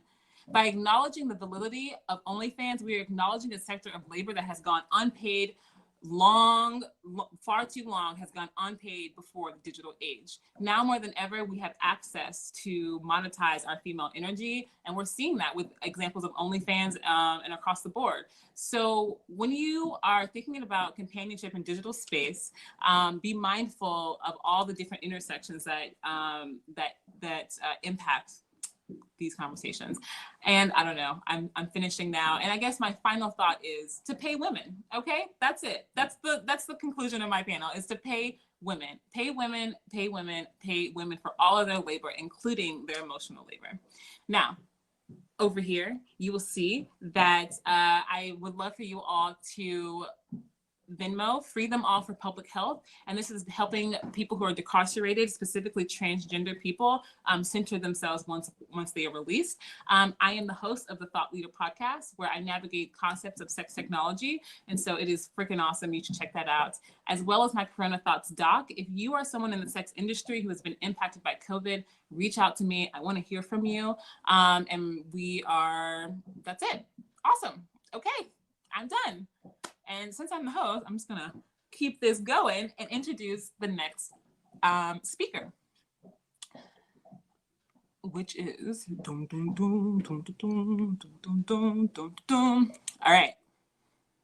We have next Aisha, speaking about the porn revolution. Aisha is the founder of the Violet BK, which is a seriously awesome platform that navigates many sex positive conversations around pornography. And is also a board member of the Women of Sex Tech. So we're very happy and honored to have her. Awesome. Okay, now I'm done speaking. Okay, great.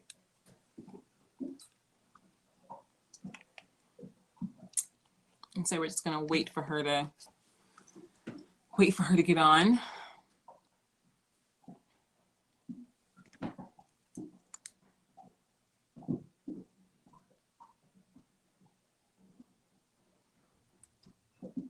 All right, here we go. You ready? I'm so ready. Awesome. That was awesome. Hi, y'all. Aisha Hussein here. Thank you for that intro, SX, and thank you so much for that conversation. So much of what I'm going to talk about is also about empathy, so feel you on that. I've been over here during all this time having a vision post-COVID where we're all leading with our desires, living in our pleasure. We're using porn to empathize with ourselves and one another. And this vision leads to a future, total future of sexual freedom. One where a world is free of rape culture, non-consent, sexual harm. And basically it's a party. It's the best party that we could ever imagine. And I know that's kind of a crazy dream. And I promise by the end of this talk, it's gonna make sense. But for now, we're all sitting at home. We're all having more time to contemplate technology. Where is it coming up in our lives and our intimacy and sexuality? And it's no doubt that pornography has come up. And so we might be asking ourselves questions like, how much porn should I watch? Am I watching the right stuff? Do I even like this? Wait a second, there's stuff that I typically like that I don't like anymore, and there's things that I never liked before that I do like now. And so whether you're someone who watches every day, someone who never watches at all, we've all heard the porn stats of rising porn usage and corona-themed virus porn that's been popping up all over the place as soon as COVID hit. And what this tells us is that humans are creatures of deep expression. And no matter what, anything we're scared of, we push down, we yearn for, will show up in our sexuality. And that's my favorite part of choosing to work with sex as the basis for empathy.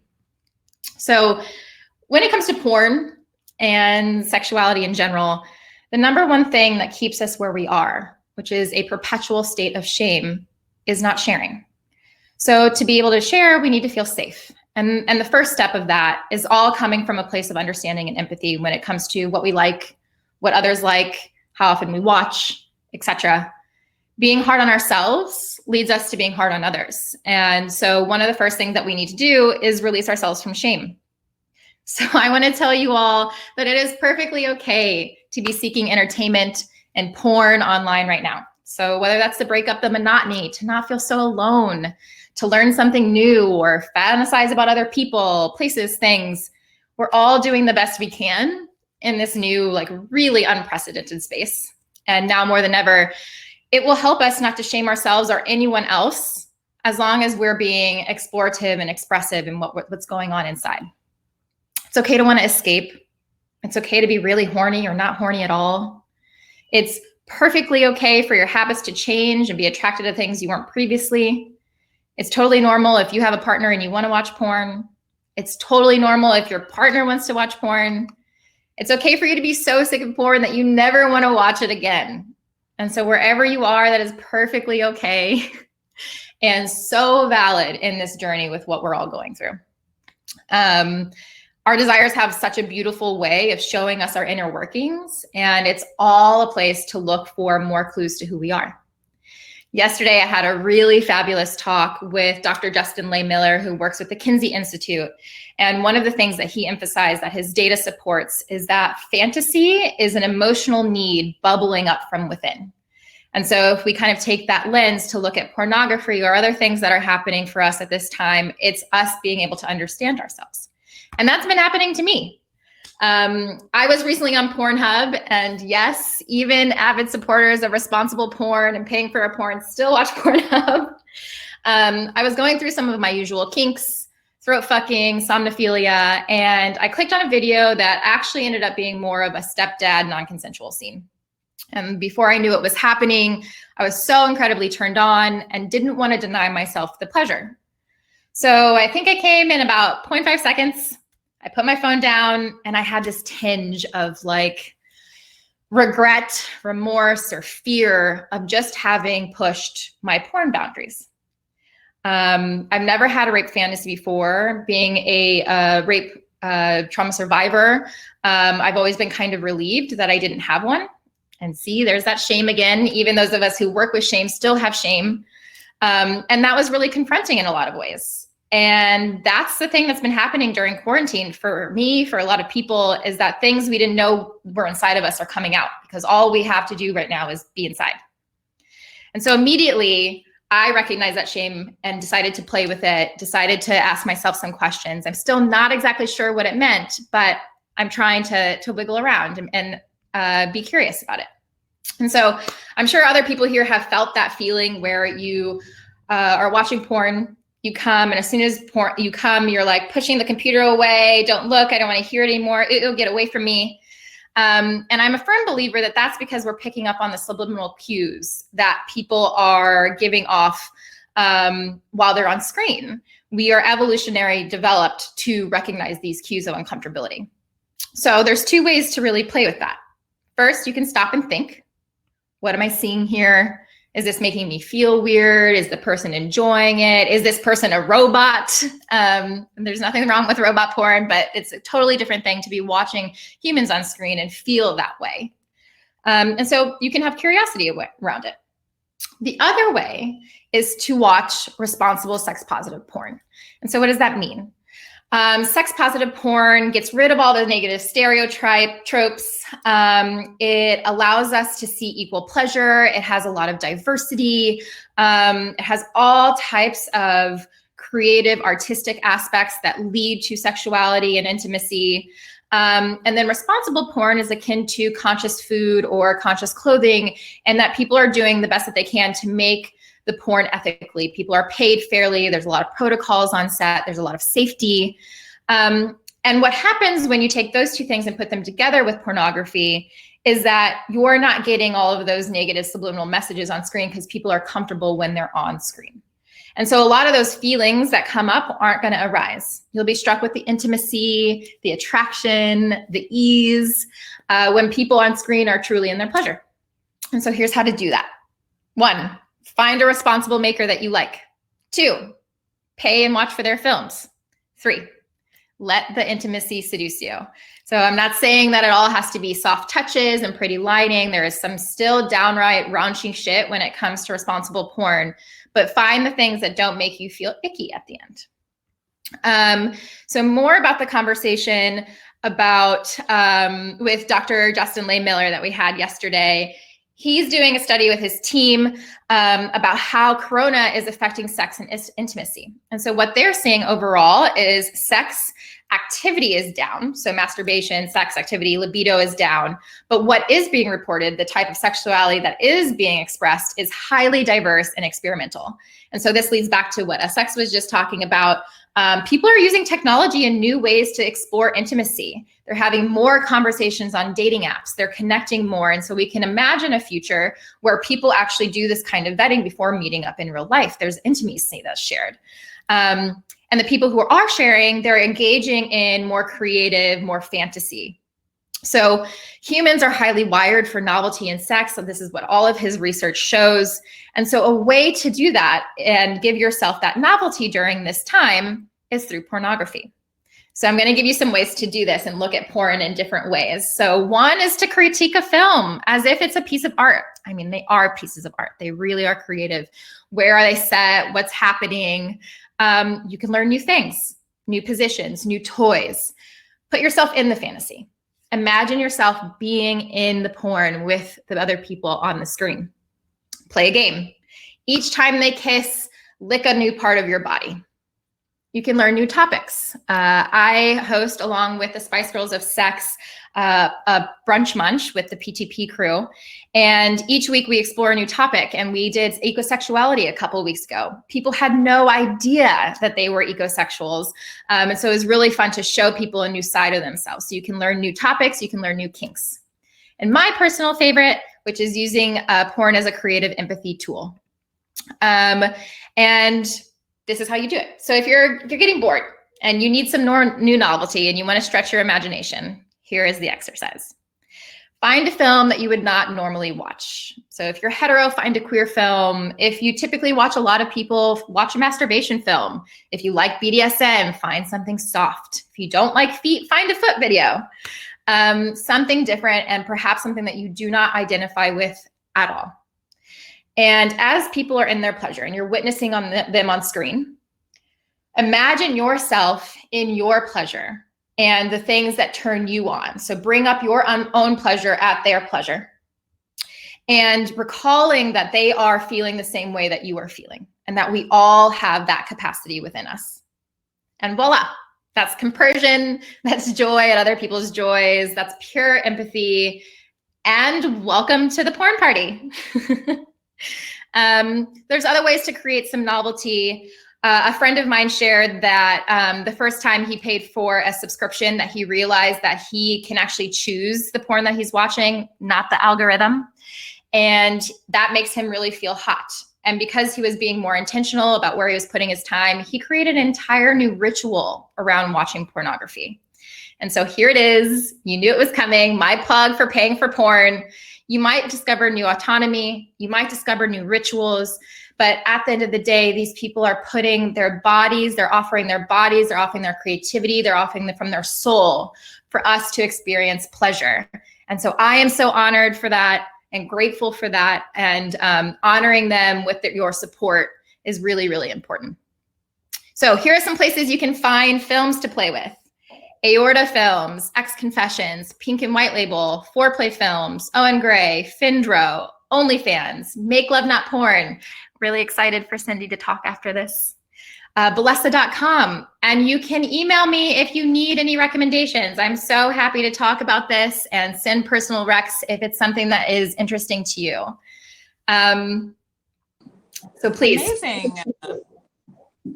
Thank you so much. Yeah.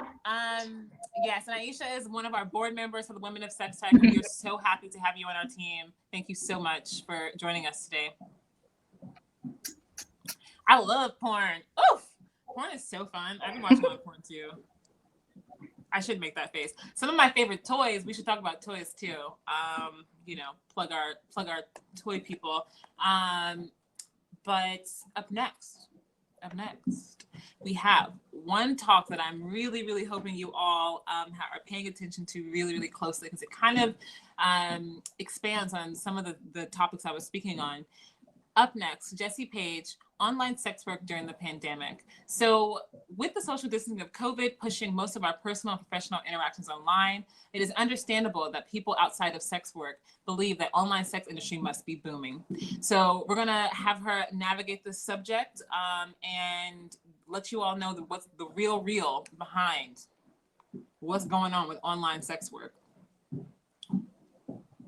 And if your feminism doesn't include sex workers, it ain't feminism, okay? Listen up, not today. Okay, now I'm just having fun, y'all. Now I'm just having fun. So this is our last talk before we hear from Cindy Gallup, is our keynote speaker. And then we have a performance by Jack the Stripper. And thank you all for rocking with us for so long. Yes. SX Brat for everything. SX, the letter S and X, BRAT. I'm always taking money, always. All right, so we got Jessie coming up.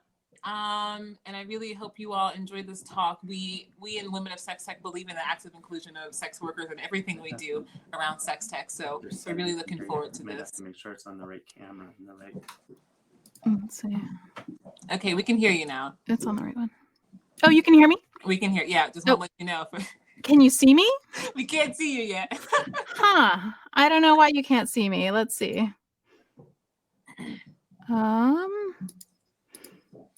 Should be on. Now you can. Yes. Yeah. Okay. All right, let's go. Nice. Okay. So thank you for having me on today. Let's see here. I'm Jessie Sage. So I'm an online sex worker and a writer. I will be talking about the impact of COVID-19 on online sex work right now. So if you are not that familiar with online sex work, it's an umbrella term that includes any sort of erotic transaction online. So it's inclusive of sexting, selling nudes or panties, porn, phone sex, amateur clips, camming, Skype sessions, etc. That I have been doing this sort of work for the last 5 years, and I'm also a writer who covers the sex industry.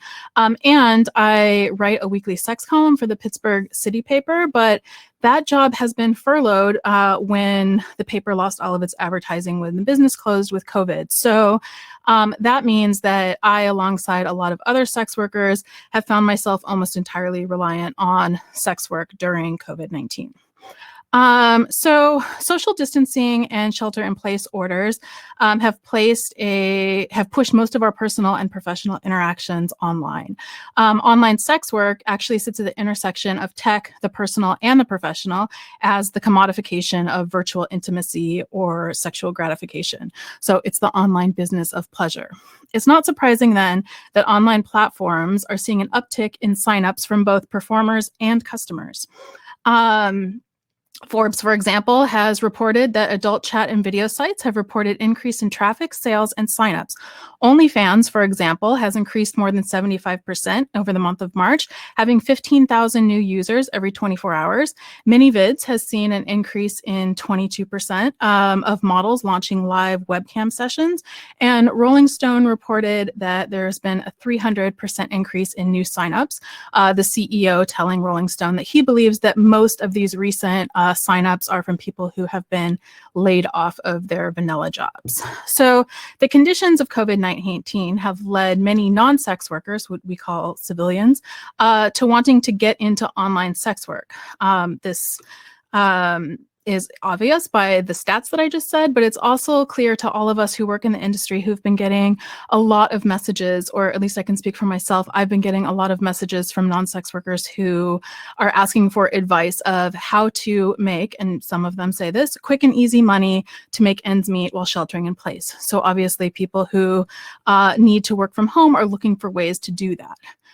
My knee-jerk reaction when I get requests like this is to tell people that this is not the right, not to do it, basically. Or rather, my real advice is not to do it if you believe that online sex work is a low-risk path to quick and easy money. Online sex work is neither low risk, nor is it easy money, and I want to lay out the reasons for that. So when I understand this impulse, though, because when I first got into online sex work, a friend of mine who had been like a veteran, who is a veteran cammer, told me that the risks of doing this sort of work aren't worth it unless you're willing to put in the considerable effort that it takes to make it really profitable, and unless you're willing to accept the inevitability that you will be outed and exposed, and the horror stigma that comes along with that. At the time, I didn't really want to hear that. However, her voice rings in my head right now every time I'm opening my DMs to people asking me how to break into online sex work during this current crisis.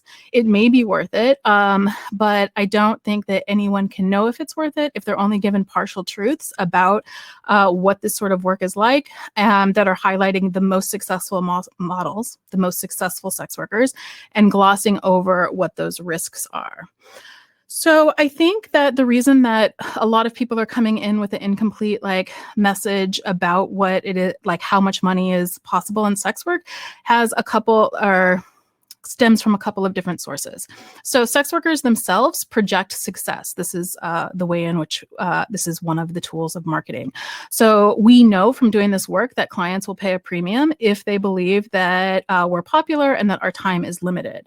Going along with that, journalists who are reporting on the sex industry, and journalists right now are very hungry for sex work stories, typically only have access to very highly visible sex workers who already have large platforms. And I actually feel somewhat implicated in this because I am a visible sex worker who often gives press interviews. But making it online, the reality of making it online is not something that can happen overnight. It's not a quick fix to a deep economic crisis. Unless you have the right combination of traits and luck that catapult you to the top, most people have a fairly difficult time breaking in. There's a couple of reasons for that there's a couple of tech reasons for that. One is that platforms themselves algorithmically favor the already successful, making it really difficult for new people to come in. And in order to break into these algorithms and highlight your work, you have to already be able to bring in a significant amount of traffic or drive traffic to the platforms that you're working on. And this requires a significant social media following. But the exposure necessary to both be successful on these sites and to have the platforms that make you successful opens you up to a lot of scrutiny and horror stigma. So I want to talk about what some of the issues here are. So the exposure necessary, like I said, opens you up to a lot. Part of the reason for this is in our industry, piracy is so rampant that we have no control over our image. So the biggest porn sites on the internet were built on models of piracy, Pornhub being the most notable. Even so, this isn't true of just pre-recorded content. Even cam shows and other live performances are routinely recorded and distributed without our permission, without the permission of the performers. And to make matters worse, a lot of the servers that this pirated content is posted on are overseas servers, and so they are not responding to our DCMA takedown request, and we actually don't have much legal recourse. I found out about piracy the hard way when my mother and other members of my family found content of me on Pornhub that I did not put up there. Another thing that I want to talk about is facial recognition software. So facial recognition software is making it increasingly likely that our images in non-sex work content contexts, so social media sites, civilian social media sites, are being easily linked up to our adult entertainment and our porn. So we're already seeing this with companies like Marinus Analytic, which comes out of Pittsburgh, my town, which I'm not super proud about, that are ostensibly creating facial recognition software to locate trafficking victims, but in practice are identifying images of sex workers by combing images off of sex work ads and connecting them up with their non-sex work social media presences and selling this software to do this to police. Also, Facebook, people you may know, algorithms notoriously out sex workers to their families and dox sex workers to their clients, this sort of like double outing that takes place, which is the reason that I don't have a Facebook account, and I also don't have any civilian social media. All of these things, even though online sex work isn't, or much of online sex work, I should say, isn't criminalized, the consequences of being connected to adult entertainment and online sex work is it impacts employment. So there's just recently stories about people a woman who lost her job because of OnlyFans. This happens all the time. Custody arrangements, border crossing, facial recognition is particularly a big concern here. Housing access, banking access, education. So with all that in mind, getting into online sex work during a global pandemic means taking all of these risks on while at the same time stepping into an already oversaturated market. A market that is full of current online sex workers, in-person sex workers who have pivoted their businesses online, newcomers, and exhibitionists who are creating similar content for free exhibitionist community forums. And not only that, but the clients, while we have an uptick in people signing up for these sites, individual clients are actually spending less money. So they're dealing with their own economic insecurities and layoffs. They're quarantining with family or roommates, which leaves very little privacy. I have clients right now who are sneaking into bathrooms and things like that to talk to me when we used to just be able to talk. And also, I want to say that the work itself during the pandemic is very different than how it normally is, in the sense that it's a lot more emotional labor, given that people are in very unusual circumstances. So in closing, I'm actually not suggesting that no one take up online sex work during COVID-19. Sex work has always been an important fallback for people in crisis. It's relatively good money with low barriers to entry, and it's more flexible than other forms of work. It's irresponsible, I think, however, for journalists and other media figures to perpetuate and promote the idea that it is a quick and risk-free way of making money. Doing online sex work isn't easy money, and it's also not risk-free, and people should understand what the consequences are. All right, thank you. Hell yeah! Drop the mic. Okay. Listen, y'all, we don't play around here. We are here to bring you the truth about sex technology, and we know for a fact sex workers are at the forefront of sex technology. So thank you so much, Jessie, for joining us. That was seriously amazing and hit every single point that we all need to know about in the times of coronavirus and the pop culture around sex work that's happening right now, through influencers like Cardi B, Meg Thee Stallion, music, of course, but also OnlyFans, and also people just really needing upward mobility right now. So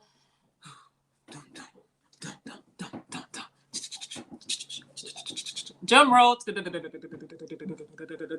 We have the Cindy Gallup coming up right now for our keynote speaker. Okay, Cindy Gallup is the OG of sex tech. She literally coined the term as it's used today, and we are so excited to have her as one of our advisors for Women of Sex Tech and just all around badass.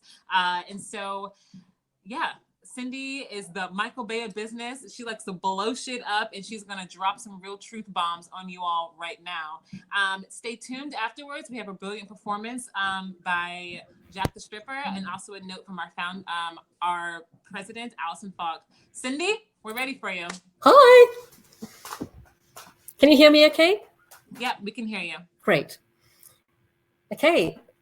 Can I just say, first of all, that I have been glued to this conference since it began at 11 a.m.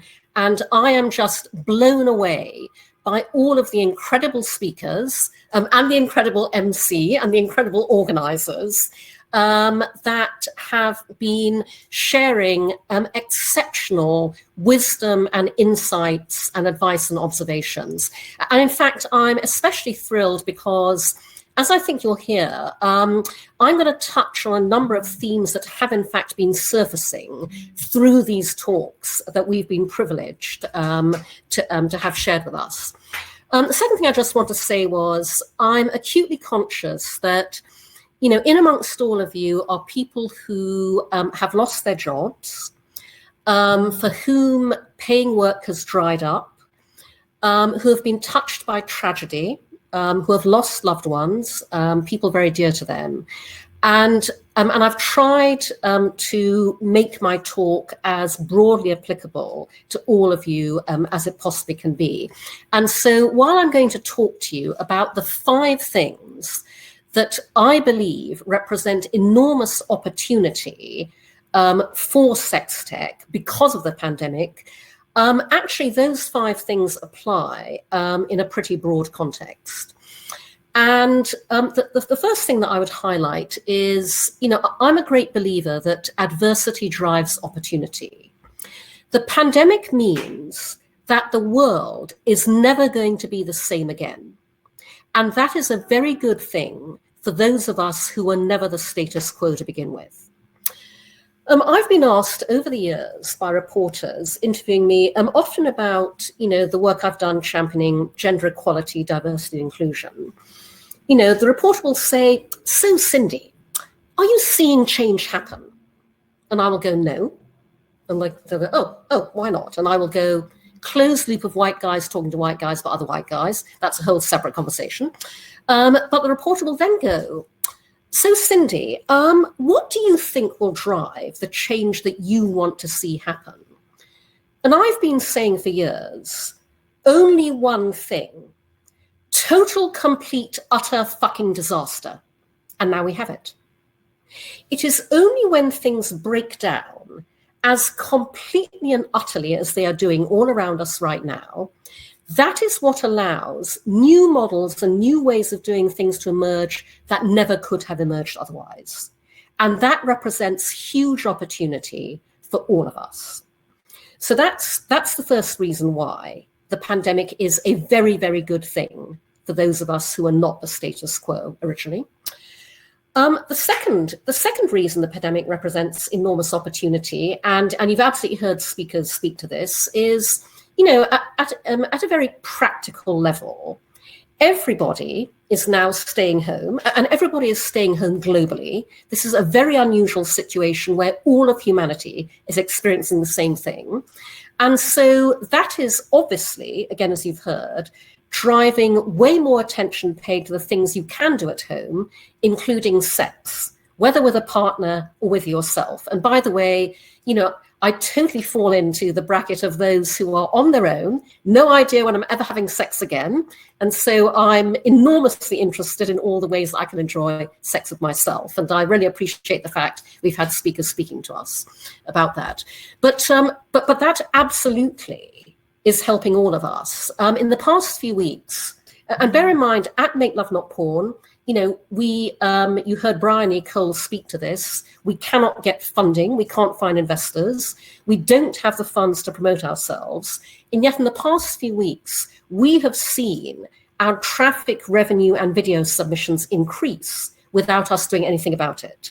So that's a very good sign. The fact that everybody is in lockdown is absolutely creating the perfect context for us to benefit whatever we do in a sex-rated context.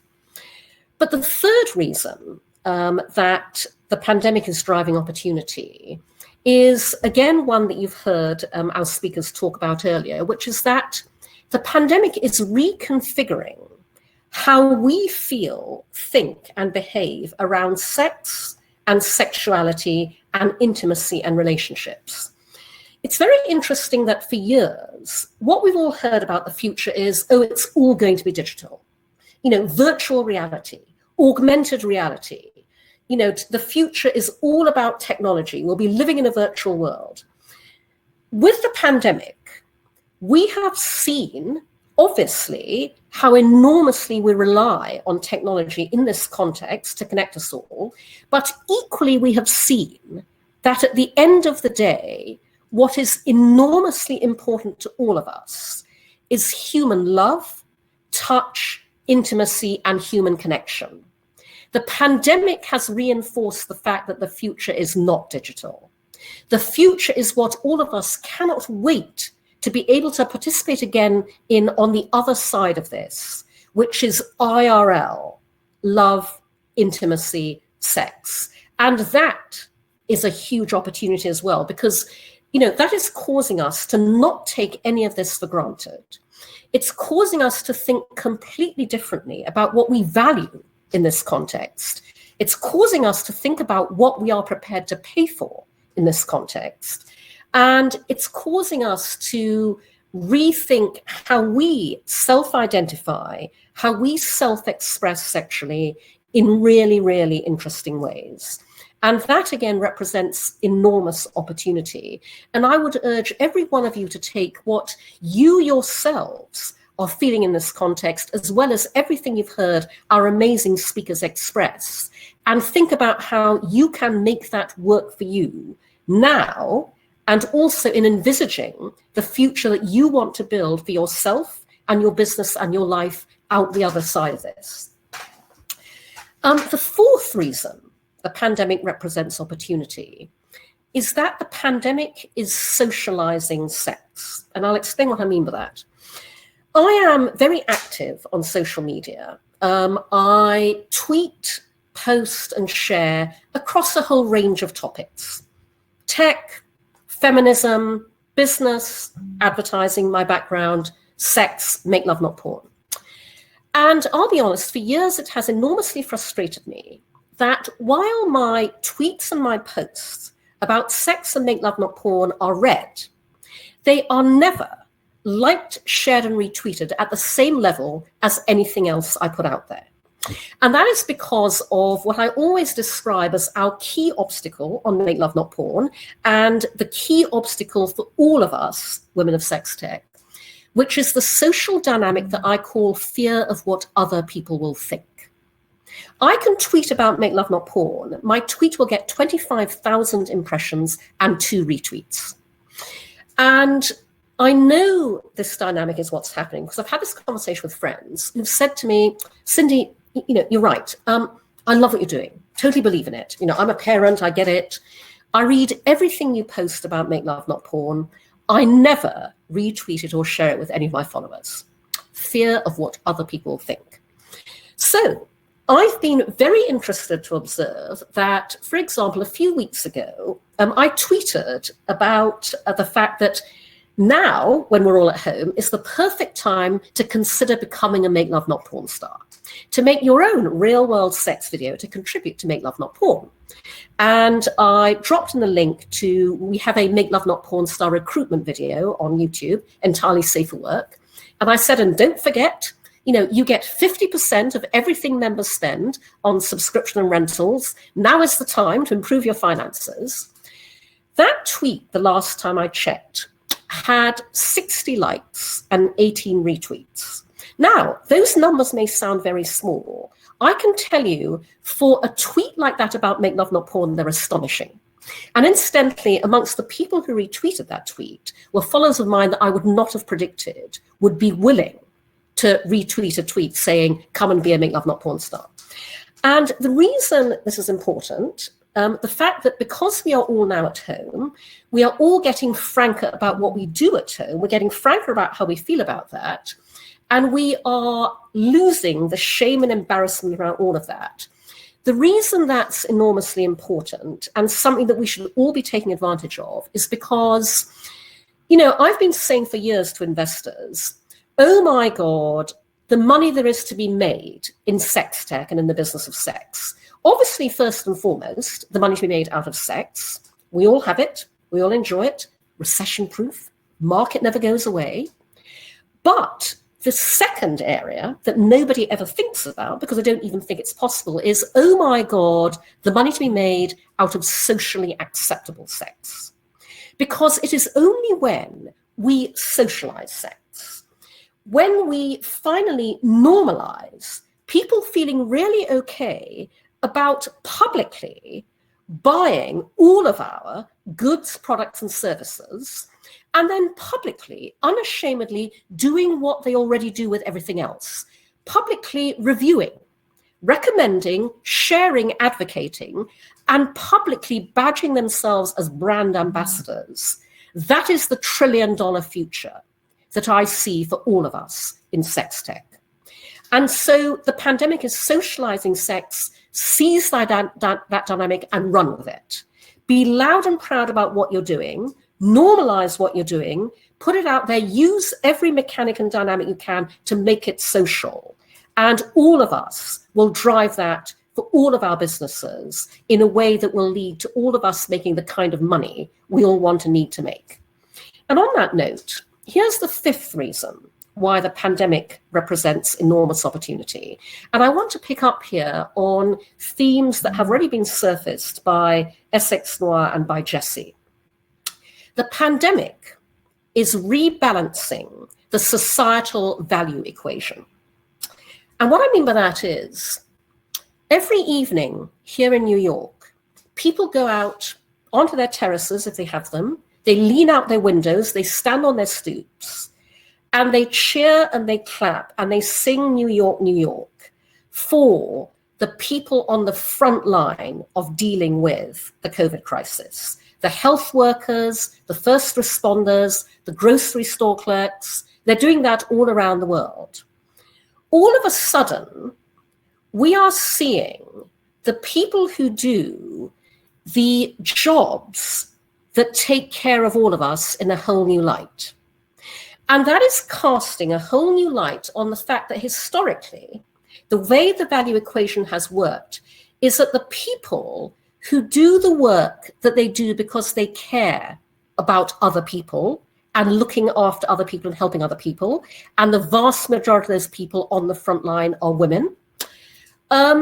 Historically, it's always been deemed that because you do work where you care about people, you must be paid virtually nothing.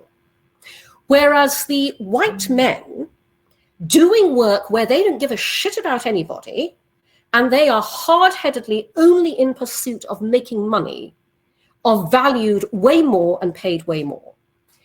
The pandemic is giving us the chance to rebalance that equation. And I want to see that equation rebalanced, not just for absolutely all of those, first responders, frontline workers, healthcare workers, but for all of us, everybody working in the arena of sex who are delivering what is an essential service. You know, I've been saying for years that Make Love Not Porn operates in the single biggest market of them all. Not sex, not porn, the market of human happiness.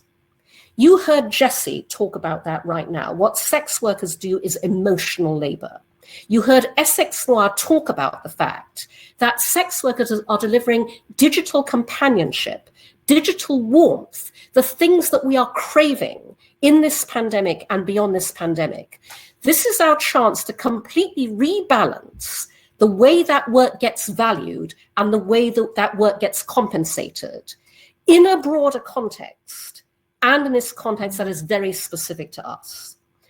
And so I absolutely want to see all of us do that. I also especially want to see all of us do that because, and Essex Noir mentioned this earlier, you know, the people who have been making the vast amounts of money, the young white male founders of the giant tech platforms that dominate our lives today are not the primary targets of online and offline harassment, abuse, sexual assault, violence, rape. And as you heard from Norma Buster earlier of Carrie Goldberg Law, they do not and they did not proactively design for it. Those of us most at risk every single day, women, people of color, LGBTQ, the disabled, sex workers, we design and we build and we open up safe spaces and safe experiences. I and my team spent literally years concepting and designing Make Love Not Porn before we ever built it, because we knew that if we were going to invite people to do something they've never done before, socially share their real world sex, we had to think through every possible ramification of that to create a completely safe and trustworthy space, which is why we operate unlike anybody else in the adult sphere, and quite frankly, unlike anybody else on the internet, period. Imagine the world designed by us. Imagine the world built by us. Imagine the world where we make the money we deserve to make, and where, and again, I don't like saying this, but it isn't, we don't get taken seriously until we get taken seriously financially.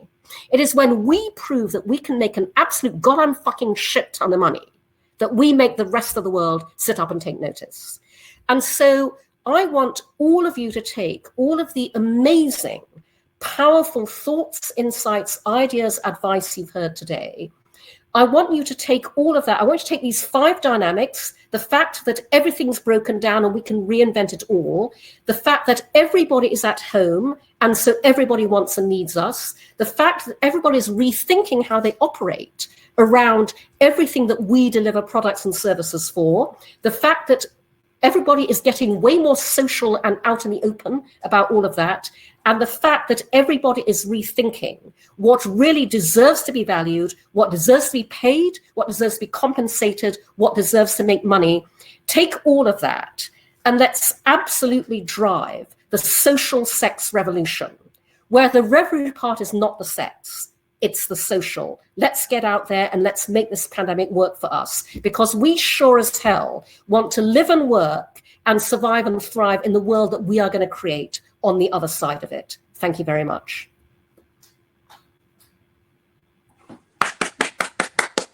Woo! Boom, boom, boom. Thank you so much, Cindy. If you want to, can you stay on for a moment, Cindy? Actually, never mind. Sorry. We're going to have our president come on and say thank you for all of us.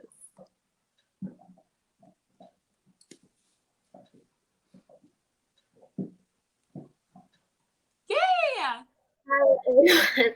Hi, everybody. I just wanted to pop on and say, I actually don't know what to say because I'm so grateful for how this turned out.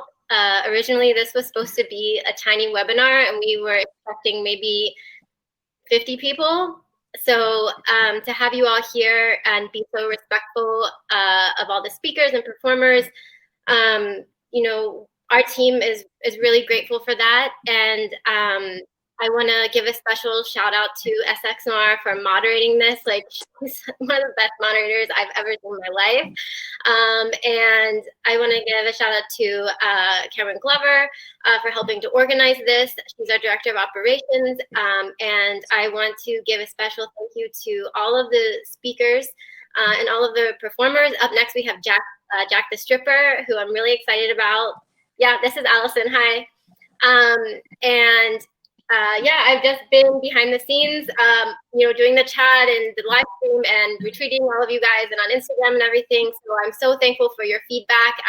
We will have a feedback form to send you following the conference. And if you're willing to fill that out so we can improve for next time, because, first of all, we didn't realize how big this was going to be, but we also ran into a ton of unexpected barriers that we had to cross. Like, last night, we had to find a new platform because our videos kept getting deleted from YouTube every time we tried to test our stream. So we thank you for bearing with us and recognizing that this is our first conference, that we are doing our best. So if you are willing and able, please tip the speakers, performers, organizers, moderator.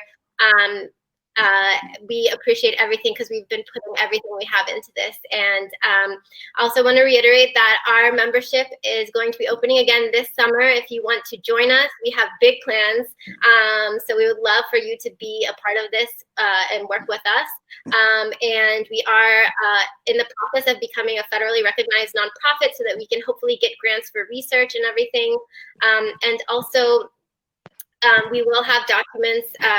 This had zero budget for this, so unfortunately we could not have anybody to type up what was being said in the chat. So the speakers have graciously provided us documents for accessibility needs.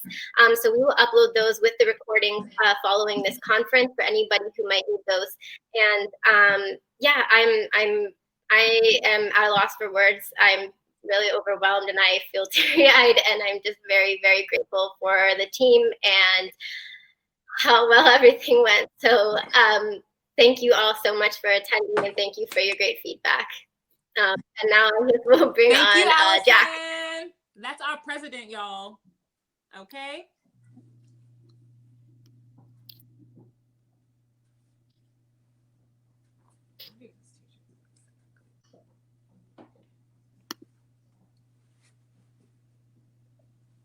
Okay, I had to put on my thoughtful hat.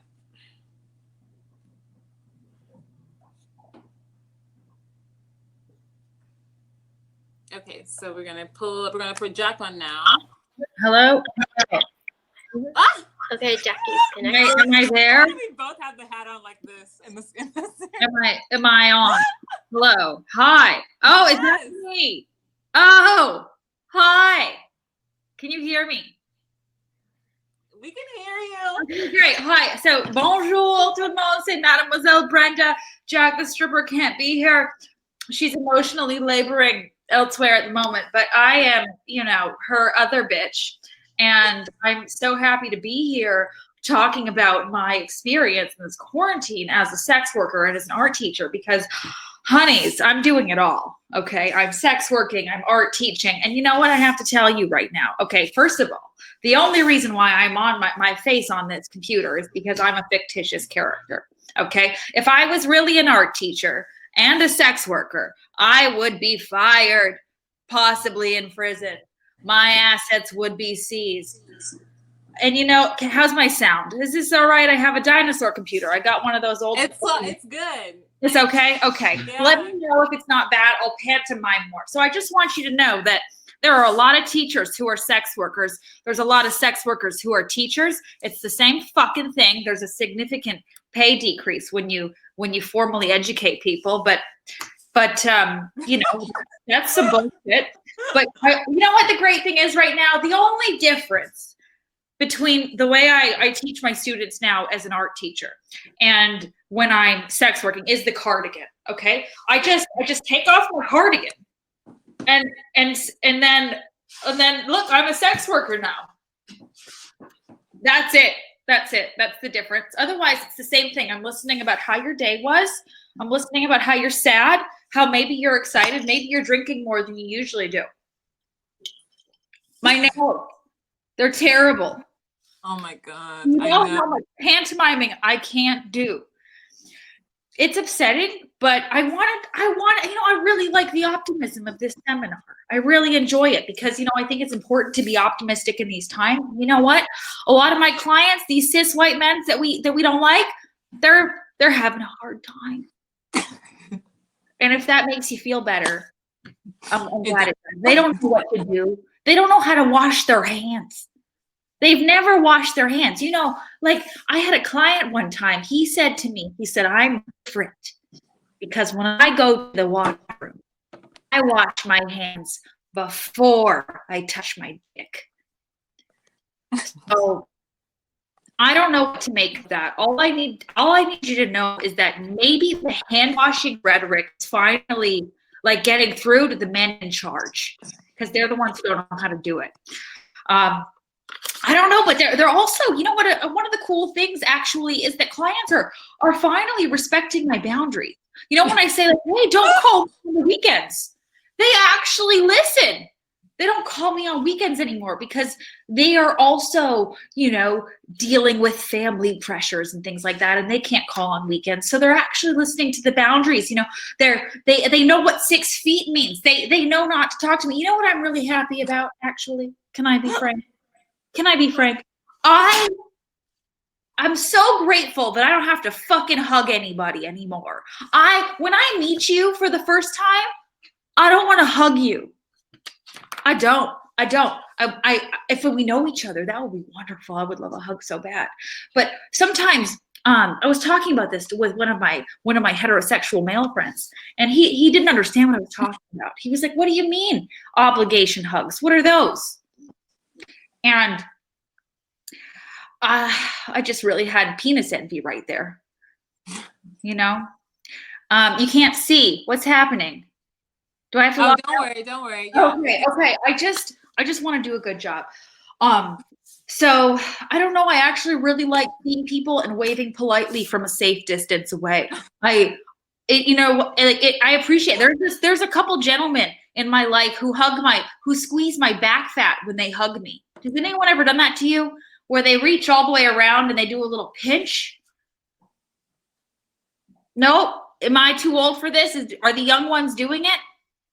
Anyway, I don't know. And you know what? A lot of people are diversifying their hustle right now. And I think that's great. I think it's important. I know it's complicated. And let me tell you, like, when I can suck a dick for a couple $100, sometimes a lot less, sometimes a lot more, depending how confident I'm feeling, depending on how well he did in the market that day. But, right now you can like suck on a banana for 20 cents on a webcam. The numbers, they just aren't translating. And that's a little bit confusing for me. I'm just still trying to figure it out. But what I really want to do, as an art therapist and a sex worker, I just want to bring it all together. Because like my fantasy when all this is over is that I would love to just have a paint orgy. I'm going to have one. All right. Okay. All right. SX Noir is with me. And I appreciate that because sometimes I'm being vulnerable right now. I'm actually sharing one of my fantasies. I don't know who would be interested in this with me. But my fantasy is that we smother ourselves in hand sanitizer, right? But then maybe some tempera paint. Let's not use acrylic. That's going to give you a yeast infection. Right. And a lot of other things, so don't do that. So I just want tempera paint is what you use for the kids. Okay. So it's cheaper, it's watery, it's unsatisfying on a canvas, but on your body, it's something else. Okay. So then we lay on a big, beautiful bed with like cheap old white sheets. You know, the white sheets you always see? Okay. So we pour our bodies in tempera paint, right? I'll be pink, you be blue. And then this might get sexy. And then we meld together and make purple together, and then onto the bed sheet, and then we hang up the bed sheet. We hang it up, and it's this beautiful rainbow of fucking. And you can sell it for something, at a flea market or on Etsy, and you can make money, and you can experience pleasure at the same time is what I'm telling you. You don't have to. You can also not experience pleasure and make money because sometimes it's the same. Sometimes I'm really good at faking it. I don't know if you knew this, but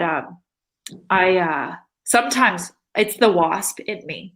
Sometimes I look like I'm having a really, really fun time when I actually fucking hate my life. And I don't ever know if anybody feels that way.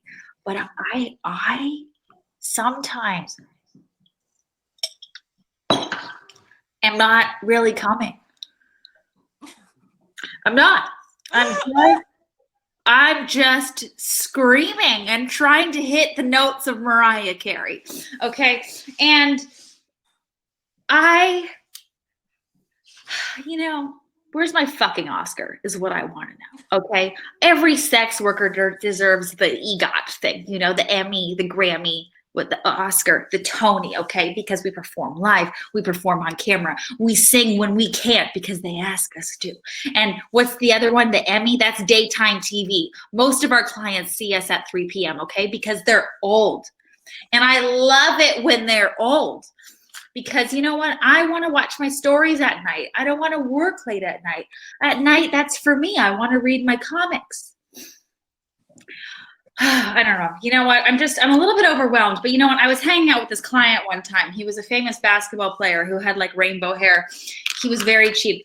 I wish he was better, but he always changed his sunglasses, and I thought it was lame. But guess what? I'm going to change my sunglasses because I can't, because I want, look, I can see my own reflection. So I don't know. All I can tell you that as a sex worker, look, everybody's, I'm just tired of drawing the line between who is a sex worker and who isn't, because we're all doing it. We're all faking it. We're all underselling. Sometimes we're overselling. We're all finding the wrong clients. We're all making mistakes, and we're all feeling shame in the bathroom when we didn't get paid what we wanted to get paid. You know, and I just want to tell you that it's okay. I recently sold a lot of artwork, and I really undercharged. Okay. I was nervous. It was new. It was a new project. And I learned a very expensive lesson, because you know what happens when you undercharge? You have to work more. Okay. So do you want to work 40 hours a week, or do you want to work 80? Okay. Right now, let's just say I'm working 80 hours a week because I undercharged. Sometimes it's not an arbitrary number. Sometimes you really do need to figure out how much time does it take me to do this? You know, like, let's say you're a sex work. Okay. Like, you know that, look at all this fabulousness. It doesn't just happen. Okay. I have to work at this. I have to use a thigh master. Okay, I have to get my hair done. That's why I'm wearing a beanie. You know, my grays, they're coming in. I have to put on lipstick. You know, this is $7.99, and you know, it's expensive. So you should really run the numbers before you figure out how much your clip is going to be. You should do that, because you know what? You're going to learn the hard way. You're going to think you made a bunch of money, but you're like, wait a minute, that bikini wax was $80. And in COVID, I undertook a huge risk to ask that very lovely lady to take the hairs off of my clitoral hood. And I don't know. I'm having a mild existential crisis, but I'm supposed to be educating. And I just want you to know that I'm just as lost as you are, but we're going to get through it together, because we have pizzazz, because we have sexual energy, and that's always monetizable. And when they tell you it isn't, it's just because they're afraid, and because they're cheap. Because patriarchy is a cheap trick. They don't want to pay. They built this whole infrastructure so they would never have to pay for it. And quite frankly, I'm very disappointed, because patriarchy, it really like has a lot of extra money to burn right now. And that they built this whole system on us giving it away for free, and this whole idea of virginity, but only for women. I'm having a hard time. And sometimes I just accept it for what it is and let my mechanic not charge me because I flashed him my nipple. You know, sometimes I just do it. Like, I haven't paid for an oil change in 30 years. So like, sometimes it works for me, and then sometimes it really isn't working for me. Which way is the better way? I don't know. But I'm ageless, if you haven't guessed, but I've been trying to figure it out for a very long time. I haven't. I'm not qualified to tell you what to do, but I was invited to be here to speak my mind. So I am speaking my mind. And you know what I'm really grateful for? My breasts.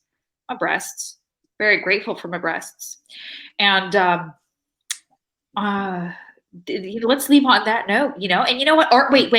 Wait. Just a couple of things. If you don't know what to do for art therapy, okay, sexy art therapy, if you don't want to make a purple canvas yet, if you have an old pair of anything, okay, and anything that you want to throw away, where's your donation pile? You've cleaned your closet, right? You've cleaned your closet? Yes. Yes. Okay. So if you can't make it to the Goodwill, take those clothes and put some paint on them.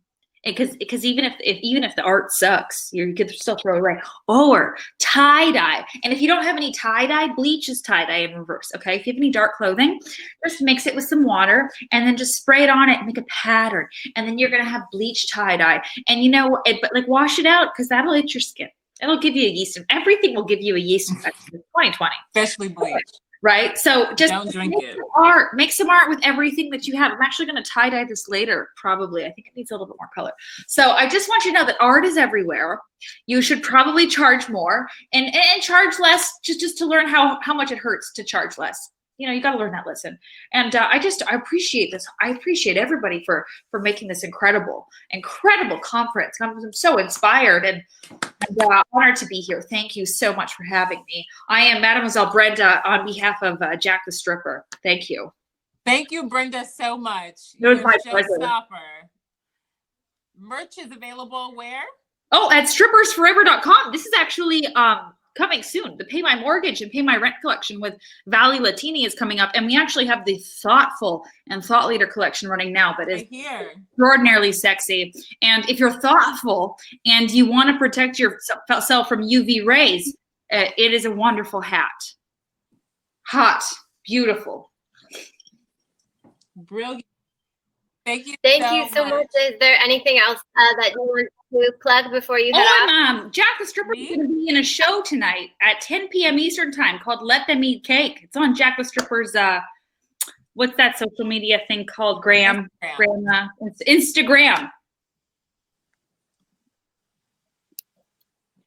Thank you, Jack. You're a saint. Too Very good cool. for this Thank world. you, Jack. Bye. All right. So we got our thoughtful hats. So we'll close it out here. Yeah? Yeah. Thank you, everybody. Yeah, thank you so much. So just to reiterate a few things, this is the first Women of Sex Tech Conference 2020. Women of Sex Technology is a community of sex-positive folks changing the sex tech industry. The purpose of this conference was to raise awareness. Oh, wait, hold on. Oh, shit. Okay, can you see my thoughtful hat now? Thoughtful. Awesome. Okay. Yes. Yeah. The purpose of this conference was to raise awareness and demonstrate the impact of COVID-19 on the intersection of human sexuality and technology. We at the Women of Sex Tech are working very hard, and we are ready to serve you all in just this way. And we're so excited that you all joined us, over 500 people. And this is just the beginning. This is just the beginning of all the work that we're putting in to radically change the sex tech industry. Once again, I want to thank our president, Allison Falk, for organizing. I want to thank Cameron Glover, the director of operations, for helping organize this as well. And of course, moi, for helping do all the things. Merchandise is available. You can DM me or whatever if you need the link. And membership is tentatively opening in July, okay, in anticipation with our new website. So please keep out for that. For accessibility, we will be giving out documents outlining everyone's talks, and we also will have some video coming out as well. And as always, be thoughtful. Bye, everyone. And one last thing, shout out to our creative director, Kiana, for making these amazing flyers and designing our website and helping us out with all of our creative needs. And I think I'll put her Instagram in the chat, and she's her contact's also available on our website as well. Okay, bye everyone. Bye. Bye.